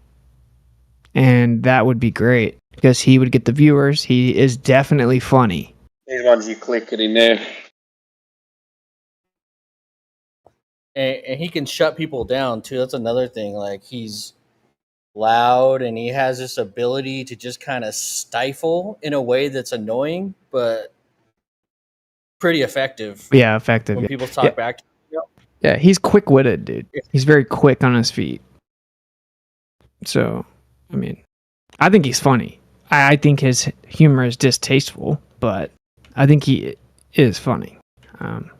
So anyway, I'm just saying, I'm about to move to Florida, so I was like, well, I'll hit him up and be like, yo, let's like set up a FE conversation on Fresh and Fit. I'll fly down there or whatever. But you know, who knows? I mean, do you guys think it? Well, I just think it's a smoother transition into being on that show because it's like he already kind of has some standing there. So you would kind of go in on some like VIP status instead of like hesitant, weird setup with the flat earther. I don't, I think you got to take every opportunity that you could get, and I think that's a pretty good one. Yeah, you gotta make stuff happen, brother. I'd watch it. I'd watch it for sure. Dude, 100,000 live viewers is insane. Yeah, live, and then what? How many millions of views after that? Yeah, exactly. Even on Rumble, like millions of views on Rumble. And they got kicked off of YouTube, right? Didn't they get booted or demonetized on YouTube or something? They may have got demonetized. They're still on there because they have 1.5 million subs on YouTube right now. I just looked them up. But yeah, another one I'm gonna reach out to is have you guys heard of Lex Freeman? Yeah, I don't think he's open to what you're gonna say, but in fact, I know he's not, because he talks to a lot of cosmologists, but he's also open to intellectual conversations, regardless of how outlandish he may think they are. I'm gonna be on Lex Freeman, bro. Nice. I'm just manifesting that type thing, big, but dude. I'm not saying it's set up. I'm just saying he did say that he finds flat earthers very intriguing when they question things so fundamental such as relativity, and I really enjoy occasionally having these conversations that make me step back and just kind of reconsider everything I thought I knew.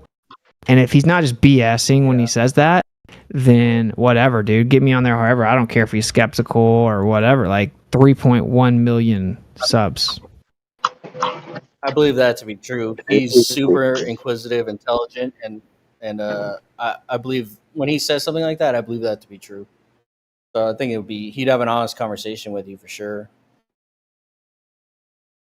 Yeah, I think that'd be cool. That is an idea. I guess what I'm saying is just throwing those ideas out. I think we need to move towards that. And imagine if instead of being like, yo, did you see that 3.5 hour live stream about that Witsit did at 2:29? He said something I disagree with. It would be way better that we're like, yo, let's get certain people on certain shows. You know, like, wouldn't that be way more impactful?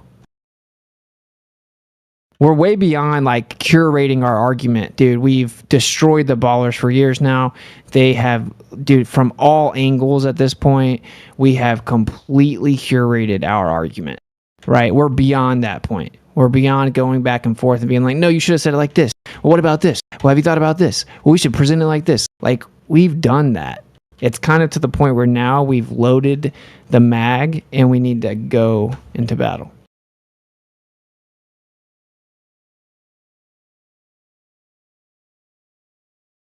I mean, what about Eddie Bravo? He's got a big following. Are there any opportunities through him? Yeah, because he must know Lex Friedman. Oh, I don't know about that, but yeah, he's friends with Hibbler. Hibbler's his producer, and Hibbler's my homie. I have a direct line with him. I think before that, I'm supposed to be going on Sam Tripoli's show, and I think Tripoli is supposed to try to set up like he's supposed to bring in like a some type of professor or PhD or whatever, right? Like quote unquote scientist, to have a debate with me on his show. Yeah. Tinfoil Hat podcast or his own show? Yeah, the Tinfoil Hat podcast. Or his Which what is happened? his show. Nice. What happened with this TikTok thing that was going down like a month ago? What you mean? Well, there was like people were going to start broadcasting the live stream on TikTok, and there was like some other flat earthers on TikTok that were going to all team up. I don't know. I don't watch them really. No, from here there was going to be like a.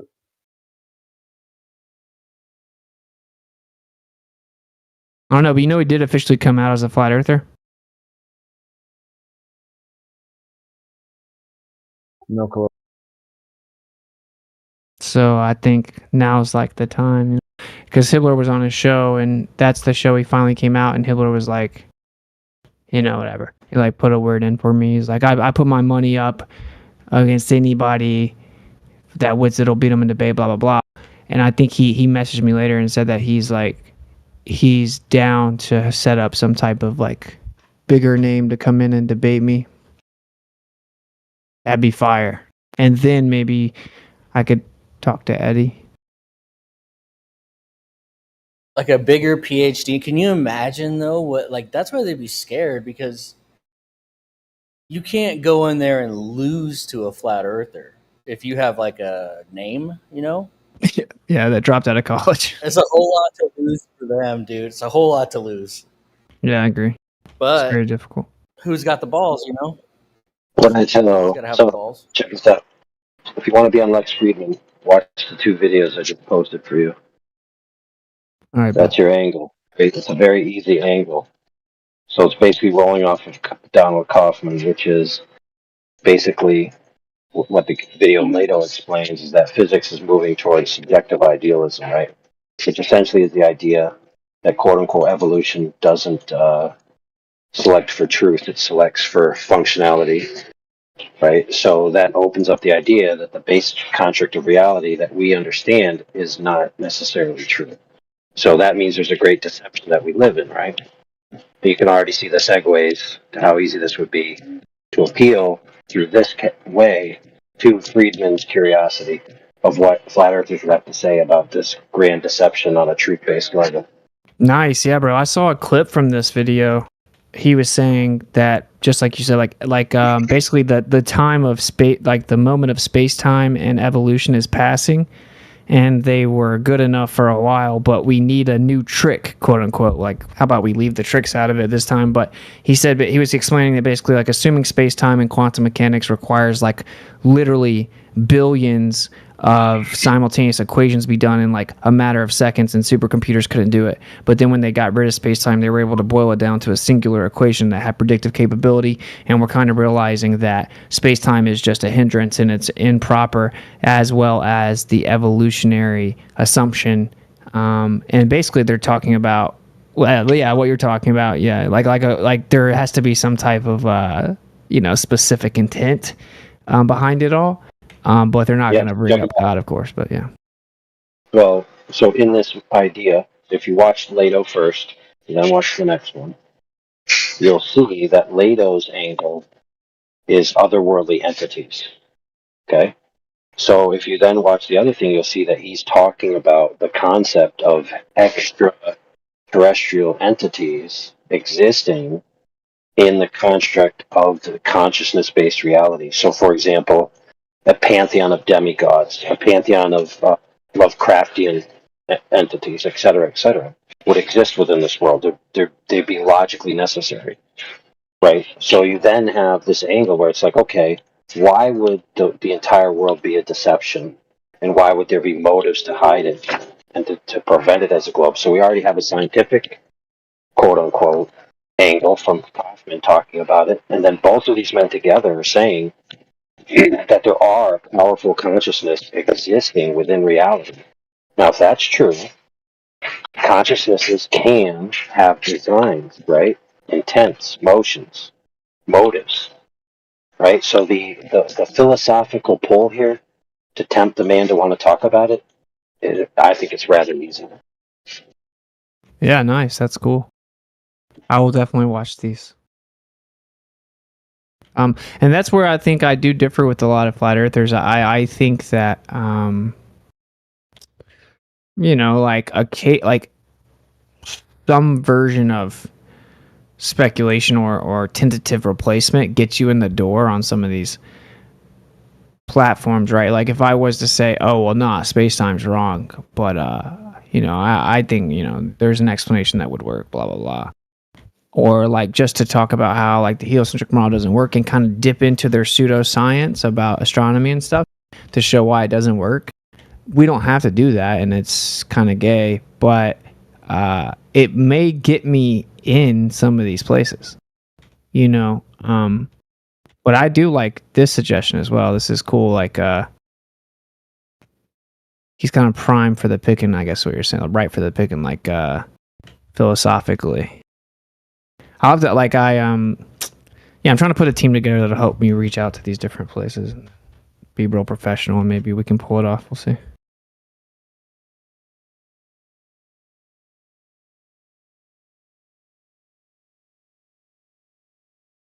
Because like I said, people won't like this, but to get me into the door, I think it would be a worthy sacrifice to say like, oh well, no, like the evidence the evidence has shown us that relativity can't be true. Space-time can't be accurate because, for example, relativity necessitates dark matter. Then we looked at dark matter halos, and as the galaxies collided, they didn't slow down, which would have been required for this dark matter to actually exist. And so we've actually verified beyond a pretty insane level. To quote the astrophysicist professor from Australia, beyond sigma 5 confidence that dark matter doesn't exist. So now we need a different thing, and like maybe actually what people call gravitation is an emergent property due to the oscillations of a fluid-like background medium akin to an ether. Like, therefore you have the action and reaction and blah blah blah blah blah. Where like that just maybe would get you in the door places. You know what I mean? Like this type of like bridge. Like here's the thing that they have going on. So they'll say, okay, evolution doesn't go for truth. Space time isn't true. It's just a functional tool that we use to express something. But a lot of the claims within it are used to back the idea of heliocentrism. So then they say, okay, well, none of these things are necessarily more true of the underlying reality, but they need to reduce down to the Earth being a globe floating in free space, right? So they still have that circularity to their reasoning. And that's another way to bring it out. Be like, okay, you had, let's just say, okay, Kaufman's on your show saying that none of this is true. It's not the base level reality. And then he said, whatever we find must reduce to a globe. Why didn't you challenge him on that? If he says nothing is true, but whatever we find must reduce to essentially the globe and how it functions, I mean, how'd that one slip past you? Yeah, nice point, bro. Like just point out like some of the base presuppositions that they're overlooking and just assuming. That's actually a great idea since he touts himself on being so open and willing to question everything. I'll be right back.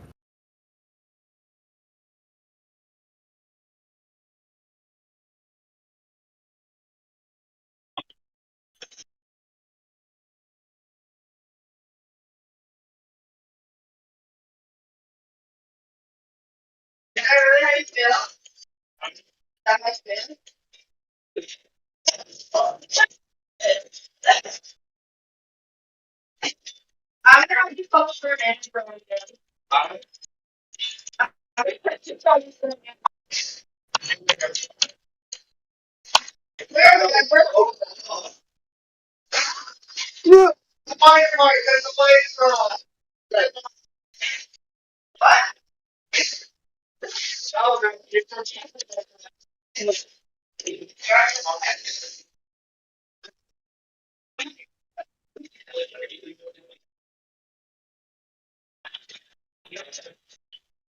Oh, what time do you guys close? What time do you guys close?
All right, chat.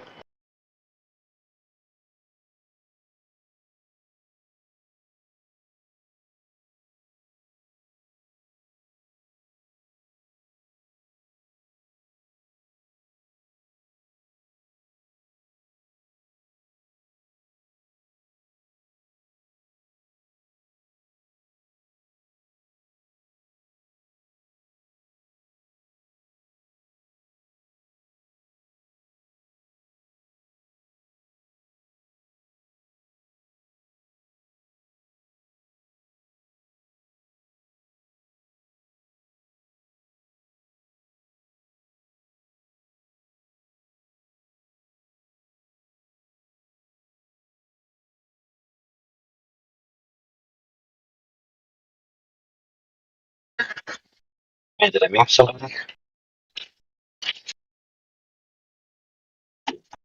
It's just playing hard again.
Yo, Larry.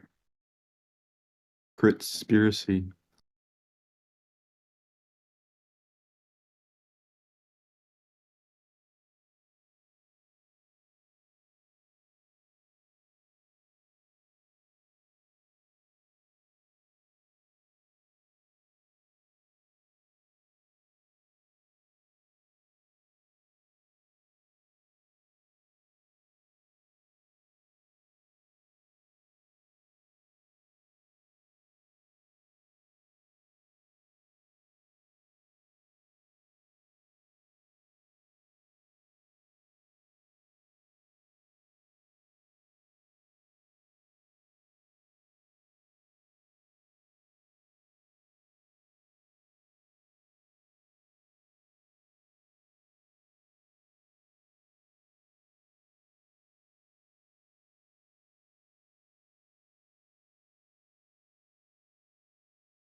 You're fired.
All right, game on.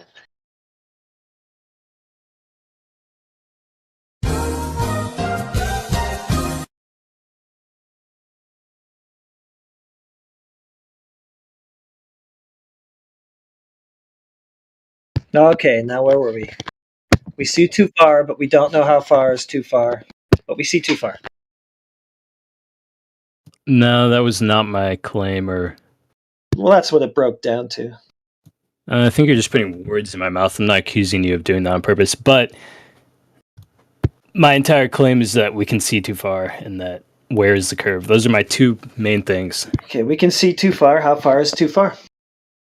Don't know. I watched the video and I saw that they proved it. Right. So it what was I enough said, for me. All right, so what I said then. Okay. What you said what? That we see too far, but we don't know how far is too far. Literally what you just said. No, but the people in the video did know how far was too far and no one's disproven it, so Some guy said that. How do you know that? Because I haven't seen a video of it and I assume it would be promoted and spammed here by Globers, which I've been arguing with. Some guy said.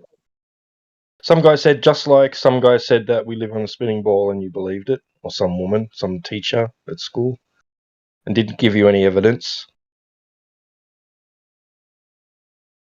There actually are videos that are quote unquote debunking Black Swan, so you should watch those and just believe them. Okay, link them to me. I don't even have to. I'll just summarize the argument. Refraction. Oh, wait, is Black Swan the one where... That basically is the argument. Globe arguments. Wait a second. Is Black Swan, you're saying Black Swan debunker one? Is that the one where they, with the city skyline or what? No. Which one is Black Swan? No, that's not the Black Swan flat earther. It's, he's in Cogdis, so he can't see it. Wait, so what was the video, the debunk video, which I'll give you the video. I'll give you the debunk video. It's refraction. That's it. Wait, he's oh, he won't be able to see anything, right? Yeah. He could DM it to me, but yeah, well, you can watch it, and then based on their numbers and their argument, you can just go back to believing in the globe again, right? No, that's not what I said. I said if I saw people disprove it, which I haven't, then I would have to go out and test it myself. Logically, right?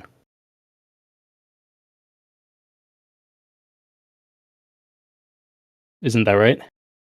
So you're saying that someone testing the globe went out there and made a video of disproving the globe by making observations that don't attach to the globe math, but you're saying you don't know the math, but you believe the guys that made the video and debunked the globe, and since there's no Globers debunking the guys that debunked the globe, then you believe those guys that debunked the globe. I didn't say I don't know the math. I said I didn't memorize all the numbers to repeat them to you guys right now. But I did watch the video and it did convince me.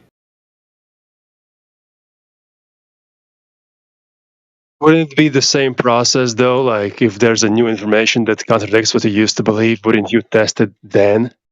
If you're going to test it now, why didn't you test it then? Because before you had a different view. Because, yeah, you're right. There is no...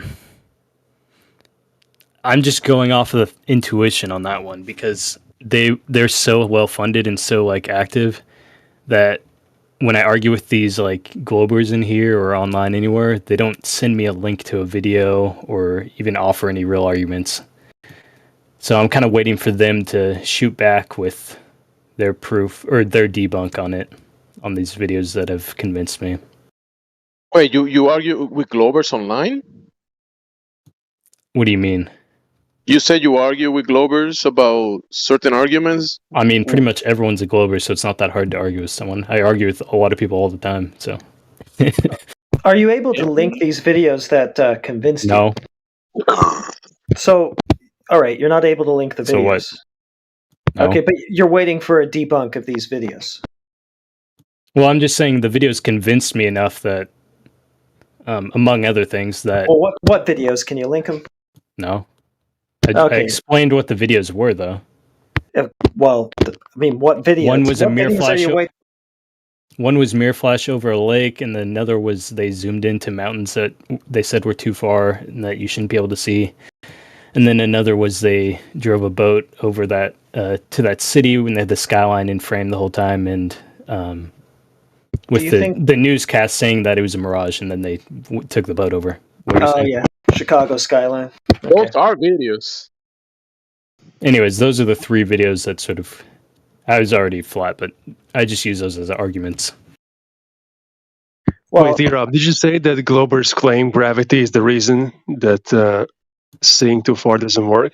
No, there was a guy in here. I was asking what his proof was. I think T-Dub, he was saying that the only thing he's done to prove it, besides memorizing numbers, was measuring a cup of water or something, that it was level, which everyone knows is level. But I was saying that's not going to convince. Yeah, that's not going to convince any Glober because they're just going to say gravity handles all that, just like a plane nose diving down or whatever. Well, gravity makes the water flat and level. That doesn't help their globe argument. Wait, what? That's what the Globers would argue, though. They would argue that it makes water flat and level. Correct. Okay, that doesn't help their globe argument. Why? Yeah, it helps my argument. Exactly. Well, I'm saying I don't think gravity's real. Okay, but you just said that they would argue that gravity is the cause of what happens in this cup, which is water being flat and level. No, I'm saying gravity would be the reason water sticks to the ball and like is flat everywhere. It's flat everywhere, exactly, which it can't be on a ball. Right, but I'm saying they would just use gravity as an excuse for all that. And I'm saying gravity doesn't exist, so there's no point in doing any arguing or doing observations about that when you can just say we see too far, which is way better. See too far compared to what? The curvature calculator. Which is how far? Which is how I don't far? know. I don't know. You can Google it. Shouldn't you have done that before you concluded that we see further than whatever those calculations say? I feel like I'm in a loop here. Well, it seems like you would first want to have those calculations on hand before you concluded that we see further than those calculations say we should. Why? Because that's how you would make that conclusion. No, but I said I made the conclusion because I watched the video and they convinced me. Well, basically, they just said we saw too far. No, but I saw video evidence of them zooming in and them doing a mirror flash. Okay, evidence of what? Zooming in on what? How far? I don't know. They just what? There we go again. They Well, we're convinced back me though. I haven't seen a debunk video of it, which is the other thing. So They convinced you that they were seeing further than some unspecified distance. no, not unspecified. I know. Well, you haven't specified it. Well, I haven't memorized the number. Well, that's how. But when I haven't watched the video, I specified it. looked it up and did all that. And since then, you've forgotten. Right. Sounds real compelling. That's not an argument. Saying sounds real compelling doesn't disprove what I just said, by the way. Well, what you said didn't actually establish or prove anything, by the way. I never said it did. I said the opposite. I said it doesn't prove it, but it's convincing enough because there hasn't been a good debunk, and I've seen multiple of these. Okay, you didn't prove anything, but it's convincing enough. I never said it. I never claimed I nobody's proved debunked anything. what wasn't proven in the first place. My entire point is that this will help the average person see it better than explaining a bunch of math and doing water cup level things. They'll just say it's gravity takes care of it. So, did anybody find what Erob said helpful? Well, what I said was all of you guys are smart, and so you don't need these lower level, sort of proofs. This is when all of us are smart. Have you talked to all of us? So a lot of you are. Obviously, if you're here, you're going to be smarter than the average person. You obviously, know some of the math and stuff, so you're able to repeat some of the memorized globe model math and all of that. Well, it's just that if I'm going to say that I'm seeing too far, I would want to know what that is before I go ahead and say that. Well, I knew it when I watched the video. I saw it and looked it up and did all that. So you say. Just like they said in the video. So you say. Right. I'm not saying this is proof or like 100% proof. I'm saying that it convinced me and that you can tell the average person this and it will be way more convincing than saying a cup of water is flat and level. And water always finds its level. Like that's not as convincing because they'll just say it's gravity. But why would it be more convincing than what we're doing? Because we do say that. That's one of the first things we often hold on. But that's one of the first things we often say is when people talk to us, we say, "Oh, we see too far," and then we get the next question like, "Well, how far is that?" And blah blah blah. They want to know a little bit about it. I see the problem because he's saying it's more the way he wants to present it is more convincing than the way you doing it here, presenting the numbers, blah blah blah. The thing is that I've seen how effective it is to certain people to present the numbers, the specific numbers. It's effective for some people, and I've done it myself with other people with the numbers and without the numbers. So both examples can work, but it's not necessarily meaning that with the numbers is better or without the numbers is better. Well, I don't know, Jimsy. Even though debunking the claim will be better with the specific numbers, in my opinion. Can I clarify what he just said real quick? I don't know, Jemsy. I think it's more convincing if you don't know the numbers and don't know what you're talking That's about. the thing that I had the conversation. I've had the conversation with people before, and we never touched the numbers, and they were, you know what? That makes sense. The water is level, the horizontal line, containment. I didn't use any of the numbers with them, and they were like, "Yeah, that makes a lot of sense, bro. The globe doesn't make any sense. We didn't speak about the they can grasp the concept without getting into the specifics. But if they do want the specifics, like what you're doing, E-Rob, is not going to help very much. So here, let me just jump in here real quick. So he was saying that the numbers have convinced people he's talked to. I understand that because it convinced me. The numbers did convince me, but we in here aren't the average person, obviously. The average person isn't going... What numbers convinced you? What numbers? The curve calculator and seeing too far. Do you remember the numbers, though? No. So if something convinces you, you should retain it. If you don't retain it, then it's kind of suspect. Yeah. Why? That goes back to what I was saying earlier. Suspect doesn't matter. I don't care if it's suspicious. Kind of a big deal to find out about this, and people kind of remember exactly how it happened. And this guy's just like, I don't know. Didn't really remember. Not sure. I don't know. But that's the truth. I don't remember, and I don't care if I can just look it up on Google. Yeah, it's sus. How far the horizon? I don't care if it's sus. Oh, what were you saying? Do you know how far the horizon should be if you're 1 foot off the water? No idea. What is it? So how can you know you see too far? Wait, what is it though? I'm curious.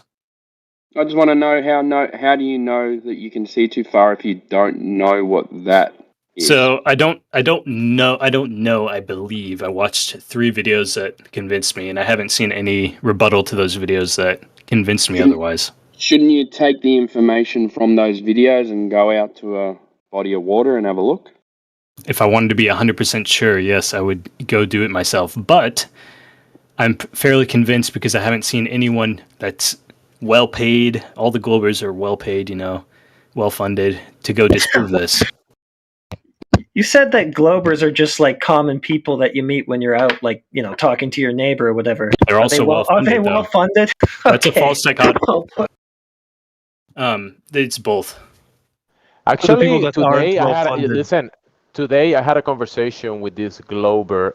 He believes it's a globe, blah, blah, blah. But he told me, I work for a company that makes rockets. Do you think that's fake? That's his argument. I get a check from a company that makes rockets. Therefore, it has to be a globe.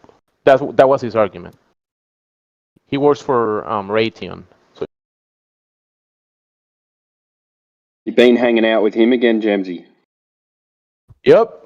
Hey, they were celebrating the India. They were saying, "Oh, are all Indians liars?" I was like, like belly laughing at my end. But it's, like at the end of the night, he was like, I work for this company and they make rockets. Therefore, it must be a globe. Good logic. Is he going to go to other people and convince them in this same way that you got convinced? Nope. And then you're I just gonna said make more. I said I was convinced by believers? the math, and I think it's a better way to convince other people. Like my smart friends, I'll convince with math. I've done that before. Don't Multiple of my underestimate smart yourself. friends. So So how why do is it a you better way how to do you convince convince people them this with way? the Because they're dumb. sorry, Floyd.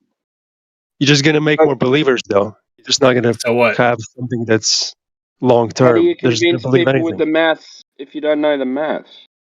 I can just look up the math, or link Well, them a if you, video which explains it all.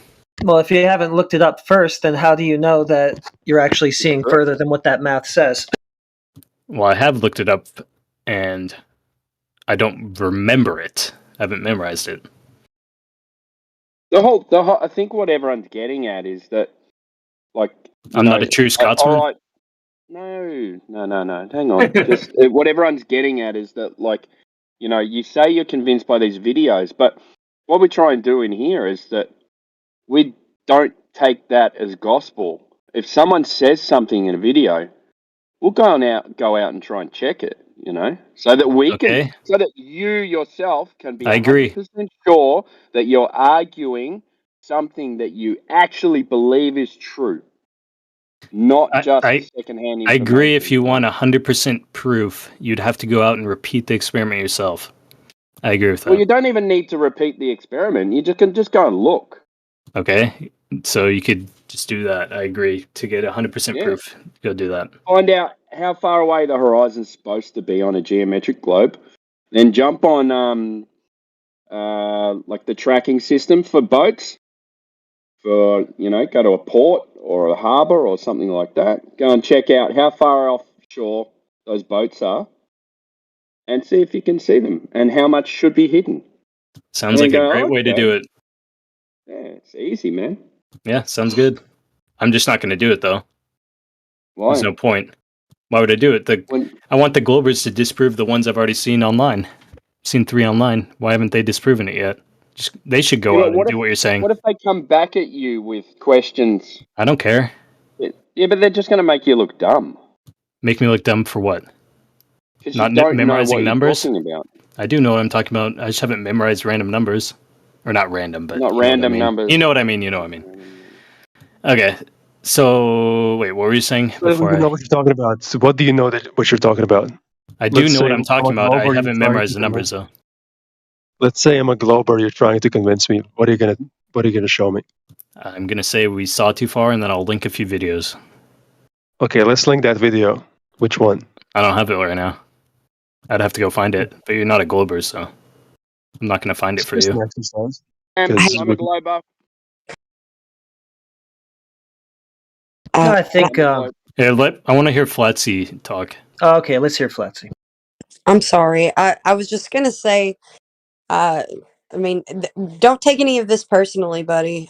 We've all done our due diligence, and we don't need you to do it, I guess, but it's better for your own interest for you to do the due diligence to be able to disseminate information given to you from now on. You need to learn things, and you can learn a lot here, but the way that Keep going. sorry, the way that you're coming off is that you just blindly believe a video without actually going into like the field and testing what they said for yourself. Correct. Kind of a I problem. believe their video without That's testing how we got here in the first place with the globe. Everyone just believed what No. everyone was saying, and they claimed it was science. So no one checked if any of this stuff was true, and everyone just believed.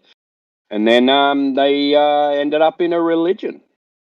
Well, no, I learned it in school, the globe model. I didn't watch a video online and get convinced of it. I was just told from birth. Yeah, but the way you learned at school was by someone telling you. So what? Yeah, but you didn't check it yourself. It didn't convince me though. So you've always been skeptical of the globe, even through school. Yeah, I've always been skeptical of everything. Even the globe. Of course. You look up Why? at the moon and it has one side. That was my first questioning. The moon. We're not talking about the moon. What? Why Well, were that's you part of their skeptical model. of the globe? Why were you skeptical of the globe when you were going through school? because of the moon only showing one side and the fact that we haven't been back to the moon. I'm only 25. Back? That would suggest that we went in the first place. Yeah, that's their claim. But what about why would the moon only showing one face conclude to you that the Earth is not a Didn't sphere? conclude anything. It made me question it, which is what you're arguing that I wasn't questioning it when I was younger, but I was. What were you questioning about the Earth? That what they were telling me wasn't true. That's what I thought What throughout about it? all of school. All of What it. about it I just wasn't questioned it true? all. Even when they had us do like dumb math equations. I was like, What maths equations? I don't know. They made us like divide weird, and they had these boxes, and you'd have to like do weird box dividing. It was stupid. You could have just divided the numbers long division, but they didn't do that. They just had these weird boxes, and you'd have to. I think it was multiplication also. I don't remember, but I always No, because questioned they it all.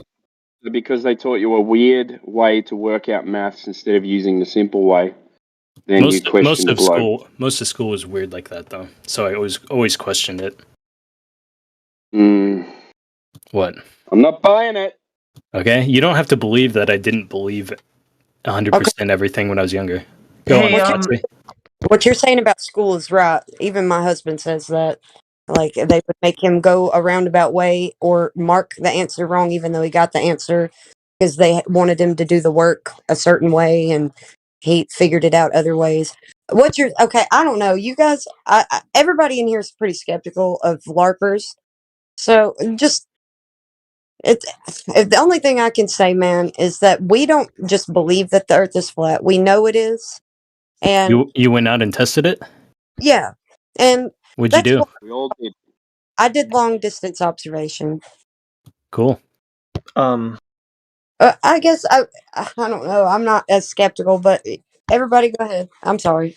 Well, No, you're right. we found this post from Erob Daily on Reddit about atmofirmament energy. Could you speak to that a little bit, Erob? What? Are you talking about atmospheric energy collection? I'm talking about what Erob Daily on Reddit is talking about. He says, I'm is that? saying Mr. Shill, concerned troll, yeah, it sounds like you, that the whole Yeah, I think- lightning narrative we were taught in school about yeah, I can explain NF is that. a total misdirection. He wasn't capturing lightning. He was capturing atmofirmament energy. Yeah, that's just like, that's completely separate from this globe thing. If you want me to go there, I can go there. Yeah, what's atmofirmament energy? Oh, well, you know how they say atmosphere, but I didn't want to say sphere, so it was kind of a joke. Play on words. Okay. Atmofirmament. It's a joke. See, because I'm someone that creates new ideas and new concepts and new words. I enjoy doing that. So You can't create new words. I do every day. How I create new ideas every day. Multiple of them. How's everyone going to come to an agreement on what it means? It's anarchy. Words are anarchy. Language is anarchy. Yeah. What No, it is. You're just a LARPer. That's all you are. Yep, that's what I'm getting at.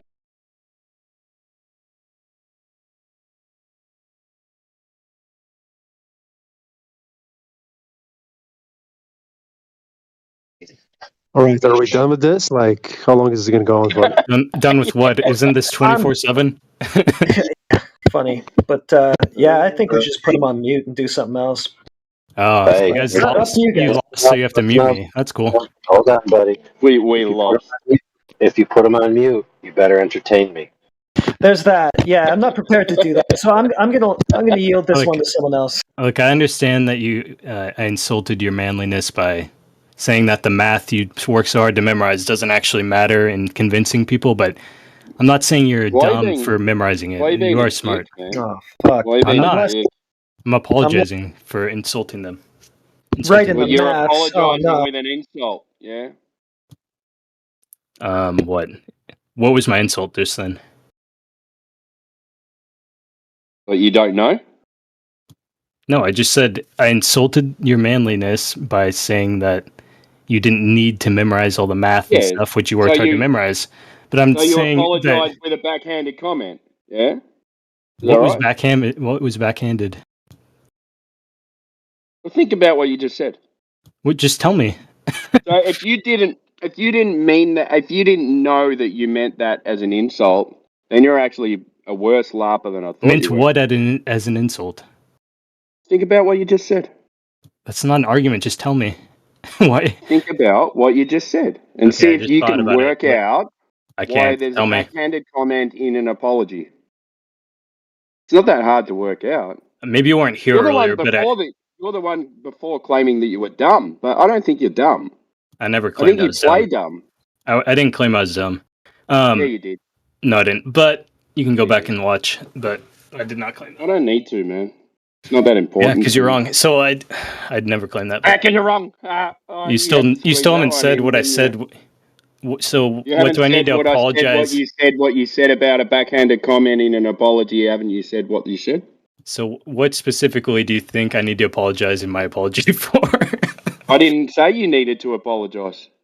Or what do you I think just was said you bad made in a it? backhanded comment. Okay, what was the comment? Backhanded comment inside an apology. What was it? I'm sorry. Say it again. I'm sorry that I attacked your manhood. Yeah, I did. I attacked your intelligence. I shouldn't have said manhood. I should have said intelligence by because I said that you don't need to memorize all this, which you have, and I'm not saying you're stupid for doing it. I'm saying you are smart for memorizing all of it. Talking to me anyway, so Yeah, you just don't go around talking about a man's maths like that. Come on. I'm just trying to sort of like jam into this whole world, this whole globe, trying to jam into it at an angle and sort of push the needle forward. You said you forward to what? Debated globers. Sorry, To convincing more normal people, because I think we saturated a lot of the convincing smart people. You said you've debated globers a lot online. Not like in a good setting, just like on Twitter or like online in chat rooms and stuff. Know how the numbers were memorized by most of us here? That you're smart and you memorize them all? What do you mean? Through repetition of expressing those numbers to people in debates or in conversation. Okay. Whether, the first time, yeah, sure, I might not have memorized them. And then the second time, I was talking to someone about it. I'm like, hey, did you know the numbers don't add up? And they say, what numbers? And I go, hang on, I'll just grab them. And I'll go and look it up. And I say, hey, these numbers. And then the third time, I might have to do that again. But the fourth time, I'm starting to get the hang of it, right? I'm starting to memorize them. Yeah, you did a good job memorizing them. I'm saying you probably did convince a lot of people with that, and I have linked people numbers and all that, and convinced some of my smarter friends using the numbers. Yeah, I'm not talking about convincing people. I'm just talking about having engaged in enough conversation about the topic that I now just naturally have the numbers in my head. Yeah, that's cool. But you said that you've discussed this a lot online with people, but if that hasn't happened with you yet, you've just said, "Oh, the numbers that I don't remember at the moment." How can you have these made up numbers naturally? Can you rephrase that? I didn't understand.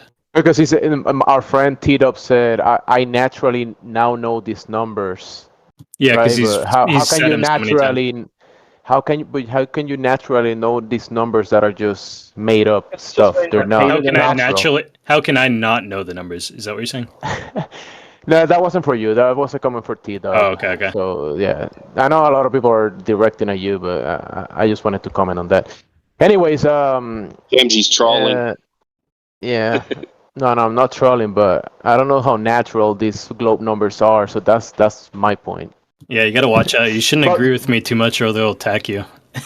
No, that's not the point. The thing that T-Dot was saying about knowing the numbers and then talking about this and probably not remember the first time and the third time, I will say that happened to me because I knew some of the arguments and I was looking into the the laser test and all that stuff, but I wasn't looking at the numbers specifically too much. Then little by little, by like Tito was saying, like having the conversation, repeating, then I was able to memorize the numbers. Not naturally, because naturally I don't know about those numbers being natural, but I did learn the numbers eventually after probably years after talking I about the knew the numbers arguments, themselves being but not the natural, numbers. Jamesy. I'm not talking about the I numbers know. themselves I'm being being a a, natural thing. I'm being a little facetious or whatever. I do know Arab, I was some of the. talking to D Dub. Oh, Arab, okay. I was talking to D Okay, Dub. okay, go. T Dub. Yeah, go ahead, T Dub. I was just saying that I'm not claiming the numbers themselves are a natural thing. I was just saying that the natural process of repetition and memorization. Yes. Yeah. And that's what happened to me actually. What you expressed, kind of like that's similar to what happened to me. Go ahead, guys. Well, I just wanted to say, hey, did you know that these numbers aren't true? Hey, what numbers? I don't know. That's not what I said, though. You're misconstruing what I said. That's basically Do it. you know the rebuttal to the C2 FAR one? Do you know what the rebuttal is to that? C2 For which FAR and the numbers and all which that? one? The Mirage one or the other or Refraction? Which I one? mean, almost all of them. Yeah. Do you I know don't the know. rebuttal for? There's I don't know, multiple pick C2 one. FARs, though.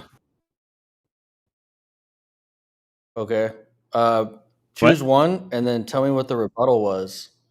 Okay, that one was a Mirage when they saw over the skyline, and then in that last movie they took a boat and just filmed how it was in a Mirage, and you could just see it the whole way, and nothing weird about it changed to look like a Mirage. I've seen that one. That Okay, example. choose another one besides that one. That was the only one I Yeah, saw. choose What else any is other there? example. What else is there? You've seen. I thought you saw 3 videos of C2 FAR. I you did, see but I one haven't video of seen C2 I haven't seen one rebuttals version to them. Oh, you gotta learn the rebuttals, and then you gotta learn the rebuttals. But to what are the other rebuttals. rebuttals? Earth is too big. That's man. Well, that's not a rebuttal saying the Earth is actually just larger. Yeah, it's big, man. You are like an ant on that. What are you saying? Well, that doesn't disprove that we can see too far, though. Yeah, we see too far, but because Earth is big, man. Well, yeah, but that would be a completely different model than what they claim right now. There is no model.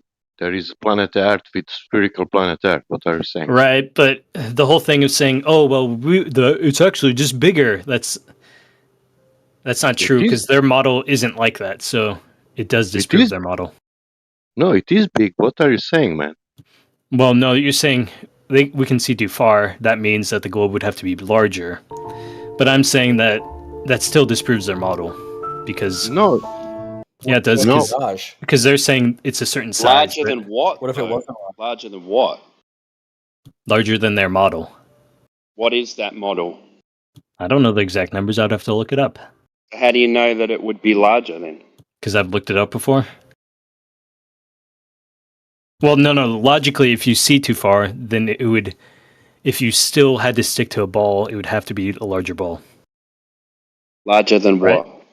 Larger than the ball model they claim. The What is that? curvature calculation. What is that? I don't know. Look it up. Look it up. Look it up. Why? Because that's And then important. you'll know if it's too large. It's not important though. For Really? this conversation, it's not Really? important at all. Yeah, Really? really. Yes. Let's say the radius is 1 million miles. Okay. You see too far? Well, if you're saying whatever they claim, I'm asking you a in question. the video I give you yes, a but no, sorry, man. that's Sorry, really man. Sorry, large. man. That number is larger than I think it is, but I don't know the exact number. So I'd have, if you said that is the number they say it is, I'd have to say yes. have Then we see Google? too far. I'm not Googling for you. I'm not your little pet. No, I'm asking you. If radius is million miles, okay? So you're saying if they claim it's 1,000,000 miles, right? If the globe model, you're saying the globe model is 1,000,000 mile radius, right? No, I'm not saying you don't know. I know, Okay, but I'm saying if it's million miles radius, right? do you see far away? Correct. Based off of the video I watched, they used all the calculations. I looked it up then. I don't remember the number now, but if you're saying it's 1,000,000 and it's 1,000,000, then okay, I think that's larger than what it probably is, but then we see too far, yeah. I don't understand what your point is. Okay, you only forget it the radius. But you know that there is no. The radius is whatever they say it is. It could just be X. It doesn't actually matter in this context right now. The exact It matter. number. It matter because your daughter Monday will learn that in school, if you have. Okay, no, but you're not understanding. So x, if x is the radius, or a million is the radius, or 100,000 is the radius, it doesn't matter in this context of what I'm saying right now because I watched a video where I looked it up then, but I just don't remember what it is now. Okay. So it doesn't actually matter. It could be a gazillion. Like, I don't think it is because that seems too large, but for what they would claim.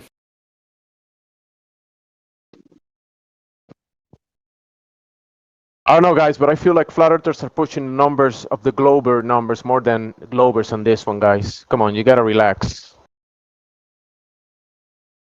His point's simple. If you don't know the numbers, then if he said the radius is 1,000,000 miles, how can you say that it's But those you are see fake. too That's much? fantasy. That's like, yeah. Well, But I'm saying if the numbers are not this and then are that, and then we can make the numbers, and then the numbers are gonna do this and do that. Like this is globe talk. it's a This is subtle like little globers logical talking. thing. It's a subtle little logical thing I was going with there. Basically, what I'm saying is that whatever number they claim, I don't really need to know that number right now because I have looked it up previously. I just don't My remember. God. What? Saying that is not an argument, by the way. So Even though he might be LARPing, I probably I'm not. It's possible, but the pushing the globe numbers, flat earthers pushing the globe numbers is worse than globers doing it. I don't know.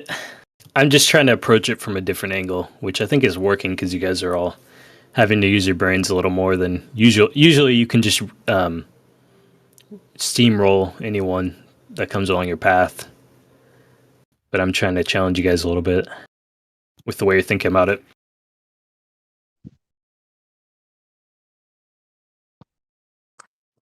Are I you get a having steamroll? Let Flatsy I want choose it to first. be beef or No. Flatsy was first. Oh, so you don't have to do that. I'm not a mod in here. I I don't was just flag up the mods. I was just gonna say, are you like having fun debating? Is that what you're doing? Oh, Pretty I much. love arguing with people because I think what I'm doing is a good way to push it out to mainstream. Hey, man, if you don't know the globe numbers, you're not a flat earther. Bro. Okay, let Flatsy continue. She was about to say something else. No. Gypsy. We're definitely not gonna let you run the room, my man. That's not how this works.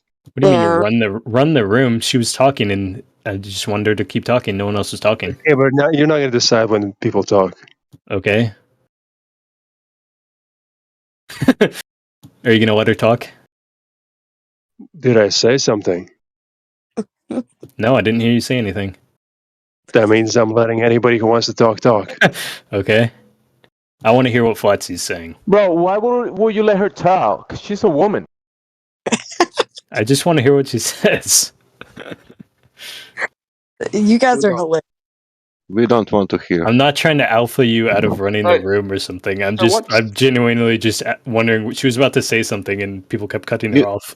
So what's your? You said you wanted to teach us about looking at it in a different perspective. Can you teach us that? Yeah, I just did by this whole conversation I'm having. Do you think we haven't had this conversation before? Correct. Well, you're wrong. You've had someone like me come in and say that they are flat and they don't care about the numbers, and then explain it the way I did. He's. I think Sasha is right. Yes. He is wrong Really? saying that Interesting. not knowing the numbers is better than knowing them to explain it to other people. I think he's wrong about that, but it's not necessarily that you must know the numbers. It's not something that you need to breathe air. yeah, but what's he teaching us though? He said he wanted to teach us. I already did teach you. Can we start the lesson? You are correct. You don't need numbers. You need 2 words, and that's it. I already planted the seed of what I was trying to do in here. Did you hear me what I said? Did you hear me what I said? You don't. 2 You words. don't need What numbers. was it? 2 words. Come on, Sasha. Sea level. I like that one. But what seed did you plant? What? I planted the seed of my entire point of what I've been saying over and over again. Was it legal for you to plant it, or is it illegal?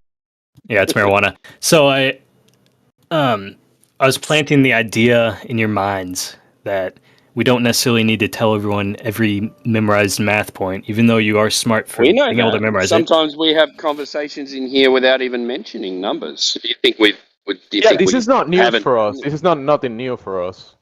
It's Yeah, not like you're you brought a new idea. I'm saying bro. that We gotta the be honest. numbers push people off, and that you don't even need to bring them up at all. Some really. people, it might be for some people, but not everyone. So They- different situations, different people. And We use different approaches. The numbers are important. People And then bring them my- because they're my other- specific. So They don't people And then push I had, want to be people- I specific. had one other main point. They don't push people off who asked for the numbers, though. What would push them off is them asking and then us Never being said- like, I don't know. I said that smart people that would be helped by the numbers. I have helped people with the numbers before. Yeah, but like these So I guys said are you're saying, that only smart people deal with numbers? Yes. That's not depends true. on the situation, like these No, it guys are doesn't. saying. Well, it depends on if the person will respond well to the numbers, which the Yeah, average that just person. means that they're good with numbers, but people can be smart without numbers. I've Okay. actually seen examples in this VC of people that will need the numbers to get the point. Like I've seen it multiple times. You could Yeah. be talking to them about multiple things, and then if you don't bring the numbers, I mean, once you bring the I agree numbers, there's people like now I get it. I agree. There's people like that, and I never said otherwise. Yeah, and I see. I just said for the average person. And then my other point was, so I was saying that you should just say, "Where's the curve?" Wait, what? I've lost my train of thought. What was my other point? Dang, I got sidetracked. I forgot. Do you think that we haven't had the conversation about where's the curve? No, We're so that's lucky just the. to tell us. I've just been using that phrasing for a while, and I just really liked it. I just like branding it that way. But do you think that we've never asked anyone that question, where's the curve? I never claimed that. I'm saying But that's you said just that what you we should wanted to focus on bring for some average new person. information to us. No, I said I And wanted this to. was your second. And this was your second point. I said no. This wasn't my second point. I forgot my second point. I wanted to. You maybe have no second point. That's probably it. No, I did, but I forgot because people were talking, which isn't your fault. So you don't but- have it. No, I forgot. I'm trying to remember right now. You'll remember later. While remembering that, remember the numbers as well. So, because you forgot those two. Nah, I purposely didn't remember those. I wish I remembered what my second point was. All right. So you were in the middle of a sentence before I rudely interrupted you. You said that we need to suggest that ask the question, where's the curve? That's what we need to do. To the average Yeah. person, I think it's more helpful, and they're not going to respond well to just having numbers thrown at them. Have you heard our 3 points? 3 points for what? Our 3 points questions that we ask people. No, what are they? Well, there you go. So you Well, there don't you know go, if what? we haven't asked people. Are you talking about in this Discord server? No, I don't know. I'm new here. Yeah. So Okay, what are you're they? bringing some new information that we should ask. That we Not don't new ask for the information. curve. I bet I'm not saying you haven't heard where is the curve before. I'm saying that the way we brand it and market it to the average person, I'm saying that that's what's helpful. our first? What's the first question in? Wait, the, wait. Before you 3 move to points? that, bro. I'm sorry, Tim, but he said we. What do you mean we? There's no Yeah, we. I shouldn't have said we. Oh, I said I personally like to brand it that way, and that I think you guys would benefit if you when talking to the average person. I'm not claiming to be talking for this group. Can anyone name the first question that we have in the 3 points? Is that like somewhere in this Discord? I don't know. There's like a million channels. Well, one of Who's our ever first directly questions. measured- There you go. Say it again. Sorry, mate. Who's ever directly measured the curve of the Earth? The alleged. Are you asking me to respond to these, or what, dude? That's one of our main questions. I One mean, of I our feel like main you're the questions. target of all the conversation. I don't know. I thought you were want the listing the limelight, three. here it is. I just wanted to hear the three that you were listing.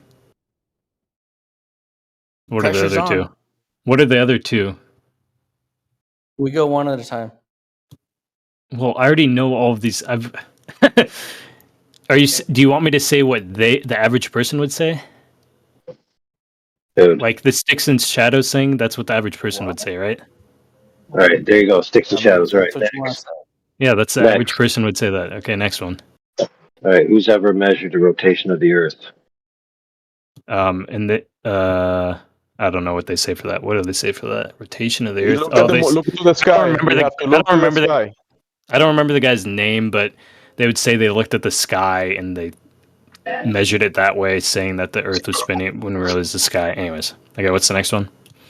The next one is how do you have gas pressure without a container? In other words, how do you have a gaseous environment? They would say gravity. Vacuum. They would say gravity. All right, you get the Glober tag because you know all the answers for the globe. I don't know. You didn't know answer number 2. What is on the fence roll mean? Are you trying to pretend like I'm a shill, or is that just like what is The that? fence is like you are on a tree looking over the fence because you couldn't look before. So yeah. Yeah. So when you're on the fence, right? If you move one false move, you fall and you lose your balls. Get it? No, I was just wondering if it was like you didn't want to brand me as a with a specific role because you didn't want me to represent you guys in this Discord, which I fully understand. But I was just wondering what it meant in terms of this Discord.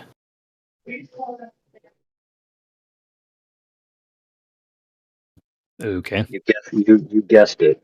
Okay, sounds good. I was just making sure that's what it meant. I mean, not exactly, but it's But yeah, I pragmatic. understand. I run a Discord. I understand how it works. Yeah. So let's see. I'm trying to remember my other point. It was so good. What was it? Oh, I guess my other point was that you don't need. You can just rely on the videos because no one's disproven the videos. So I just am confident on relying on those videos. So I don't need to know everything about. I don't need to regurgitate all the math and stuff. But anyways. What about all the videos from space? I just say they're all fake.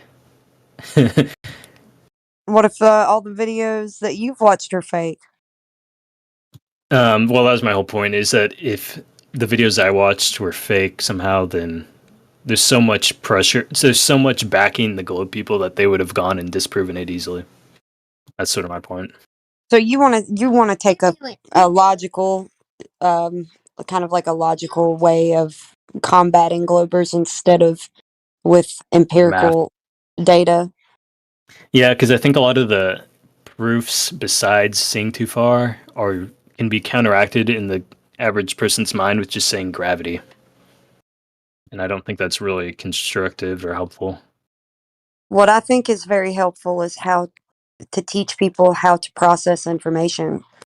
You need to have tools that you're taught to, process Yeah, I information. think that's good if you're doing it for like teaching your kids and like if you have For anybody. smart friends, but for the average person, I think it's better to subvert them and plant seeds. Because they're not going to be able to prove it. They're just going to believe it like they believe the globe. So I think we should just have them believe it. I don't know. That's just the way I approach it. Yeah, I don't see it that way. I like people to be able to think for themselves. I do too. I wish everyone was like all of us, but it's not the reality. Who is here that's like you? What? You said like all of us, so you I'm have just sounds. well. I'm just sort of. I'm playing up that I don't know every number. I purposely don't memorize every number because I don't think it's important. But I'm just saying that we all can look at the number. Like I've discovered all this because of like I proved it to myself because of the numbers, not because of someone telling me it's true. So, but I think you haven't verified the numbers yourself at all ever. So I have, but I haven't physically gone out and done it myself. Which so is you what I haven't. said. Which is what I said before. Which I said I don't need to because I'm convinced enough because no one's refuted these videos. So yeah, but people have though. People have tried to refute them. Okay, link me to him. I'm excited to view it. Then I can Okay, buy but my which camera and go outside. video has convinced you? There was 3 videos. One was when they saw the city skyline from too far away, and then they went on the boat. Yeah, there's definitely videos that try to. Yeah, they went debunk on the that. boat though in the movie. They went on the boat and filmed it the whole way, and then so that disproved the whole mirage thing, or enough for me at least. And then there's the mirror flash, and then there's the one where they saw the mountains really far away, which I don't have. I've never seen a debunk of those yet. There might be. I just haven't seen them.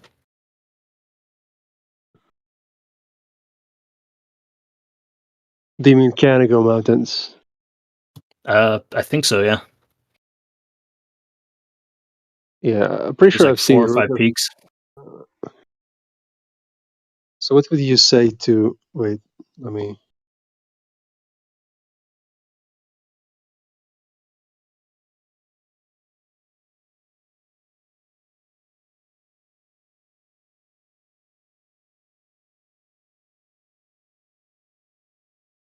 So yeah, this comment that I put a dot on. What would you say to this guy?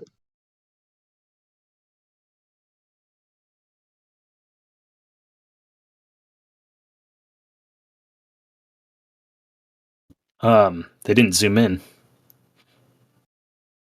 Oh wait. What do you mean they didn't zoom in? Wait a second. So is this disproving it, or what is this? I don't understand. This is the debunk of the claim that we have about the mountain. But I'm seeing the mountains though. It's not all of it though. I don't understand. How does this debunk anything? Well, how? What is your explanation of what's happening here? No. You're the one making the claim that it debunks it. How does it debunk it? Because I see the mountaintops. I don't think it debunks it. I'm just like asking how you're going to counteract. Like if somebody says, "Oh, this is the debunk." What is the debunk though? You haven't explained it to me yet. Okay, I don't quite. Really. I'm not going to assume your debunk. It's not my debunk, man. So, well, you're providing. You're linked it to me or whatever. But no. What is it? It should be obscuring all of it basically. So he's showing the at the bottom there. There's a graphic, right, which is showing how much there shouldn't be under the curve, right? All of that should be visible. Okay. But it's not. So you're saying all of that gray mountain right there, or all the green, I guess? You should see it all? Not even the green, even more than that. Okay. So you should see that if it was flat, you're saying? He's saying that. Okay. Did they repeat did they repeat the exact thing that the other video did where they zoomed in on it?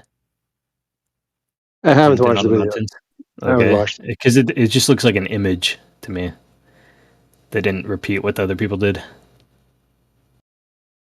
Well, I was just like interested in how you would try to approach it, but I guess you don't even want to start. No, I just said they didn't repeat the other video. It's just an image of a skyline or horizon that doesn't prove anything to me. It doesn't convince me that it's a good debunk. All right. It's just a really zoomed out picture, and then they digitally zoomed it in. I would like to have you talk with a Glober and see how you do, because I mean, I guess you have a theory which like you would be able to prove them wrong. So I want to see No. I never said that I would have 100% success rate with every Glober by saying where's the curve. I never said that. I never made that claim. No, not that you have a success rate of convincing them or something. You would stand on your own. You would be able to battle them. I already told you how I'd battle them. But you said that you can have this thing where you. I would just say where's the curve. You need the numbers. You got the numbers. You can access them. So I've listened to a ton of these flat debates, and they whenever you bring up something like where's the curve, they always divert it. So I just say again, where's the curve?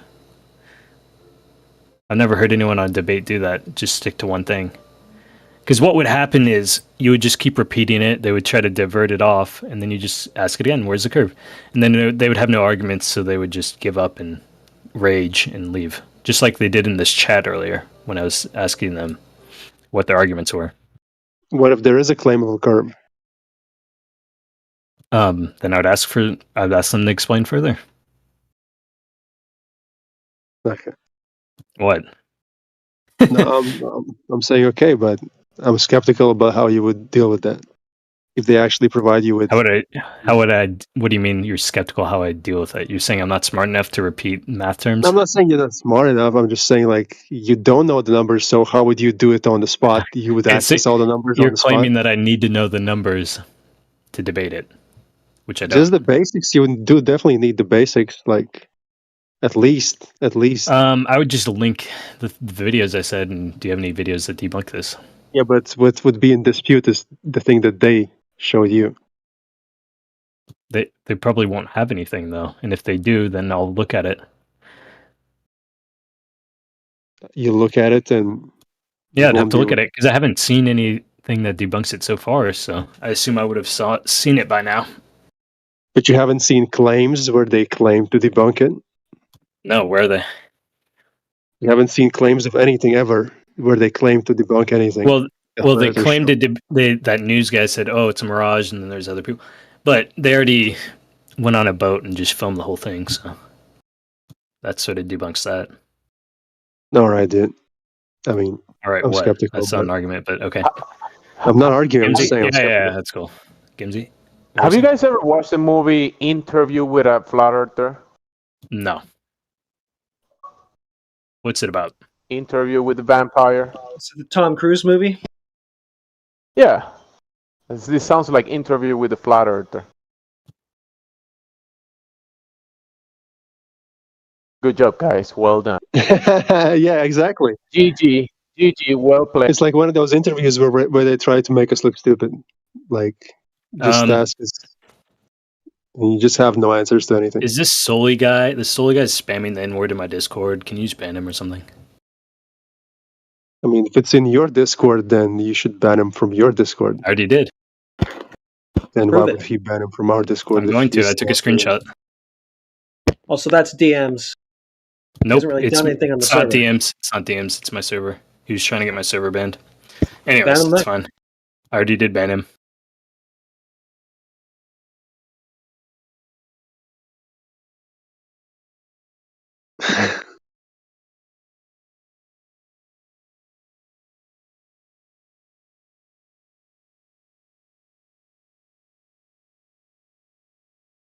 I guess I can't post this because he said it in here, so I have to edit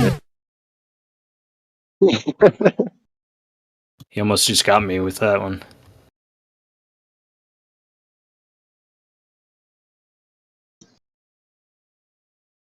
You almost got me there, Sully. Were you trying to get him, Sully? Is that what happened? I don't think he was. I think he probably already misconstruing something because, I mean... That's what he said in my Discord just now. Actually, 14 minutes ago. Why are you doing that, Sully, man?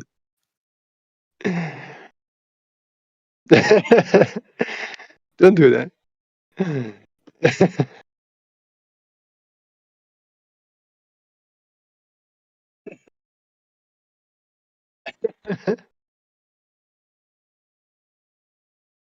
I don't condone it. I think it's funny, but I don't condone it. I mean, I think it's funny that he was trying to get my Discord banned because he's so butthurt because he has no good arguments to refute what I was saying.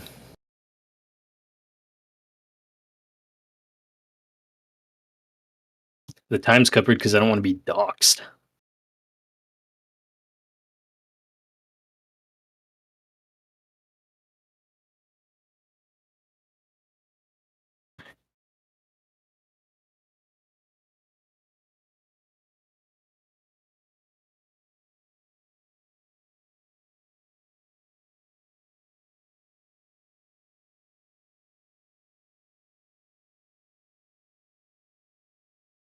I don't know. I don't think you're too harmful. I don't know. Like, you're kind of civilized, even though you're a troll, but you're kind of Well, civilized. I'm naturally a troll. I do agree with that, but I'm not trying to I'm not like your average troll or shill in here that's trying to like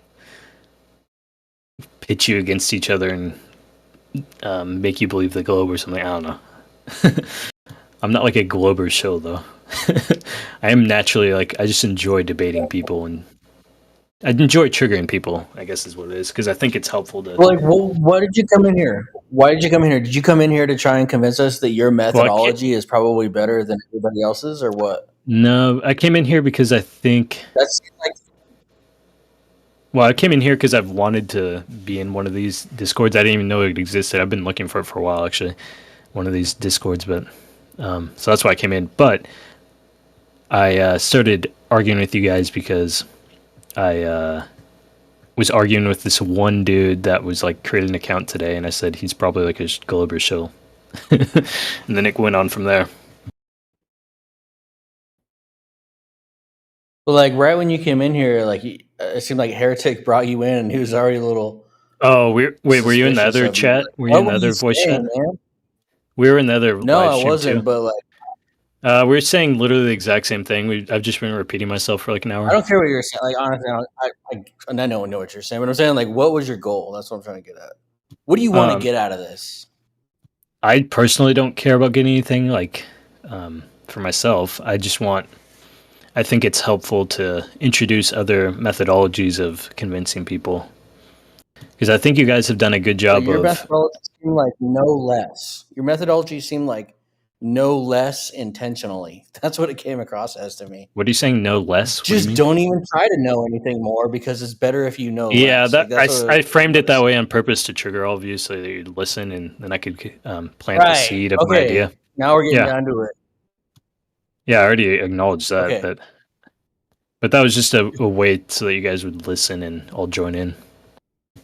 Do you think we haven't thought of it before to have a different approach with different people? Well, I think a lot of your guys' approach right now is just to, it is to say all the math eloquently, and you guys do a good job of that. But I think that it's saturated on the people that will. Isn't it your first by math? I've been here for a few days, but pretty recently, yeah. So it just seems like you don't even know how things go around here, so you're just kind of guessing. I got the lay of the land a few days ago. I kind of understand. Then you would understand that the main thing is the 3 main points, which is just asking people things and not really dealing in the numbers much, just dealing in what they know, if they know the numbers. Wait, say that again. The main point is asking them if they know. We know it's dealing in what they know. That's the main thing. Yeah, but so that's what you first say. Oh, do you know it? Oh, look, you're dumb. You don't know your own model. I understand. I understand. That's your guys' method. It's not about being dumb. It's not about being dumb. It's just about belief. That's what we're trying to establish. Well, a lot of the debates I've listened to, that's how it's. Yeah, you're wrong. You're wrong, man. What we do is we try and make them realize that they've come in here with a belief with no proof. And those 3 questions solidify to them that they know that they came in here with no evidence that they live on a spinning ball in the vacuum of outer space. So you don't think you're accusing them of being dumb for believing something their entire life without knowing any of the numbers that back it? No, we're just trying to make them realize that they believe in something that they have no evidence for. Yeah? Which would mean they're dumb. Then the conversation starts after that. When did I say they were dumb? Well, if you believe something with no thought behind it, that's the same as believing in Santa Claus. That's your perspective, mate. I didn't say that. I understand, but you do. Just because someone believes that they live on a spinning ball in a vacuum of outer space doesn't mean they're dumb. No, that's not what I claimed. That's not what I said.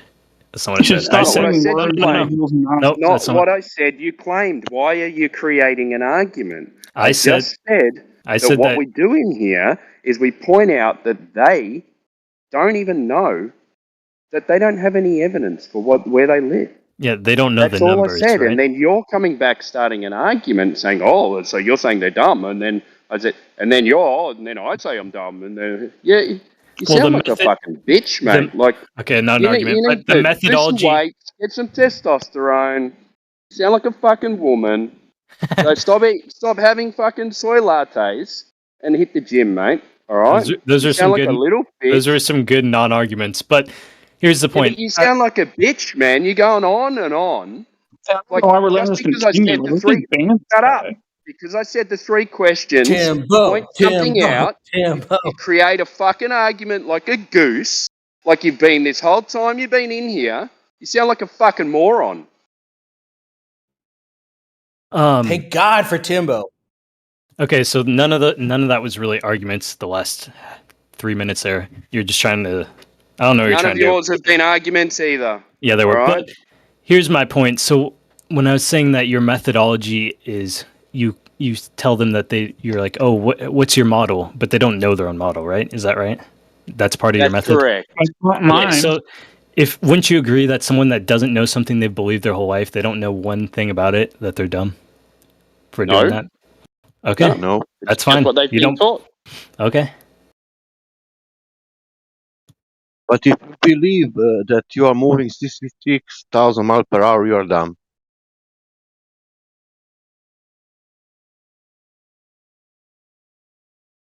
I would ask for a demonstration of curvature via direct measurement. You know, like forget about knowing your model or not. Can you demonstrate what you say to be true? Seems like that'd be a good place to start. Are you?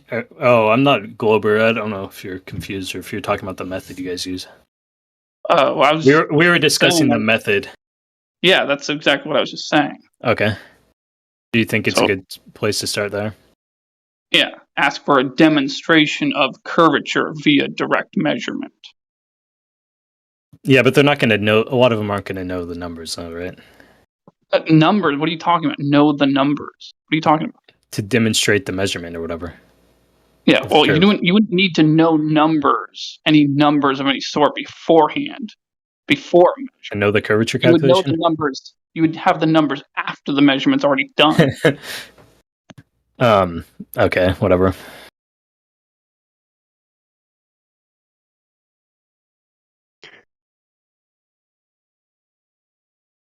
I think Orion just made your earlier point that you don't need the numbers. I know, that's funny. Kind of ironic. Are you just trying to get content for Some people were Nope. telling you. I'm not doing people this were for my telling you, gain at you all. need the numbers. No, you don't need the numbers. Oh my.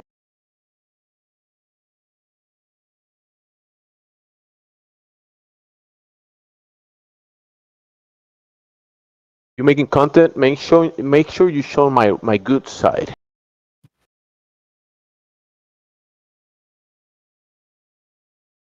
I'm not actually on the fence. It's just so that I'm not perceived as being one of the members of this Discord. That's all. Dagzag. There it Well, is. you are on the fence because your whole thing is belief based, so you can't not be on the fence. Or whatever you guys want to say. I mean, I'm 100%, but I understand that. I'm technically Well, you don't not. know. You don't know. You just believe, so you can't I be mean, 100%. I 100% believe though. Yeah, fair enough. Fair Oh, enough. I mean, I let's guess put it this yeah. way: we're less likely to take you seriously. Let's just put it that way. Take me seriously for what? Something I say? No, just not being, not admitting that you know something when you know it, as opposed to merely blindly believing it. Well, like I already said about 20 times, which you might not have been here probably, but the reason I'm comfortable with saying I believe it, but I don't know, is because I want one of the Globers to disprove it. But they haven't, so I just assume it's right. Or that the video is true. The 3 videos I watched. So. When you say it, I believe it. What was that? I believe it flat, boy. No, I believe you can't see. I believe you can see too far. Okay. You believe you see too far? Yeah. But What do you if believe? if you see far, if you see something that is far I have away, good you vision. see it. I mean, I used to have good vision. Now it's kind of damaged. But if you see something that is far, You don't need to believe it, right? It's right. You see it. It's right there. I haven't seen it. I just watched a video, but the video could technically be fake. Very small percentage chance. I think that's the case though. But Seems like you have some homework to do, don't you? homework? You mean look at stuff online? I've already done all that. No. I mean, like, get some optics. Go to a lake. I don't want to do that though. Baby. Why not? Because I want a Glober to do it for me. Why would I do that? Wait. Someone's already done it though. I've watched 3 videos where they already prove it. What you just said to us? What the hell? You just said to us like, "Oh, I believe this video is true, but I only believe it. I don't know it's true." Correct. And it's something empirical, something you can replicate yourself. And now you're Correct. saying you don't want to go replicate it yourself? I don't need to go replicate it He because told you Glober he's should a do it. couch flat earther. We already He's did this looking like at the 4 video. times. We already did this 4 times, guys. I think he Please. just joined though. Okay. Yeah. He's a couch flat earther, right? He's standing No. in front of the TV. He's watching the videos, and he said, "No, I don't." Oh yeah. Someone proved it to me in the video, and I don't have to go check it. Well, the reason I say that is I'm trying to be a little bit triggering just to open your guys' minds a bit, but the reason I don't have to go prove it is because a Glober would prove it, right? Why would I have to go do it? Glober will come out They with have all a the debunking this video, debunking that video that you watch, and you're gonna find that debunking video, and then you watch that debunking video, and you're debunking video of that other video. Now I'm a Glober, and then you watch the debunking video of that Glober video, and now I'm a flat earther, and then you watch the debunking video of that video, and now I'm a Glober. Yeah, And you open your go minds back to and a new forth. perspective. That's what I meant by open your minds to a new perspective. I am lazy. What's wrong with that? Lazy earther. Oh, I think there's a lazy earther tag. You don't have to work hard, like work smarter, not harder. That's my life. I want to play with you. Let's go. Mr. Aaron, none of us have been involved in this for greater than a decade, Yeah, I commend you. right? So you're not really opening our minds. If that's, it's not Well, really. I meant opening your minds to my perspective, and because Okay. I don't think it seems like a lot of you don't have this perspective or that fully like grasp a- it. Is that like your way of saying shoving your bullshit down our throats? No, I prefer Like, planting a seed. What is it that we don't grasp? What's the seed? Yeah, what's the seed you're planting, brother? I'm planting my perspective. What is But what that? is- My perspective is that you don't have to memorize every math thing at this point because we've already saturated everyone or most of the people. We've saturated that market a lot, and then it's better to move on to just more clear things like we can see too far if you're getting in debate with an average person. So like no one's ever said we can see too far. Like No, that was not. Nope. That was not You what I just said. came up That was not what I said. That was not my perspective. So imagine me like forgetting my height. I'm That's imagining what you're it. asking people to do to forget 39.59 or 8 inches over per mile squared. That's what you're asking people to do who have been doing this for that long. I understand why it's hard and why you guys are so. Just forget, bro. Just forget. Yeah, is it possible that maybe you're projecting that you don't want to just learn the stuff, so you're suggesting somehow it makes more sense for us to unlearn and make our approach more remedial to somehow comport to what you want to do because you're lazy? So 2 things with that. One, I do respect you guys. I respect Witsit. You're very intelligent. I enjoy your debates online. But here's the thing. I'm not trying to get you guys to forget what you know. I think it's valuable information, especially if you're talking to someone that would be convinced by that. I'm just saying that the overall market of Globers is saturated in the regards to people that would respond well to math and stuff like that. And I think just saying we can see too far and just repeating that is more valuable. No, man, you're wrong. It doesn't matter. You see too far. Sea level. No, I mean, it's not terrible. It's not a terrible point. I want to tell him, sea level. Did you think about that? Gravity. No, sea level. That's what they're gonna say. Gravity. Gravity. Sea level. Yeah. No, Sea they're level. gonna say gravity takes care of it. Same with the plane nose dipping down and all that. How does gravity take care of it if we want to know the elevation of a mountain in the middle of the United States, and so we have to use the horizontal baseline of sea level, which is on the coast? How do we extend a horizontal baseline from the oceans all the way to the center of the U.S. because of gravity? Exactly. So what you just said, you're very smart, and I understand it, but the average person is not going to, their brain's going to shut off when you talk like that. Like, you're very smart. I understand that. I respect it, but they're just going to say, they're just going to think, even if they don't say it, they're going to think in their head, gravity takes care of it. And then if you say gravity's fake, what? So now you're saying you can read minds. Yeah, I can read minds a little bit. Did you ever invoke Great, good refraction? luck with that. Thanks. Did you ever invoke refraction? You see too far because of refraction. Are you talking about refraction? Well, I would just show them the latest Level movie. It doesn't matter, man. Refraction, man. It's got refraction. What would you say about refraction?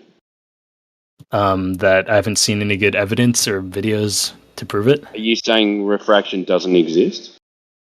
No, when did I say that?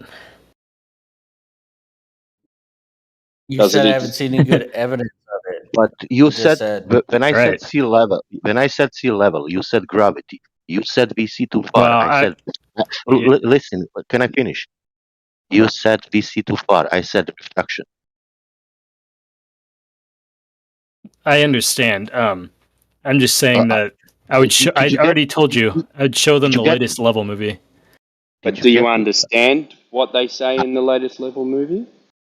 When they, well, yeah, because they were showing the skyline, and then before, and they said it was a mirage or whatever, and then Is that the only time that you know of that debunks refraction, or what? Are you saying if refraction doesn't exist, or I haven't seen any. Haven't been linked, or no Glober I've talked to has ever shown me anything debunking what I'm saying. They usually just freak out. But listen, I said sea level, and you said gravity. They will say gravity. They will. Okay. Okay, great. You are saying we see too far. They will say refraction. I don't know about that. Yeah, man. And if they do, I just told you what I would. Man, did you? They are saying you would that every make day. them watch a movie. I might link That's a clip your of the movie. And Tell you what, man, explaining I'm a what. Glober, and I'm telling you you're full of shit. Can you handle me right now? Explaining what though? Like What am you're I going to full show of? them a clip explaining what? I would show them the latest clip in the Level movie where they go on the boat and show that it's not a mirage. And then what if they show you I'm not watching. two pictures of the same thing on different days, one looking like it's flat and one looking like it's actually going behind a curve? What would be your answer to that then? Are you talking about boats over the horizon? Yeah, let's use that. Yeah. Okay, so to prove where's the curve, they'd say boats over the horizon. I mean, we already know where that goes, that's not right? what I said. I was rebutting your video that you were going to post about the boat ride that they took to Chicago. So I'm going to show you two photos. One where it looks flat and the horizon looks at 10 miles, and then one where the horizon is, I don't know, but it's hiding the thing that you're looking at. Well, that's Same place, I would same height. respond. I would respond to them. These are two different problems. One is that we can see too far, and one is that boats over the horizon. Those are two separate things: the mirage thing and the boats over the horizon. So that's what I'd say. And then if they wanted me to explain the boats over the horizon, I guess I could. Go explain it. I mean, we don't need to explain it now. There's no point. Why not? Because I'm the Glober. It's trivial. You're a There's flat no earth. point. You zoom in with the camera, you can still see it. Like perspective. What if we you all know can't? this. What if you zoom in and you can't see it? Then it's probably too far, and there's too much. It's either behind a wave because of perspective, or Okay, so the my atmosphere. photos are not of boats. My photos are of an oil rig. Let's just say that. One, it looks flat and the horizon's behind the oil rig. Then the next photo is taken from exactly the same place, and the legs of the oil rig are hidden. How do you explain that? Wait, what? They're at the same distance? Same distance, same height above sea level, same camera, just on a different day. I don't know. I guess it would be the waves, maybe. I don't. What are you looking for? I'm looking for your answer. I'm not looking for. Are you talking about the one that's in this chat right here? The one that's 9.41 miles and 6.21? You said they're the same distance, though, so I don't know how I would disprove them being at the same distance, but you can't see one. I would just say waves, or maybe there's something in the air at one of them, but not the other. I don't know. So refraction. What? No. No? Which are you saying the 9.41, or are you saying they're the exact same distance? Those two photos are taken from exactly the same spot with the same camera from the same guy on different days. But the oil rig's further behind it by 3 miles. It's the same photo, the same sorry, it's the same distance. It's the same distance from the same place, from the same elevation with the same camera. Read it, 4 days apart.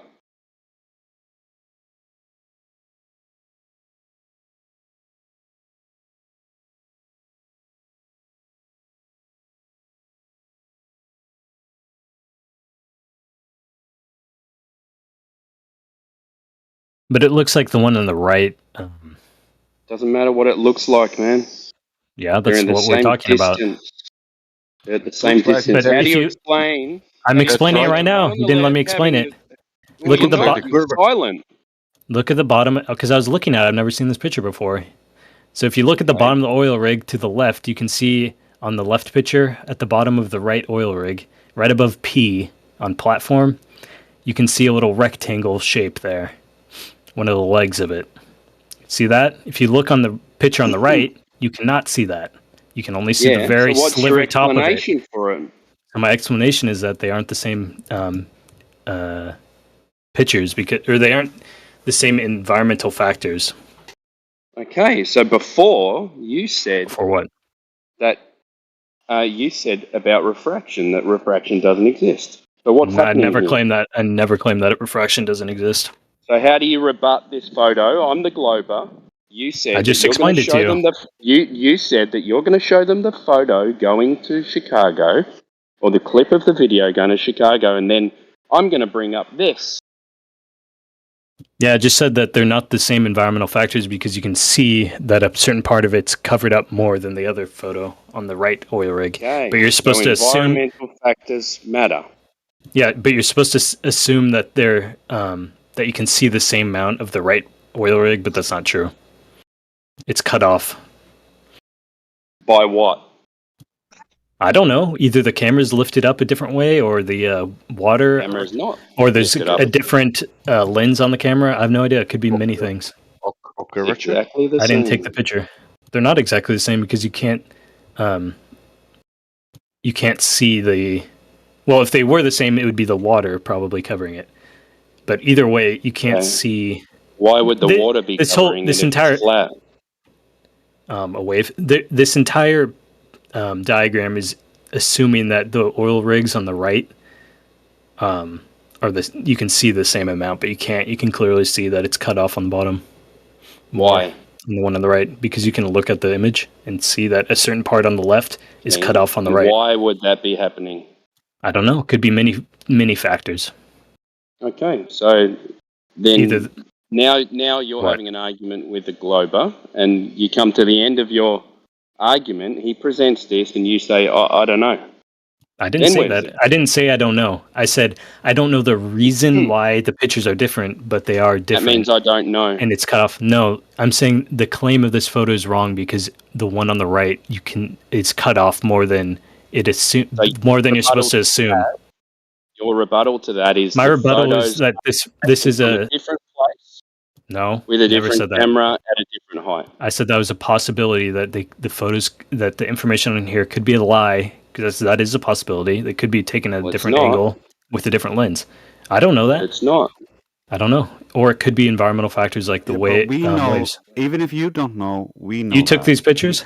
We know where these pictures come from. The original videos. Oh, so you didn't take them? Irrelevant.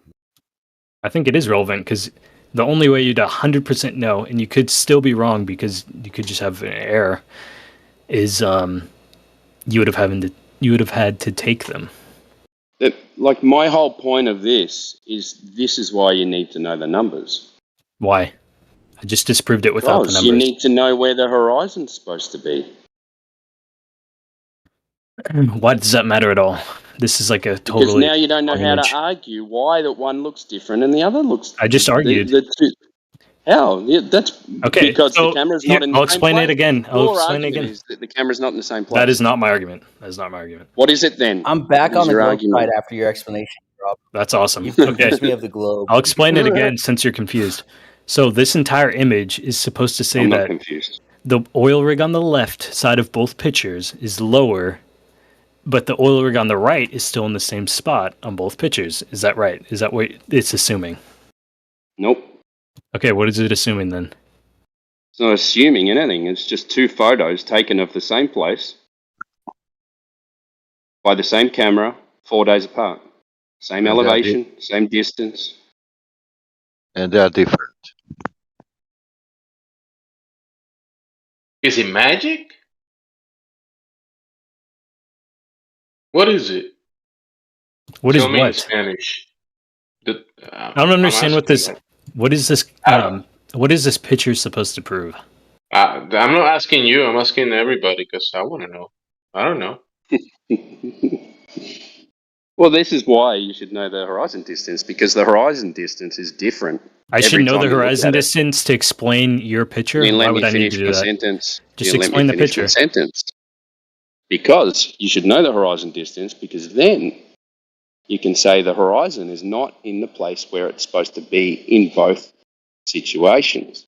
Oh So yeah, yeah. is the So horizon the background is physical? about the horizons. Yeah, yeah. Is the horizon physical or is it optical?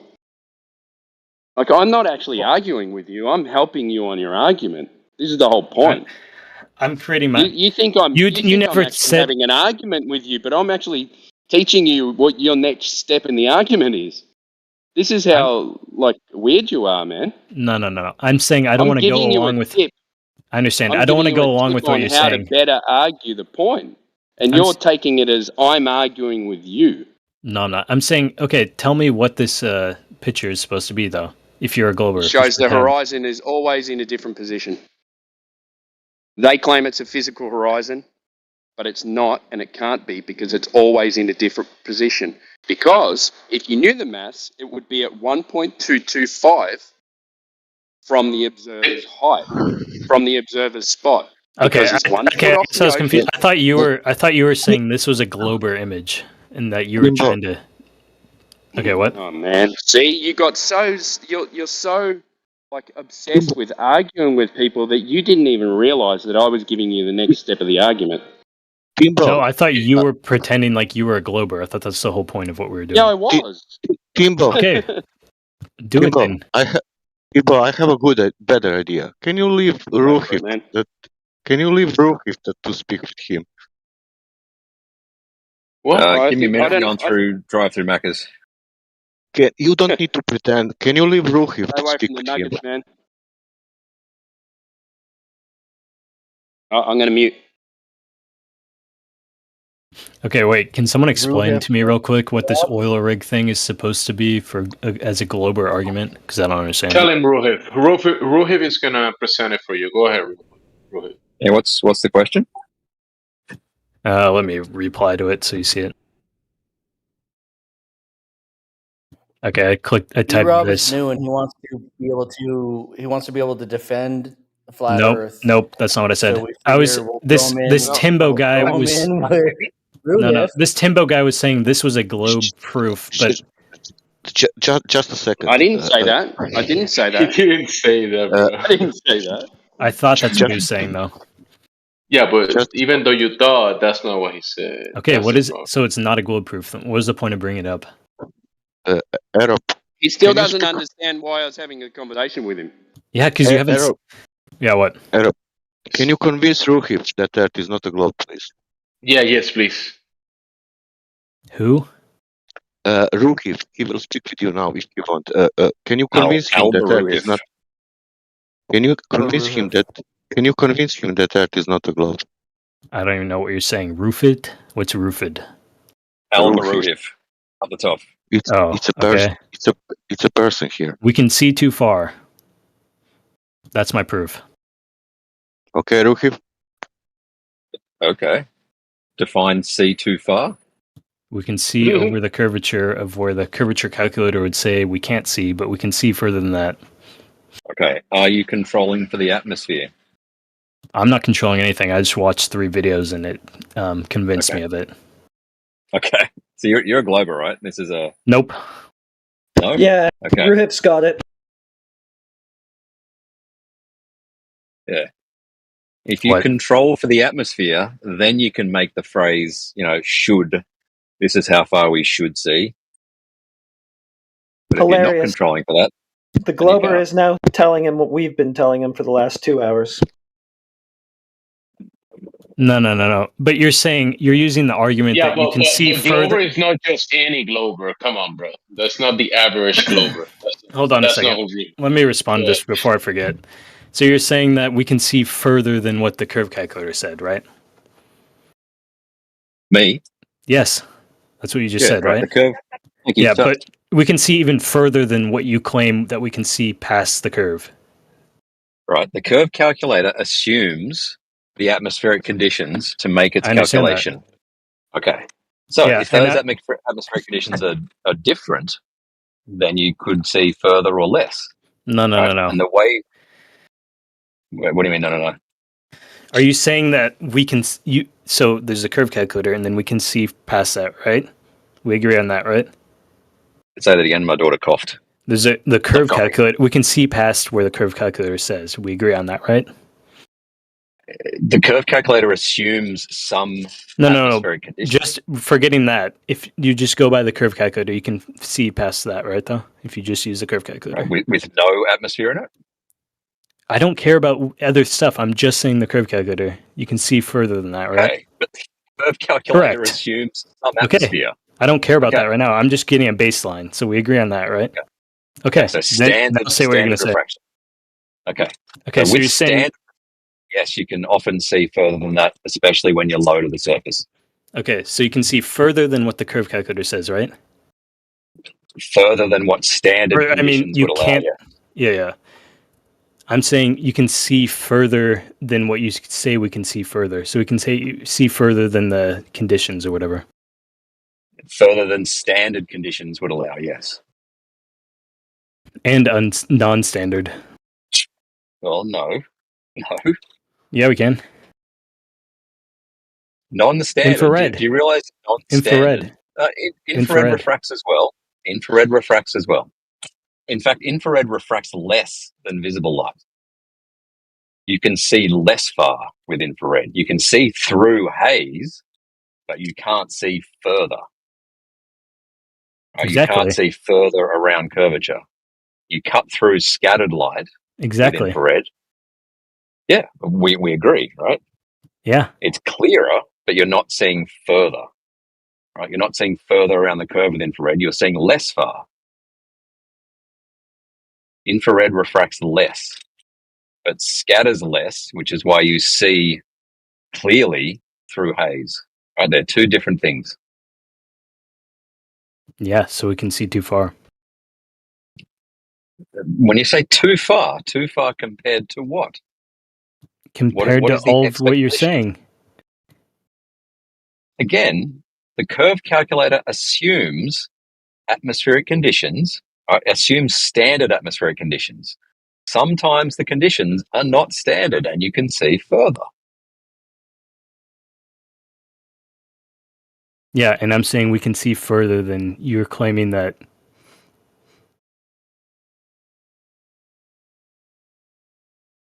See further than what? Say that again. We can see further than whatever you're claiming. I know I've seen measurements of conditions where the light will bend at the same rate as the curvature of the Earth, which effectively makes the Earth look flat, right? Those conditions can and do exist. So in the right conditions, you will not see Okay. curvature. That's the black So I swan. guess since you, how far do you think we can see before you can't see anymore? What's the Due to maximum number? scattering or due to No, to for you. scattering What's the or maximum curvature? number? What's the maximum number? Miles or kilometers? Oh, from land to land, it's something like 400 and something k's. No, is no, the no, no, no, record. no. Just physically, if there's maximum refraction, how far can you see? Maximum refraction means that the Earth is effectively flat, right? Visually flat. So if you're if the on one light's side, going at the hold same on. rate, So if you're in on one side of the Earth and on the opposite side of the globe, I mean, you would be able to see it, right? say again, one side of what? So if you're back to back with someone and you looked, you'd theoretically, without any obviously anything in the way, you'd theoretically be able to see all the way around. Oh, you're up your own arsehole. You like that one, Chugan? You see up your own arsehole? Yeah. Yeah, technically, yes. That's if you had a big enough telescope and there was no scattering, then yes. If the light's bending at the same rate, then yeah, you'd see around the Earth. Obviously, those conditions don't exist all the time, but yeah, technically, yes. I don't think that's true. Well, like I said, those conditions measurably exist where light will bend at the same rate as the curvature of the Earth. Okay, I don't believe that's true. Okay, I'm driving at the moment. I'll show you those conditions existing measurably when I get home. Okay, cool. Show me it. Yeah, well, that's going to be another hour at least. Okay, cool. Rohit, don't forget to tell me that you're driving while you're under the earth because this guy's in America and you're in Australia, so you're under. Hey, chicken, are we upside down right now? Yeah, you're upside down. Tell him. No, she said no. Well, I can We're not actually upside see down you right now because it's refracting around, and I can see you all the way around. So I'm actually spying on you right now. Your daughter is a flat earther because she said no. You're not upside down. Is she a Not flat earther? upside down. Are you a flat earth, Chuck? She's not a flat earther. Exactly. Exactly. All right, give me 1 second to drop her off, and then I'll be back. It is interesting how Australians or whatever, New Zealand, I don't know, they always get triggered at me really hard. Even in the past, they've gotten triggered at me. I wonder what that is. What? Barely gets triggered ever. He sometimes This does, is just but a not all the side. time. This is just a side note. I'm just thinking to myself. Well, the blood pressure when you're like upside down, it might rush to your head and it might cause adverse reaction like getting triggered and getting upset. Yeah. Good one. All right, I'm back and driving again. Driving around the world. Dropped her off. Now I got to go pick up my boy. It's a freaking taxi these days.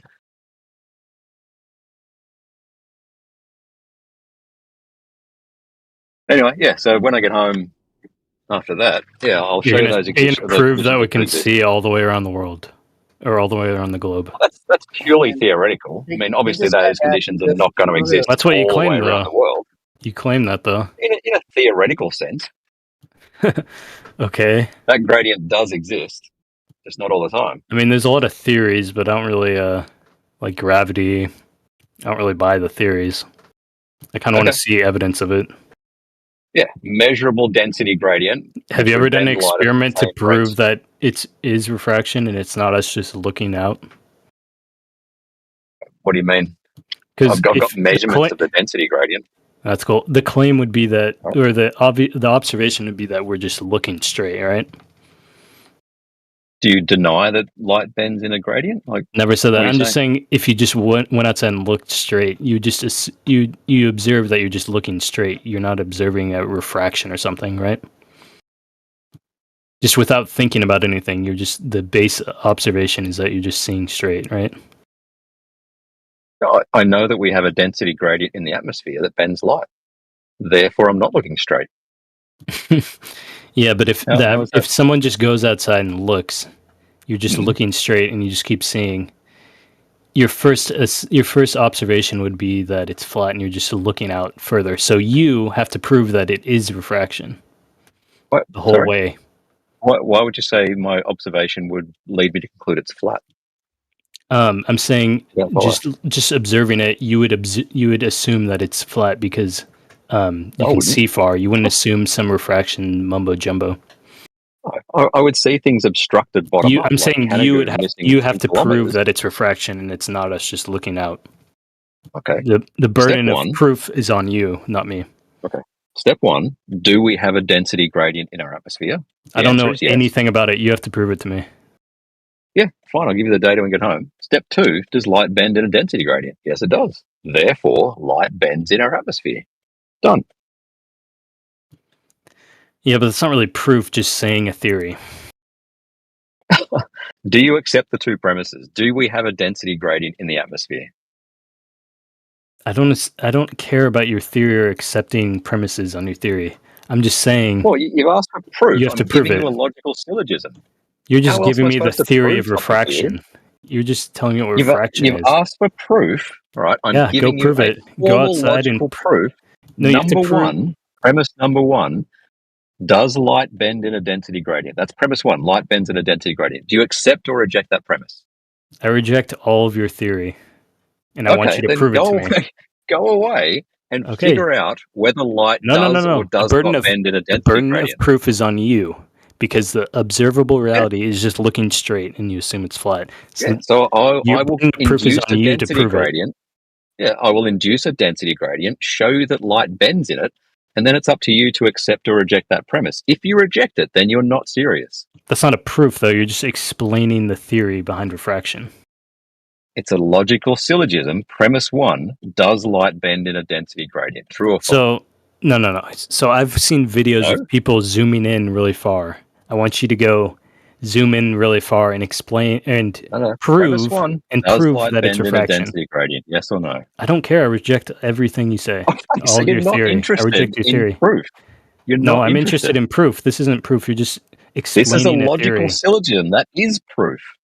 You're Logical proof. explaining a Premise theory one, about refraction. light bends in a density gradient. Do you accept or reject that premise? I reject it because I don't want to accept Okay, anything. then you're Because it'll not sound like I'm interested. agreeing with you. No. I don't want to accept You're not anything interested in until I see proof.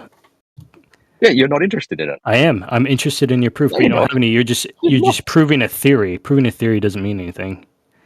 If you reject the premise, go away and I could figure prove out whether it's true or false. I could prove. Do you accept the claim that you can fly into the Death Star with an X-wing and shoot a laser ball into a thing and blow it up?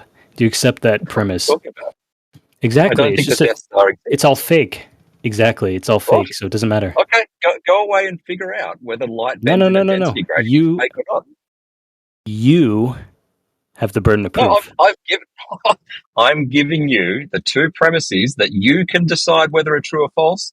If you reject those without actually examining Premises them, don't prove anything, you. though. It's a logical syllogism. Yes, they do. Here's the premise: you live in Australia and you're driving. That And I means accept you're that is true. and that means you're the fastest, best driver in Australia. Like, it doesn't mean anything. It's just a reject premise. that. Okay, my Okay. theory's wrong. So I don't Up believe to your you. theory just because of two premises you gave me. It's up to you to decide whether those premises are true or not. I say they're both true. If you reject them, that's on you. That's fine. Accepting a premise doesn't mean what you're saying is ultimately true. It's just a premise. It's a It doesn't matter. logical syllogism. If those two things are true, then the conclusion light bends in our atmosphere is also true. Very simple logic. Not enough to see around the entire globe, though. Well, again, I can show you those measurements where light will bend at the same rate as the curvature of the Earth. So, If your if proof reject is the premises, measurements. that's fine, but you're not serious. But you should be able to prove it by doing the same experiment as people who have just looked out or zoomed in and seen too far. You're not You serious. should be able to so, prove yeah. why seeing too far is actually just an illusion and refraction. You're as genuine and honest as most flat earthers. You can go away and figure out whether those premises are true or false and come back to me. But those are the two premises.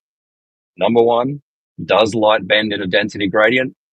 Obviously, yes. Number 2, does our atmosphere have a density gradient? Measurably, yes. If you accept those 2 premises, then you accept that light bends in our atmosphere. The end. If you reject those, fine, but you're not serious about. I don't accept that your 2 premises prove that you can see around the entire globe. I want to see proof of that Tell 'em about the before mirage. before my observe. Yeah, I know. Before my observable reality. Tell 'em about the mirage. I understand. I hear what you're saying. Those are the 2 premises. You can accept or reject them, but if you reject them out of hand, No. the conversation's up. No. I don't reject any premises. I don't care about your premises. Your premises, me accepting your premises doesn't prove what you're saying is right. That's how logic works, champ. No, it how doesn't. Logic works. You have premises, and based on whether they're true or false, you make logical statements like modus potens, modus tollens, conditionals. That's how logic works. Yeah, but do you accept that 1 + 1 = 2? I do, yes. My 2 premises, 1 and 1 axioms of = 2. mathematics. Well, Okay. that's not logic, that's math. Well, I'm applying logic overlaid onto math, obviously, but anyway, having been 2 given your premises task, like 1 accept + 1 or = 2 doesn't equal that you can see around the globe. Okay. You can't just jump to that. Yeah, saying dude, two things are true, therefore you can see around the globe. Conversation's over until you either accept or reject those premises. You have the burden if you of proof, reject though. them out of hand, then the conversation is over. I don't accept that the premises equal your conclusion. Oh, very, very simple logic. Yeah, I think it is simple, as in a way. Premise 1, light bends in a density gradient. Premise 2, our atmosphere has a density gradient. Conclusion, therefore, light bends in our atmosphere.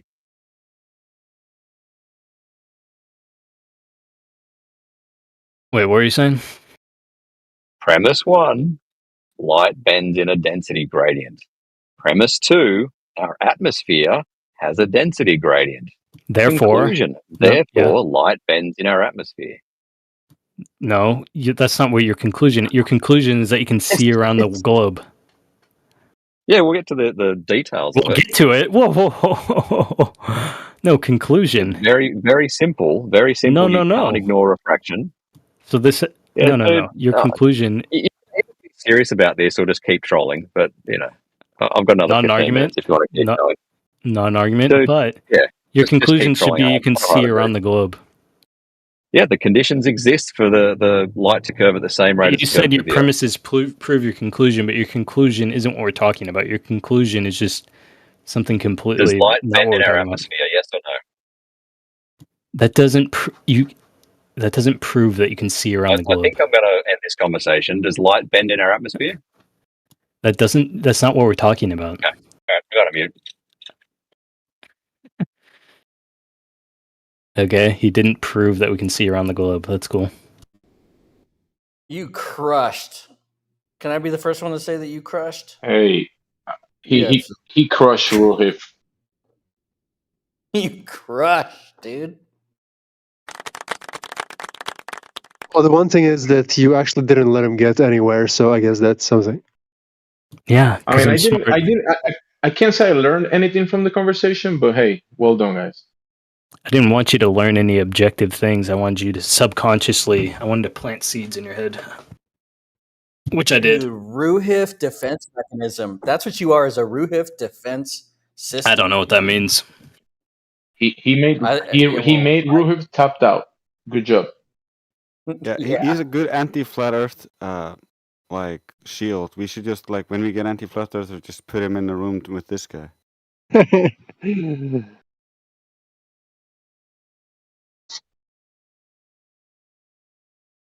At least Ruhif now it's flat earther.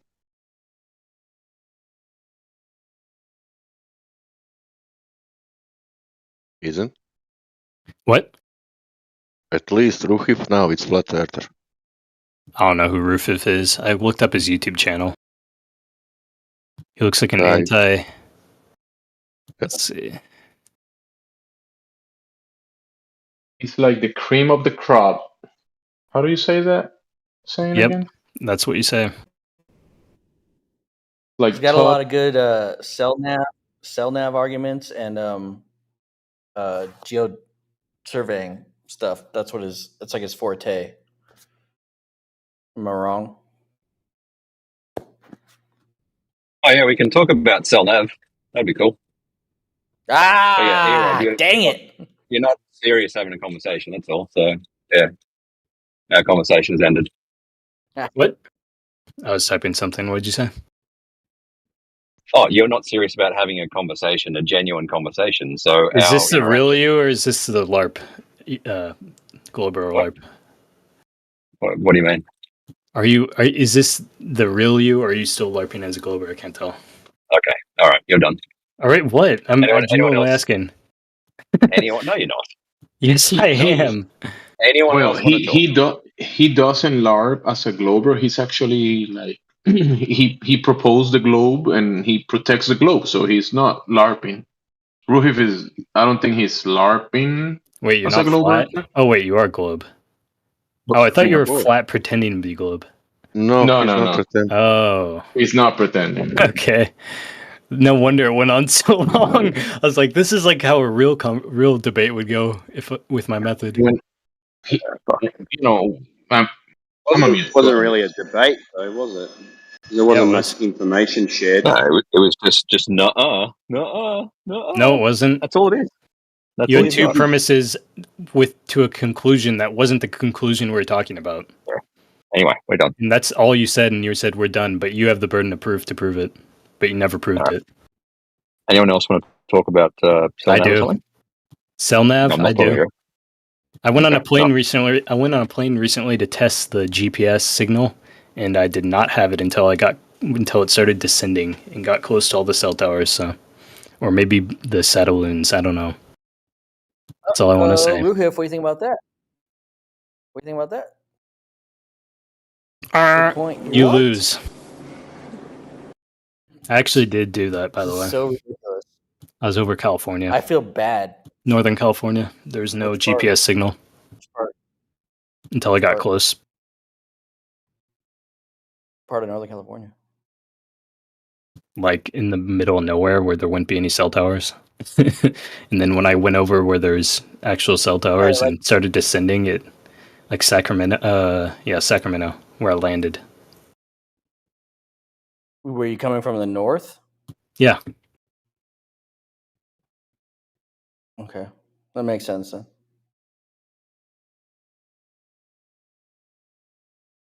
Were you flying back from Seattle? I was flying back from China. No, I'm not going to say where I was flying back from. Whoa.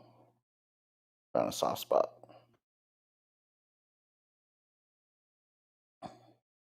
Well, Ruhif has good cell nav stuff, and does he get GPS signal in the airplane in the middle of nowhere? I bet he has a long antenna. He has an antenna going all the way to the cockpit. Were you coming back from Portland? No, I'm not saying. I have way too many enemies online, not in here. Portland. No, all right.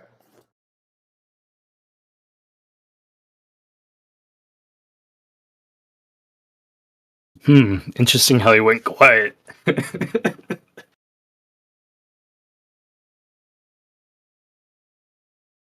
Maybe he's trying to get the satellite signal because he's down under, so he's gotta wait for the satellite to kick in again. It has to get up. It has to get up to speed to 17,000 miles per hour or whatever it goes at. It has to spin around real quick.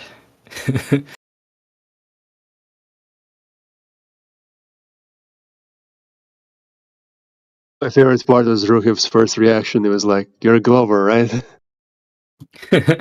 Yeah, I had no idea. I genuinely had no idea who's a Glober, actual Glober. I didn't think those existed in this server where people would actually go into voice chat. No, I mean his reaction was that to you. No, I know that's why. Funny, it doesn't matter to you. Just like you do the same rhetoric and the same techniques of just. Well, why would I move on? You have to everything to me, no matter what else No, I didn't say anybody that. ever says. I don't think so. I know you didn't say it. I inferred it from everything from your entire actions. Yeah, and behavior. that is what it sounded like, but he does have the burden of proof because the exactly observable what it was, reality not is what it just sounded looking out. Plus the videos I've seen. So those are two observable things.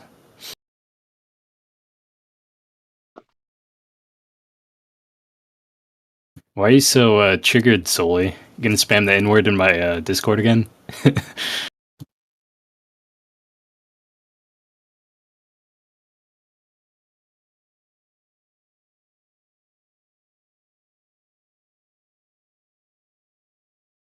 I mean, you could always make an alt account.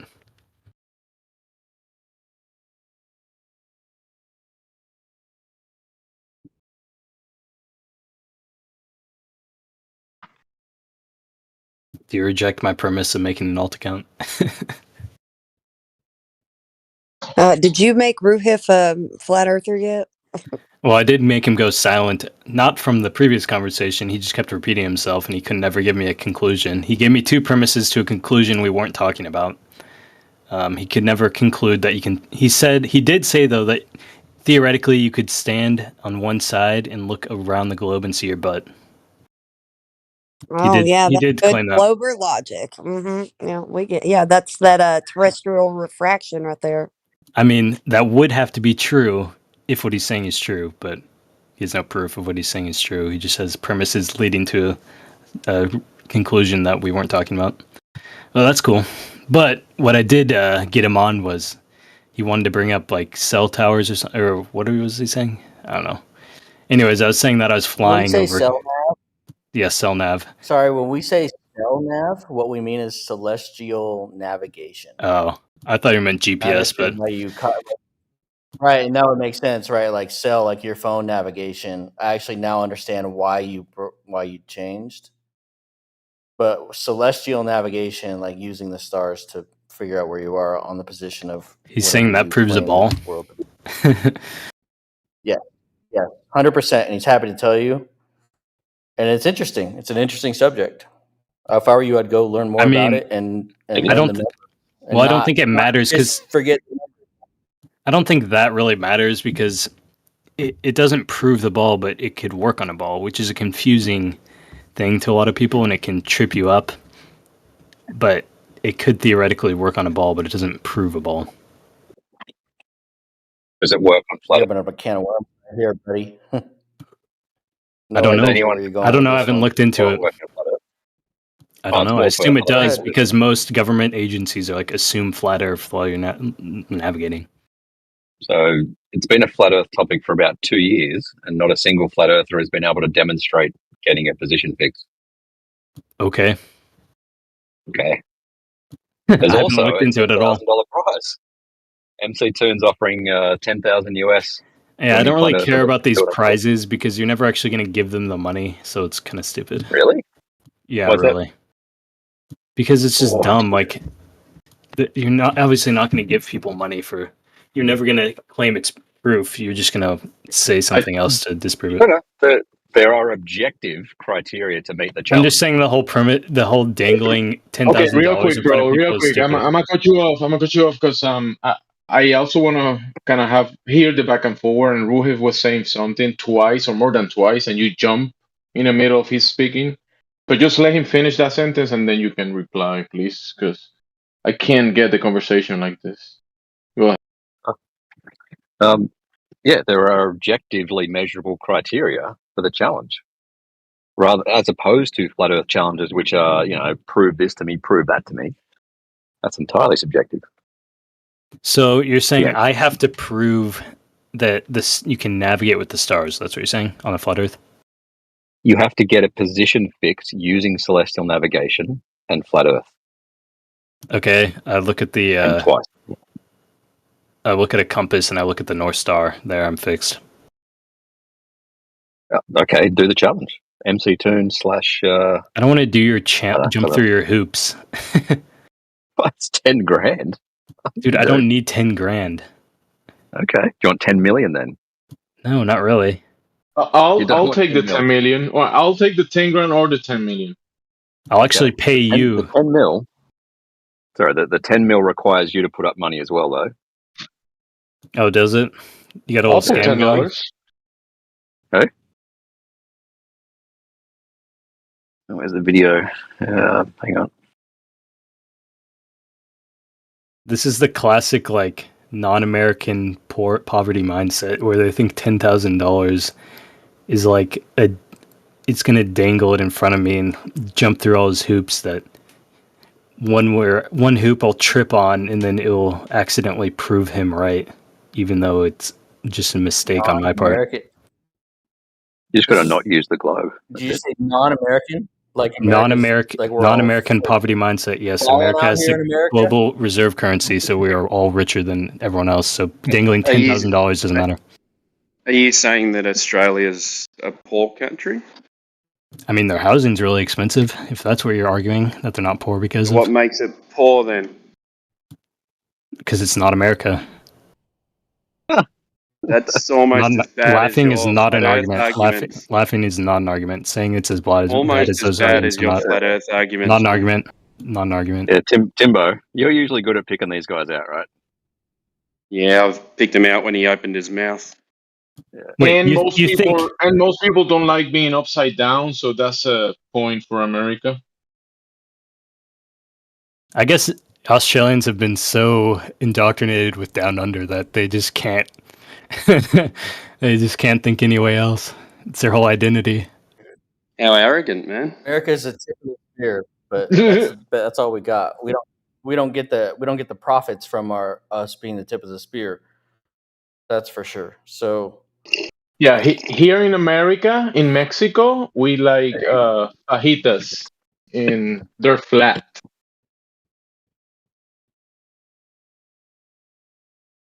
Also in Jimsy, Canada. what the heck?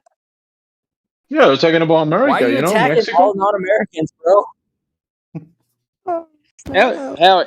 How arrogant to think that everyone else is poor apart from Americans.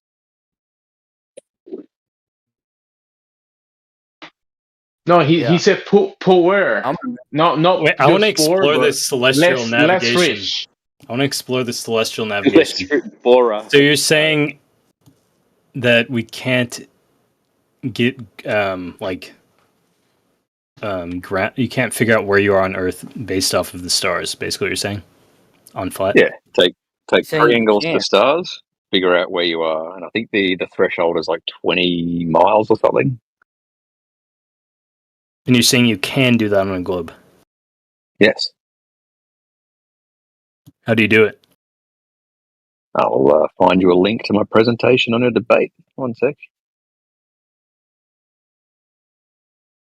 And so the position, once you calculate it on your globe method, you're positioning yourself on a globe map or what? Yeah. So you want you want us to calculate it based off of your globe map, where we are. No, not using a globe. Using what? Post it in the chat. Whatever you like, just not the globe. Okay. I just invented my own map. I'm correctly in the right spot. Give me your money.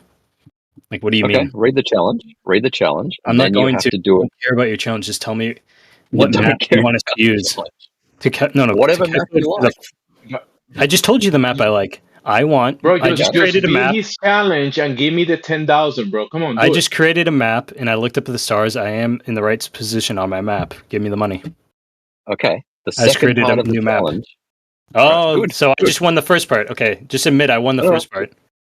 No, do the you second admit part it? of it, No. You admit I won the first step, right? you haven't won the challenge, right? The challenge. Okay, so I won is the to first do step, it though. Can you admit that yet? You haven't done shit. You haven't so I done didn't. anything. So I can't use a map that I can't use any map. You said I could use any map. Show me. I just created a Show map. me the map. Which map did you use? Show it to me. Well, I created it in my mind. I'll have to draw it out for you. Oh, it's but in mind. Okay. it works. All right. I'm So 100% then you confident didn't. it works. Okay, so you didn't win the first part of the challenge. Oh, I didn't? So what map do I have to No. use? Whatever map you like, I don't care. Okay, I created one in my mind.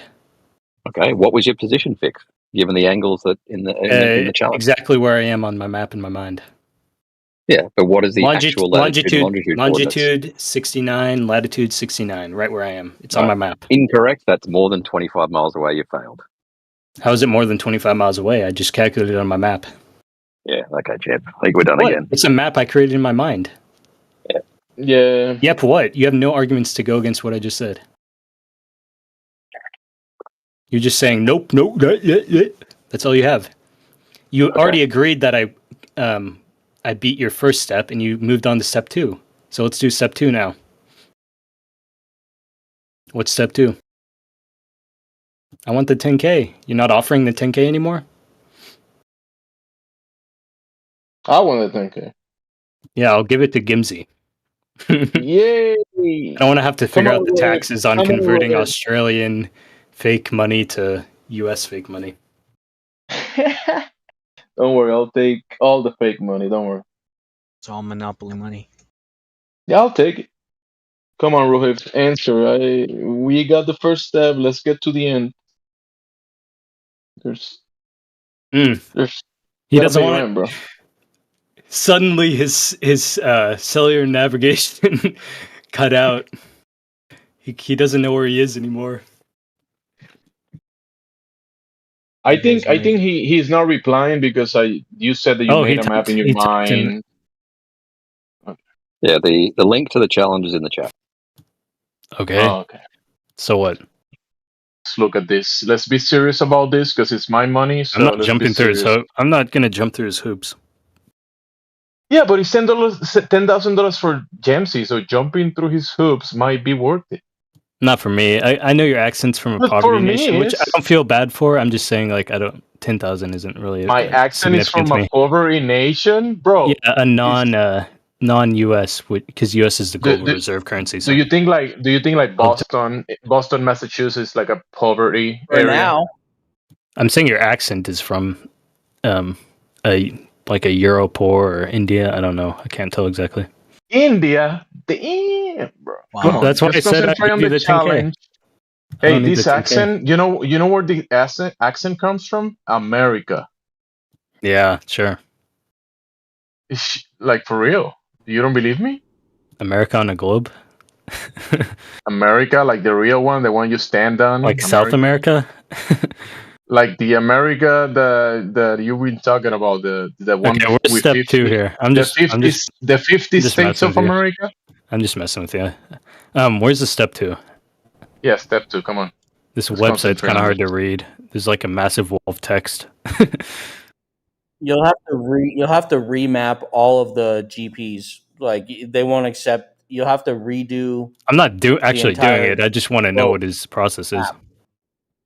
You are You doing can't it. use anything that's been obtained by what we call globers. Like they'll have to remap No, everything, GPs and everything. You're allowed to get the GPs from the almanac. Well, I will allow that. But it disallows any sort of anything obtained from the globe, right? And that's not obvious what that is. Right, GPs, first of all, just try and get the position. That would be great. But I will certainly allow you to use the almanac to get the GPs, because that's like just an empirical thing, right? You can look up at any place on Earth and say, oh, that star's above me. Has nothing to do with globe. All right, I will allow you to use the almanac for the GPs.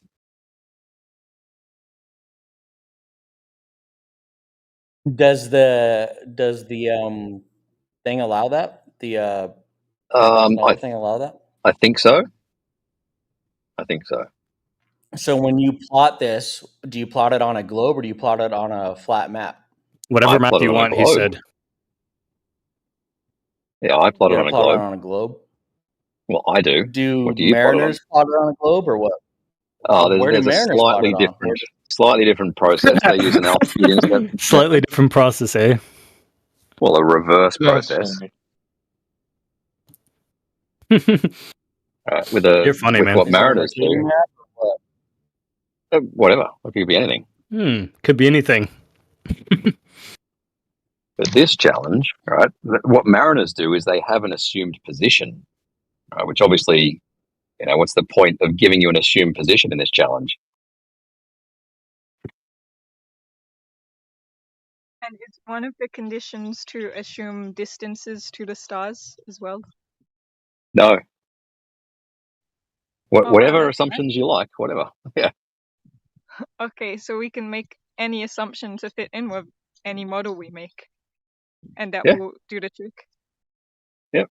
There's only a few rules. I think you have to do. You have to plot circles on a map, and you can choose whatever map you like, except a globe. Stacy, I created a map in my brain and I already passed the first step. I don't know if you're here for that. I'm at longitude and latitude 69. I already proved that I already solved it.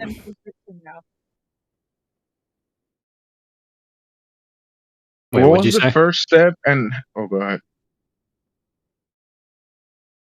First step. Give me a sec. First step is, there we go.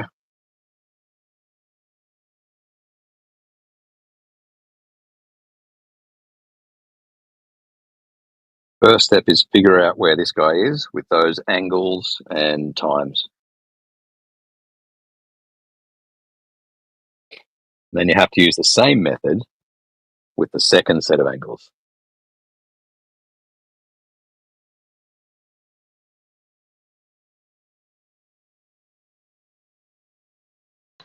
Dre says it's an elaborate burden of proof reversal. So I can demonstrate it working on a globe. Can you work it on a flat Earth? The answer is no. You can demonstrate your challenge on your model. Yeah. Wow, that's amazing. Go figure. Video about when was that? Like I said Posted a link before, being able past. to prove it on your own model doesn't mean our model, or doesn't necessitate we need a full model that proves it based off of how you prove it on your model. Okay. Until you make a model of me being Stacy, I'm not going to believe I exist. Don't ask for that. He'll do it. Okay. Oh, that's fine. But you're then not entitled to claim that it works on flat Earth unless you can demonstrate it, which you can't. If you want to call that burden of proof reversal, fine. It works on a globe. No one can demonstrate it works on FE. No, you have a claim that it supposedly works on the globe. You need to prove all that. But you don't have the globe that you're claiming it's supposed to work on. I don't claim we have a model. Oh, a full-fledged model. So you're What- saying that no one has proved it yet, right? No, I'm saying we don't have a full flat model, but we could navigate. But has anybody proved? Proved what? That the round government on- says assume a flat Earth? That the government says that when you're navigating? Sorry, I had a phone call.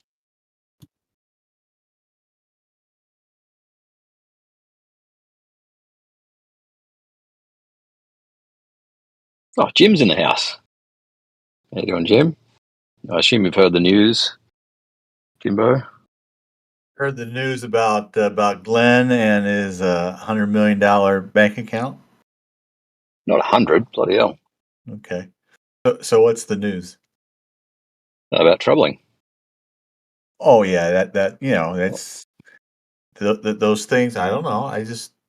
I have my opinion, and it's I feel bad for his family, feel bad for his wife and his children. So yeah, I just pray for him, and as I pray for you, Glenn, and we let things go. We put him in God's hands. Yeah. But it's good to see you, Glenn. Hello, Jimbo. James. I should call you James now, eh? You can call me James, Jim. I'll just call you Glenn. It's cool, Okay. man. Yep.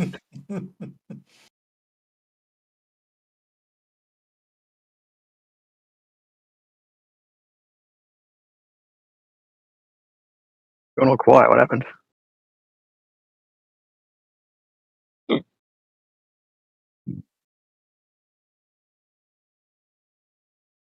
I do, yes. Oh, today? I haven't even looked at it. Yeah. The Indians. No, the Russians crashed. The Indians landed apparently. So yeah. It's okay. Yeah. Has Australia landed? Nope. Too far from down under, right? Mm. You almost tried to argue with me. Hey, it should be easier for the Australians because they don't have to go up; they go down. True.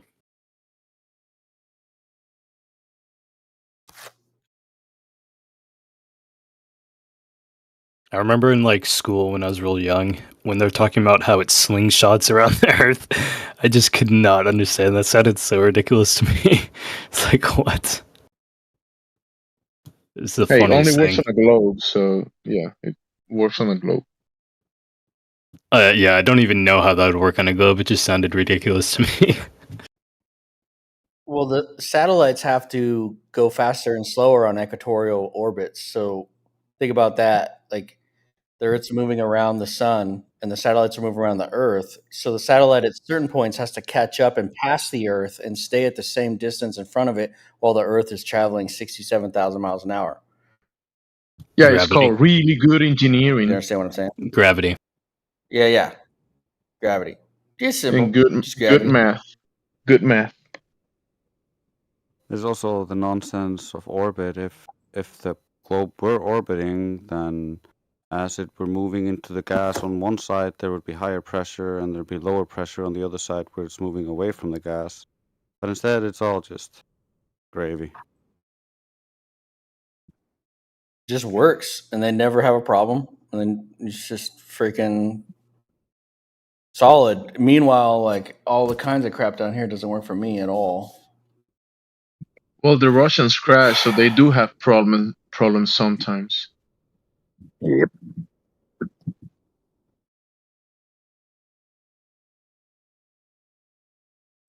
I just want to get Glenn on record. So you believe that the Russian lander crashed on the moon and the Indian lander landed on the South Pole part of the moon? Is that what you believe? Oh, look, I haven't looked at it at all, but I nominally accept it. Yeah. You nominally I like nominally expect. That's cool. I'm going to start using that nominally. Can I borrow that from you? Certainly can. In name only. Officially, though, perhaps not in reality. I think he nominally accepts a lot of things.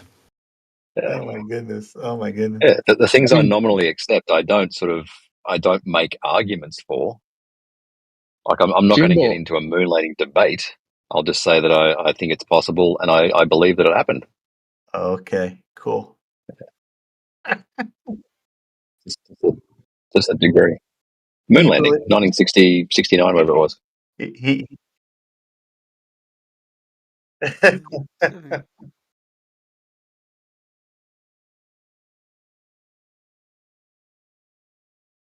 We just did. India just did. Don't know. Today, don't twice. Know, don't care.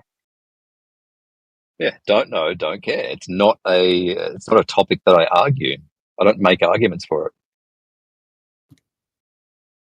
it. We, the Indians, made it. Good one. Who was that? It was that. Yeah. Except the rocket that we went on. Well, that proved that us American and us Indians have better technology than Russians because Russians crashed. Well, he lives in a poverty country, so he wouldn't understand going to the moon. We're just superior in every way. That's why he needs to sell oil in our US dollar. We're superior. Yeah, that's it. Do we? Yes. Not sure that we do. Hey, Al Burhoff, I have a question. Are you a Freemason? Oh. Yeah, you are. Cool. Oh, no? Oh, cool. No, but that's what a Freemason would say, right? What, say no? Wouldn't they? They usually try to divert at first and then argue that it's actually a good organization. That's what I've seen online, at least.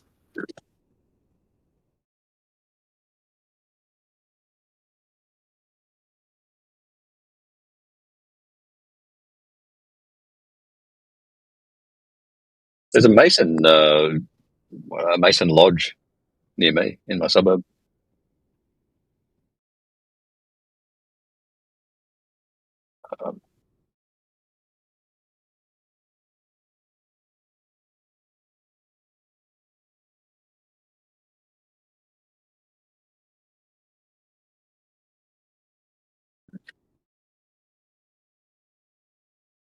So you they think? rent it out for. Guys, the other week I grabbed a cement block and I put it on top of another cement block. Does that mean I'm amazing?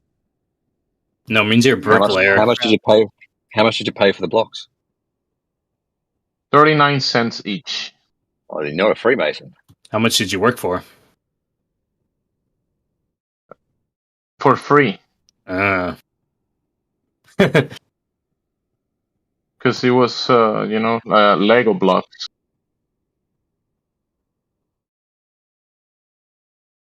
Yeah, there's blue levels, there's sky right, and then there's the other right, and the blue levels don't know shit. And Albert Pike was the red level, and they're supposedly know more.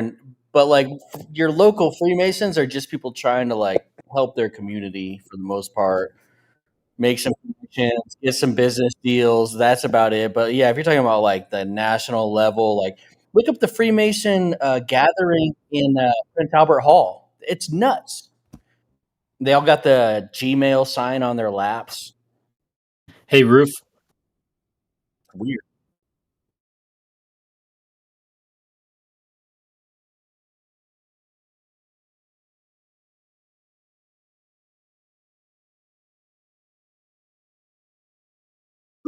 Hey, Roof. Do you think Freemasonry is a good thing at higher levels? I have no idea. I've heard they do a bit of charity work and that sort of shit, and they're like a secret club for this, just for the sake of being secret. Whatever. Just the sake. Yeah, sounds like a bit of a circle jerk. So they're a secret club that doesn't tell secrets, right? They pretend to have secrets. Yeah. They pretend to have secrets. But I thought you just said they're a secret club that likes keeping secrets for the sake of it. Yeah, they pretend to have secret shit going on for the sake of it. I think it's bollocks. Yeah. What do you mean? How do you pretend to be secret? Anyway, I got to go in and get my boy. Oh, he was dodging where I was going next, which was Freemasons landed on the moon. It's interesting. Yeah. Luckily, he avoided it at the last second. He scurried off at the last second. Yeah, he's afraid. Yeah. It's funny he didn't pick up on it till like he was one word away from messing up, and then he finally picked up on it. What I was trying to lay down. It's pretty funny.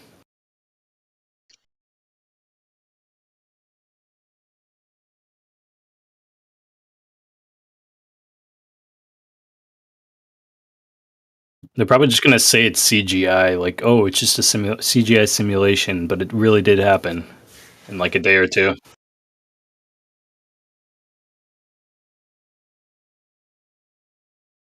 Well, they want us to all say, look, it's so obviously CGI, and then they're gonna come out and say, oh, it was obviously CGI. No, I mean, I think they want us. I think they want us.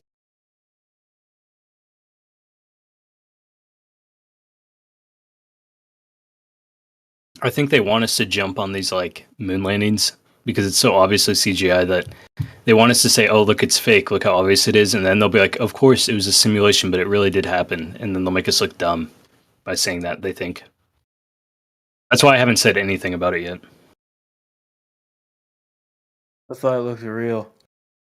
Yeah, that's what we should say. That's actually smart. We should just say, "Look how real this looks." I just think they locked themselves into how it looks. You know, like they took the blue marble photo, they took all these things, and now they're sort of screwed. Now they can't really show anything that looks different. They have to stick with what they said, you know? And I think that's a big problem for them. Yeah, you can always put a bigger Like it bandage has to on. look the same when they go back.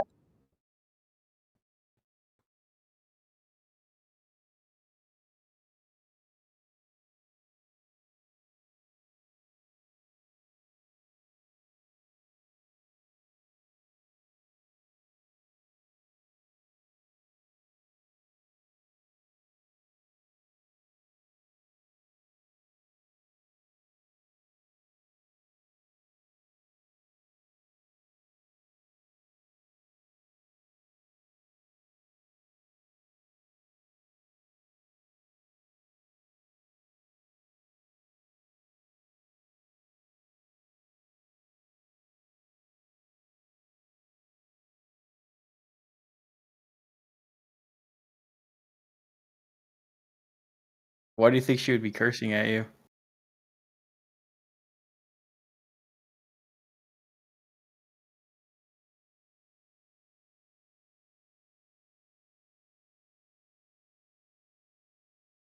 Not everyone.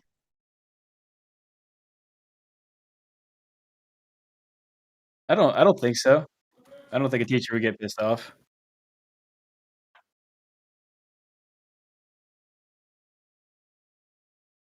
No, teachers want to teach.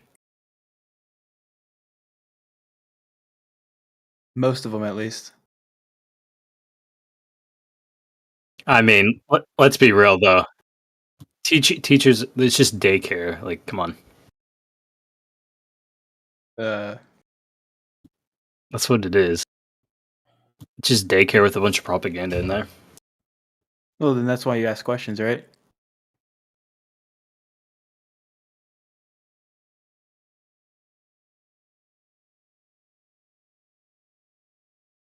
Then ask the questions. History right? is more questionable to me than the globe. Actually, the history they give us is honestly more falsified. Yeah, than but you can't anything. prove it as much.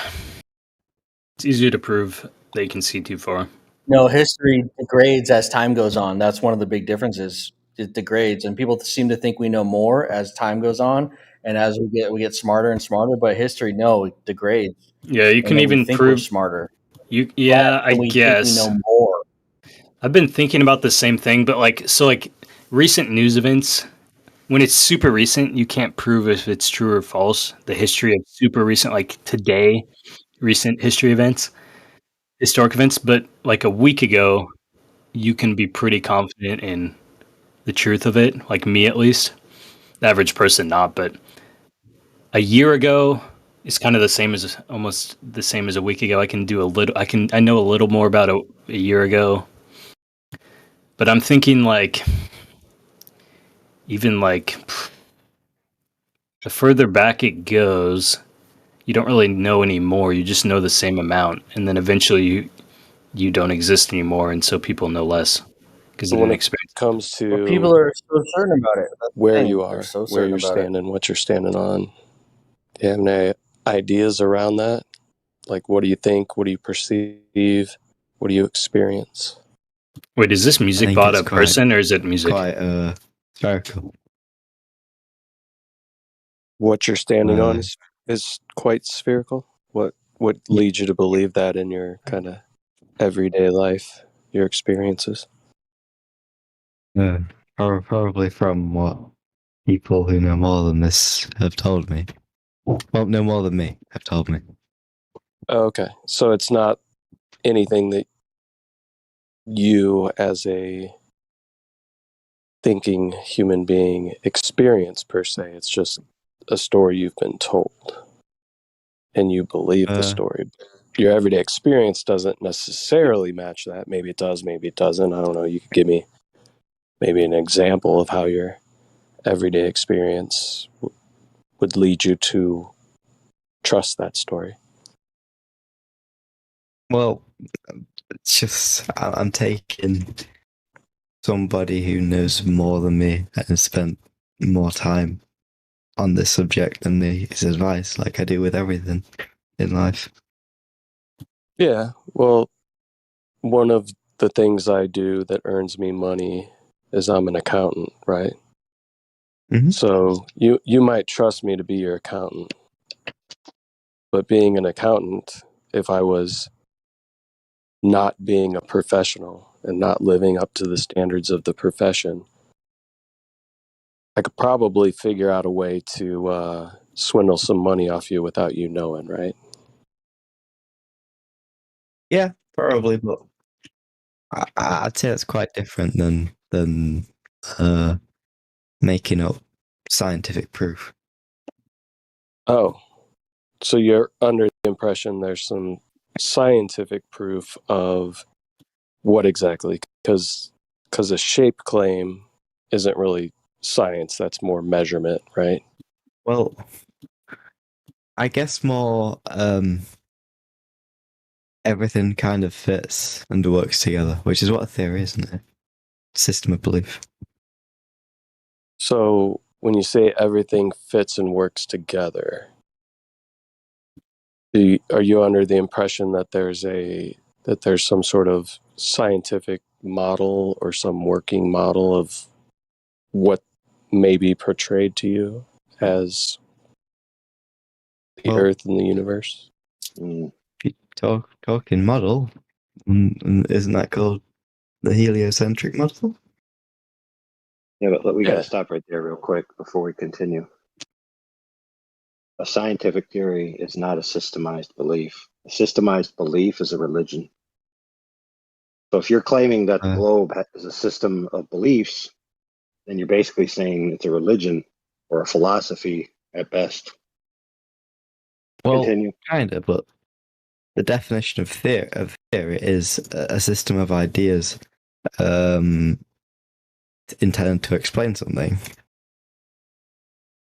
Could religions be theories, right? Could we take any religion you want to pick, and could we say that religion is a theory as to God, a creator, a prophet, certain theological beliefs? Yeah, I guess that makes sense if it's a system of ideas. Yeah. Fair point. The problem is we're now all confused. Because you're starting by talking about science. And then you use the word theory, and then you give a definition that it doesn't have to do with science. A scientific theory is a specific thing, which is not the definition you gave or the explanation you gave. Isn't science like, I don't know how to explain it. It's like proof, isn't it? Do you get me? It's facts based on observation. No. What is science? Okay. Science in the way in which we're using science in this arena, right? When people say there's scientific evidence of the globe, okay? Scientifically validated evidence is about cause and effect relationships that are validated by experimentation. Okay, so a theory in a scientific theory comes after an observation of the natural world, a phenomena that occurs within it. About if this occurs, then maybe it causes that phenomena, the effect. You then have a rigorous, you then have a rigorous experimental phase of validation that will either validate your hypothesis or nullify your hypothesis. Once all that is complete, then you can start having a scientific theory. So that being said, since you use the word science, where is any of that for the idea that the Earth is a globe? Okay, so first of all, I apologize for saying science is. I mean, sorry, as far as a religion, it's a theory. I'd say it's more of a hypothesis, then, isn't it? No, because if it's so with that, why is I'm a bit confused with that because wouldn't. Are we playing the bot for some specific reason?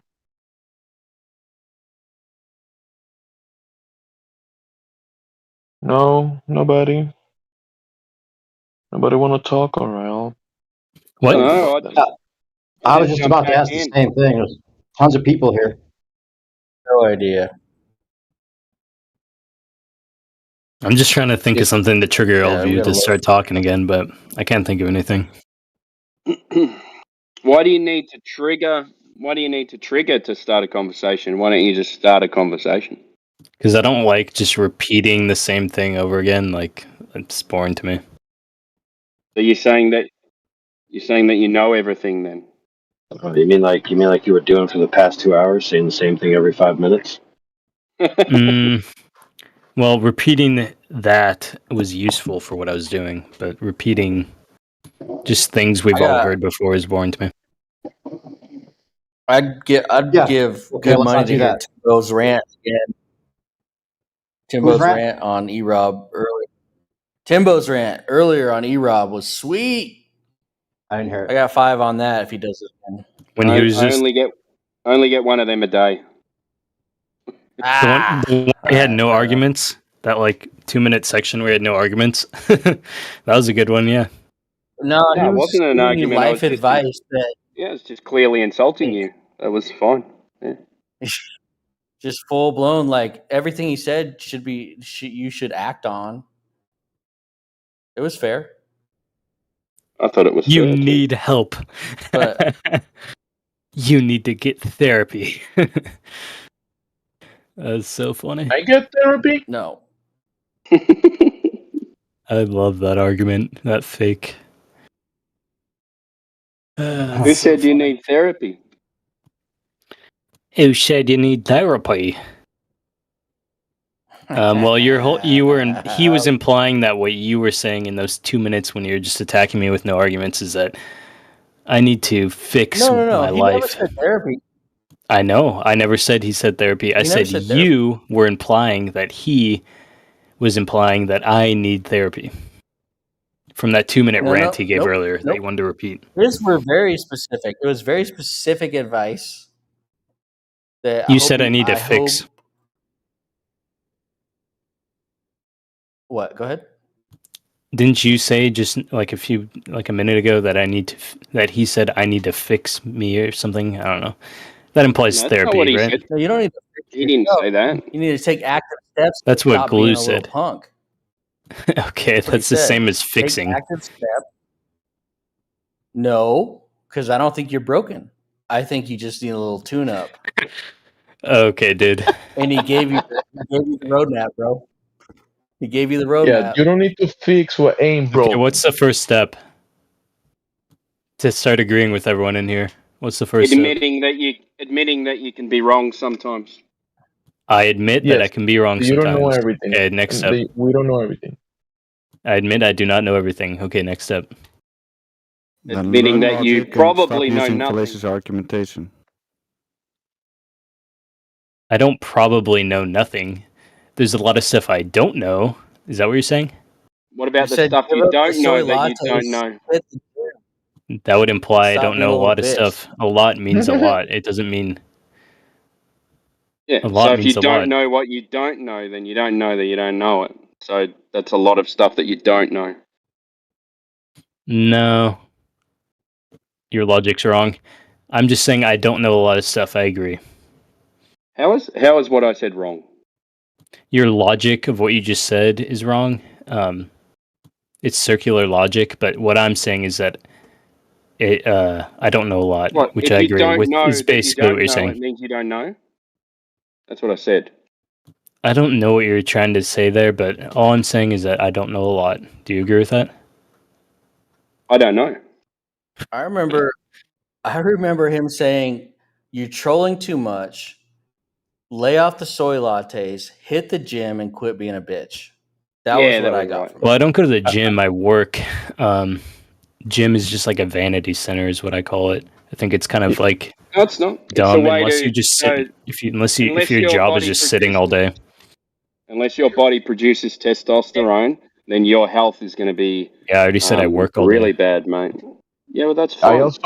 I also remember him saying that James Seed's accent is not from America. Yeah, that's right. I said you have a That poverty I accent. sounds like I'm from a. I said you have a poverty Whoa. accent, James Seed has a poverty accent. which is the same as saying third world, or I just like saying a more triggering version of words because I find it When fun. you say But third you're world, you from mean where? like You mean like Pennsylvania? What? When you say third world, you mean like Pennsylvania? You can Google what Something like third world means if you need to Google it. I'm not going to Like explain every rural definition of every Pennsylvania. word I say. Is that like California? It would be. Yeah, you flew into Sac. Where are you from? Like, where you? I'm near Sac. I'm right Hey, man, behind you. I'm near Turn around. Sac. Turn around. I'm right out your window. Dude, Are you you're looking for a refracted. I telescope? can't see. Yeah, I'm looking at my butt around the I'm looking at world. my own butt right now. Jinx beat you. So you say I need therapy, right, Timbo? I didn't say that. Okay, I what'd need you say therapy. then? What's your goal? What's the next step? What's the third step? I didn't come up with any steps. I just came. You said, "What's the first step?" And I said, "Maybe it's admitting that you can be wrong." Yeah, I agreed to like 3 steps already. What's the next hard one? every day. Do something hard. What's the last hard thing you did? I worked today. My girlfriend? Everybody does that. 12-year-olds do that. 9-year-olds I do that. guarantee what I was doing today was way harder than what you're doing today. Why? What might that be? I'm not going to dox myself by Yeah, but- explaining what I was doing today. So how are we going to know that you're correct or not? You're not. You gotta trust him. Trust the man. Calibrating a monitor or something? Were you calibrating a monitor and like changing the warm, cool settings on it or something hard like that? Nope. Much harder than that. Much harder. Shoveling? That's not Were you harder, wildland that's firefighting smarter. for California? Were you wildland firefighting? I can't say what it is because I don't want to dox myself. I have like a lot of enemies outside of here, so. Harder not that will be important. like Not that important. harder will be like fighting the fire in Hawaii. That'll be hard, right? Yeah, it is hard because I don't have any water. Yes. But if you're fixing a Surrounded by computer, water. that's not hard. You just gotta be smart. You just gotta wear blue, supposedly. You gotta start buying blue stuff. Blue I shirts. painted myself blue face today. Does that make you work harder? What? You're in blue? I was joking, but I actually was wearing a blue shirt. But Why do you think you're self-destructive? why'd you ask that way? I don't want to 'Cause I confirm. feel I don't like want to you know that confirm you by are. answering what you said. I feel like I've heard enough from your mouth to know that you know a little bit, and you know enough to know, and you know enough to know this and that, and then you still want to self-destruct yourself. Do you What do you mean find by that when you have self-destruct? opportunities, You can't find do that that when you in have Discord. opportunities? All right. All right. I mean, if fair enough. he doesn't dox, Wait, is someone talking? Listen, Someone talking? I he- can't hear anyone. he said he doesn't want to dox himself, and just by saying things in Discord, he's not gonna destroy himself. Are you? It's not about you guys. I'm not worried about you guys. No, I'm No. saying self-destructive in his life. Like he finds opportunities, but then he finds a way to shit on them, to ruin them. You know, he's self-defeating. Like what? I feel like you're better than. But what how do you think know he are. does that You in should his life? He might be doing it in Discord, but how do you know he's doing it in his life? I don't think you Maybe can I'm make that self-destructive bridge. in your view of how I I'm should making live an my inference. life. Yeah, I can't prove it. I You can't think prove it, but I'm I'm making an inference. I'm self-destructive in the way that you view I should live my life. I would bet you are self-destructive in your own life. I would bet that. Yeah, but in the Heard way enough. you want me to live my life, not the way I want to live my life. No, it's I not don't about care how me. you It's want my to live my inference. life. I could be wrong. You think there's an Oh, you objective triggered? way? You think there's an objective way that this I a should live my problem? life? No, Why I'm do telling you think right that now. you should have lived your life in any other way than I didn't hear you said it cut out. I don't know, man. Are you What'd you self-fulfilling say? prophecy? The gain like messed up. What'd you say? Hello? I think that you are smart enough to know what you're doing is wrong, but you continue to do it because you don't have the Wrong according to self-esteem who? to get out of it. To yourself. To the guy in Discord. Yeah. Yeah, I don't care what do you mean how would I be doing the wrong thing to myself? I do exactly what I think is right. You can still think that you're doing the right thing and then still be doing the wrong thing by yourself. You know that. That's not self-destructive. That's just being dumb or making a bad decision. Well, there's another word for it is self-destructive, so it doesn't really matter what you say it is. Self-destructive would be purposely doing. No, but you can still do stuff that you think is okay, but it can still be self-destructive. There's no argument about that. Yeah. It's a pattern. But I think you're in it. So how should I Is this live like the differently than what you psychology want? Discord? How should I no live one's in your telling you world? how to live. No one's telling you how to do anything, mate. Just relax. No, I'm asking you, how should I live? I don't really care what you how do. you live. Dude, you should Why are we listen. having this You should conversation? listen. I'll tell you what you should do. You should listen to pre-recorded interactions featuring myself and our guests. I've listened You had to one on. hours of it already. Not you guys specifically, but other stuff. Same gist. Right. You're listening to the wrong stuff, then, aren't you? So what should I do to change? Bro, No, you work got- it out yourself, man. Oh, this that's place not is very unique, helpful. Holmes. What other places like this place, bro? What? What other place? I don't is know. like People this in place? here. I've listened to debates from people in here, not specifically Pretty good you. I at. don't think. You're pretty good at jumping on the end of people's sentences, aren't you? Yeah, You because didn't I even don't care. listen to what he said. I did listen. I already knew where he's going. I don't. If he had something else, he would have interrupted me back. But I don't want to waste time. No, it's because he's not as rude as you, man. Yeah, I am rude. Who cares? Self-destructive. How is that self-destructive? It's just like it's weird because it's like argumentative for the sake of being argumentative. No, it's not. No, it's You not. know people don't like it. You do No, it it's anyway. not. You're never gonna get help. Get help doing what? What do you even? You're just saying like. You're not actually saying what you want to say. Just say what you want to say. You should get help whenever you want to do your laundry. You should get help.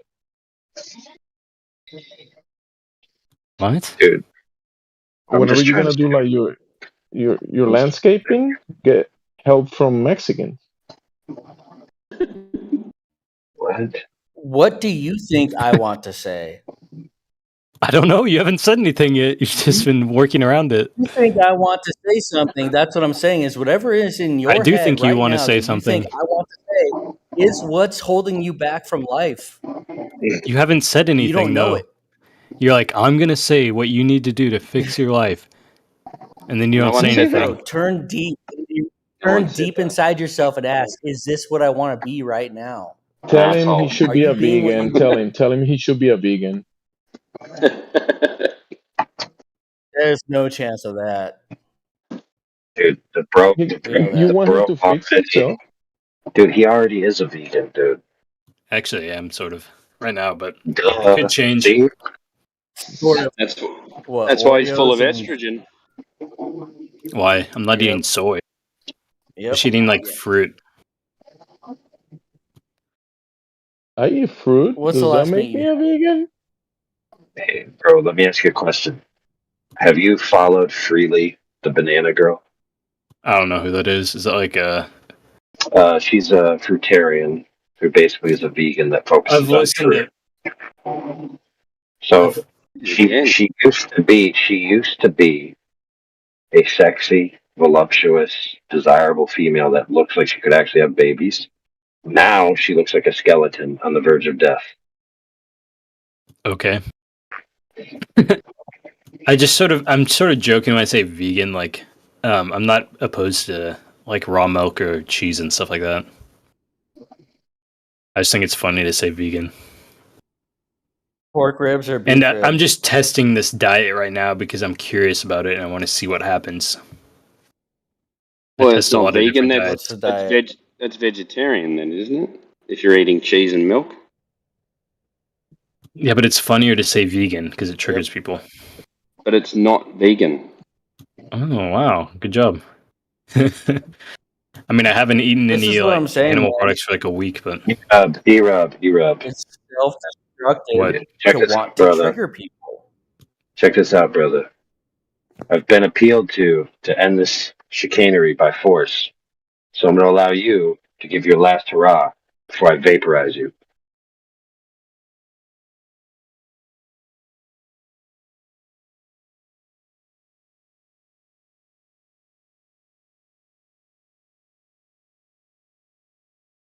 Well played.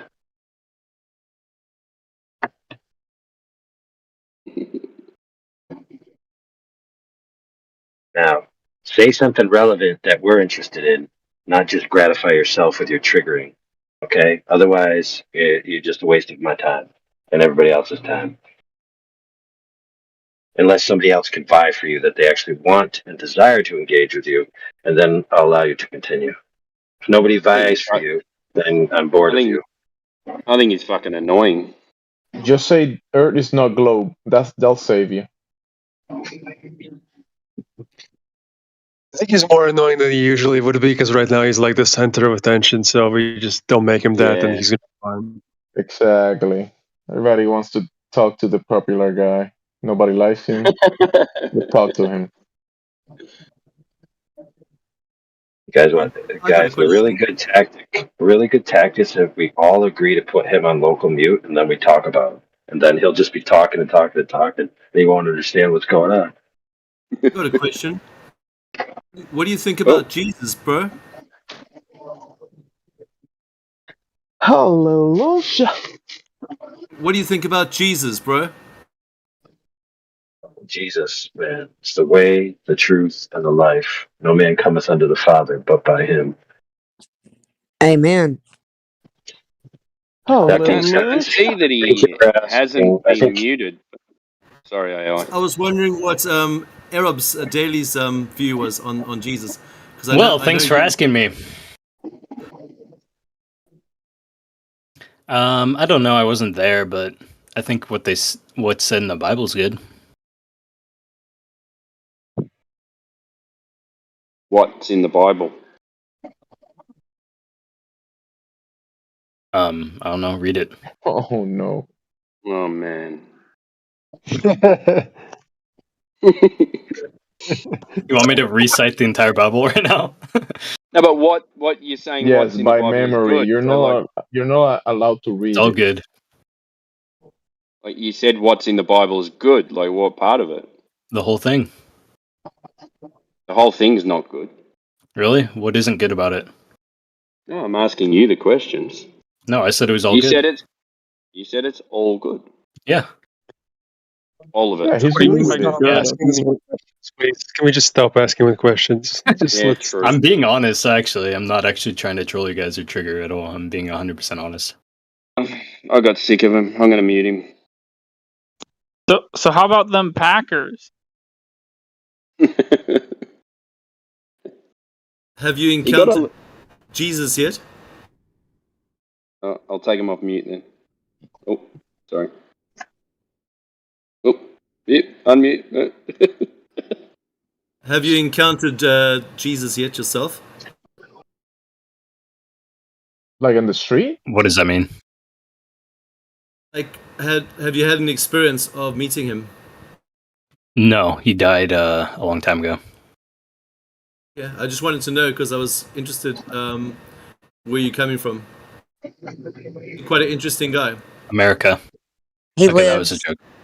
Yeah, no, I know. Like lives Mexico now. or Canada?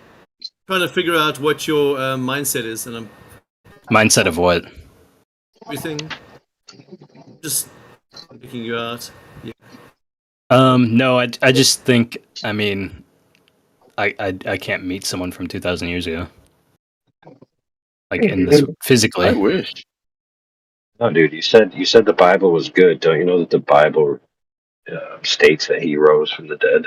Yeah, but I can't meet him in flesh right now.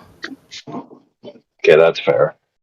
Yeah, you can't go up to heaven where he went, right? Like to the city of God up in heaven to sit on the throne. I don't know. I'm not there yet. Well, technically, being a Christian, you basically live in two places. You live in. I never said I was. So no, I'm saying if you are. So technically, I'm it's not a not. bad thing. I'm not saying you. Just saying generally.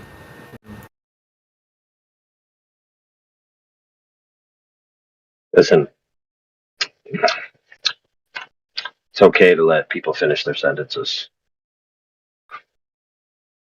Sometimes.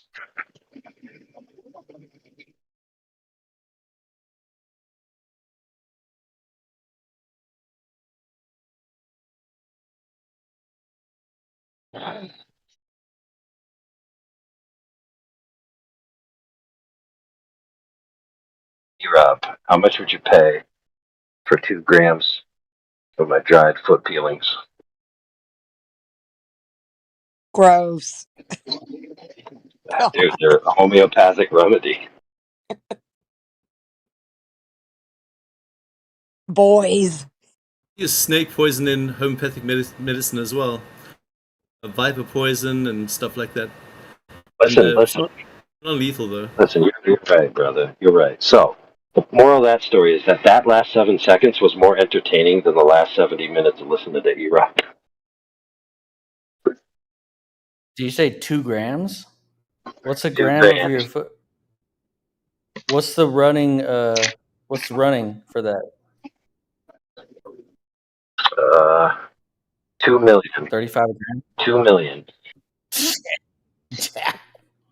2 million yen. 2 million yen. I sell it to the Chinese market. They can't get enough of it. No, serious, dude. I tell them that it's rhinoceros horn. Right? Just eat it. They pay out the ass for it, bro. This is off topic.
So yeah, I'm just kind of sat here just finishing off some work.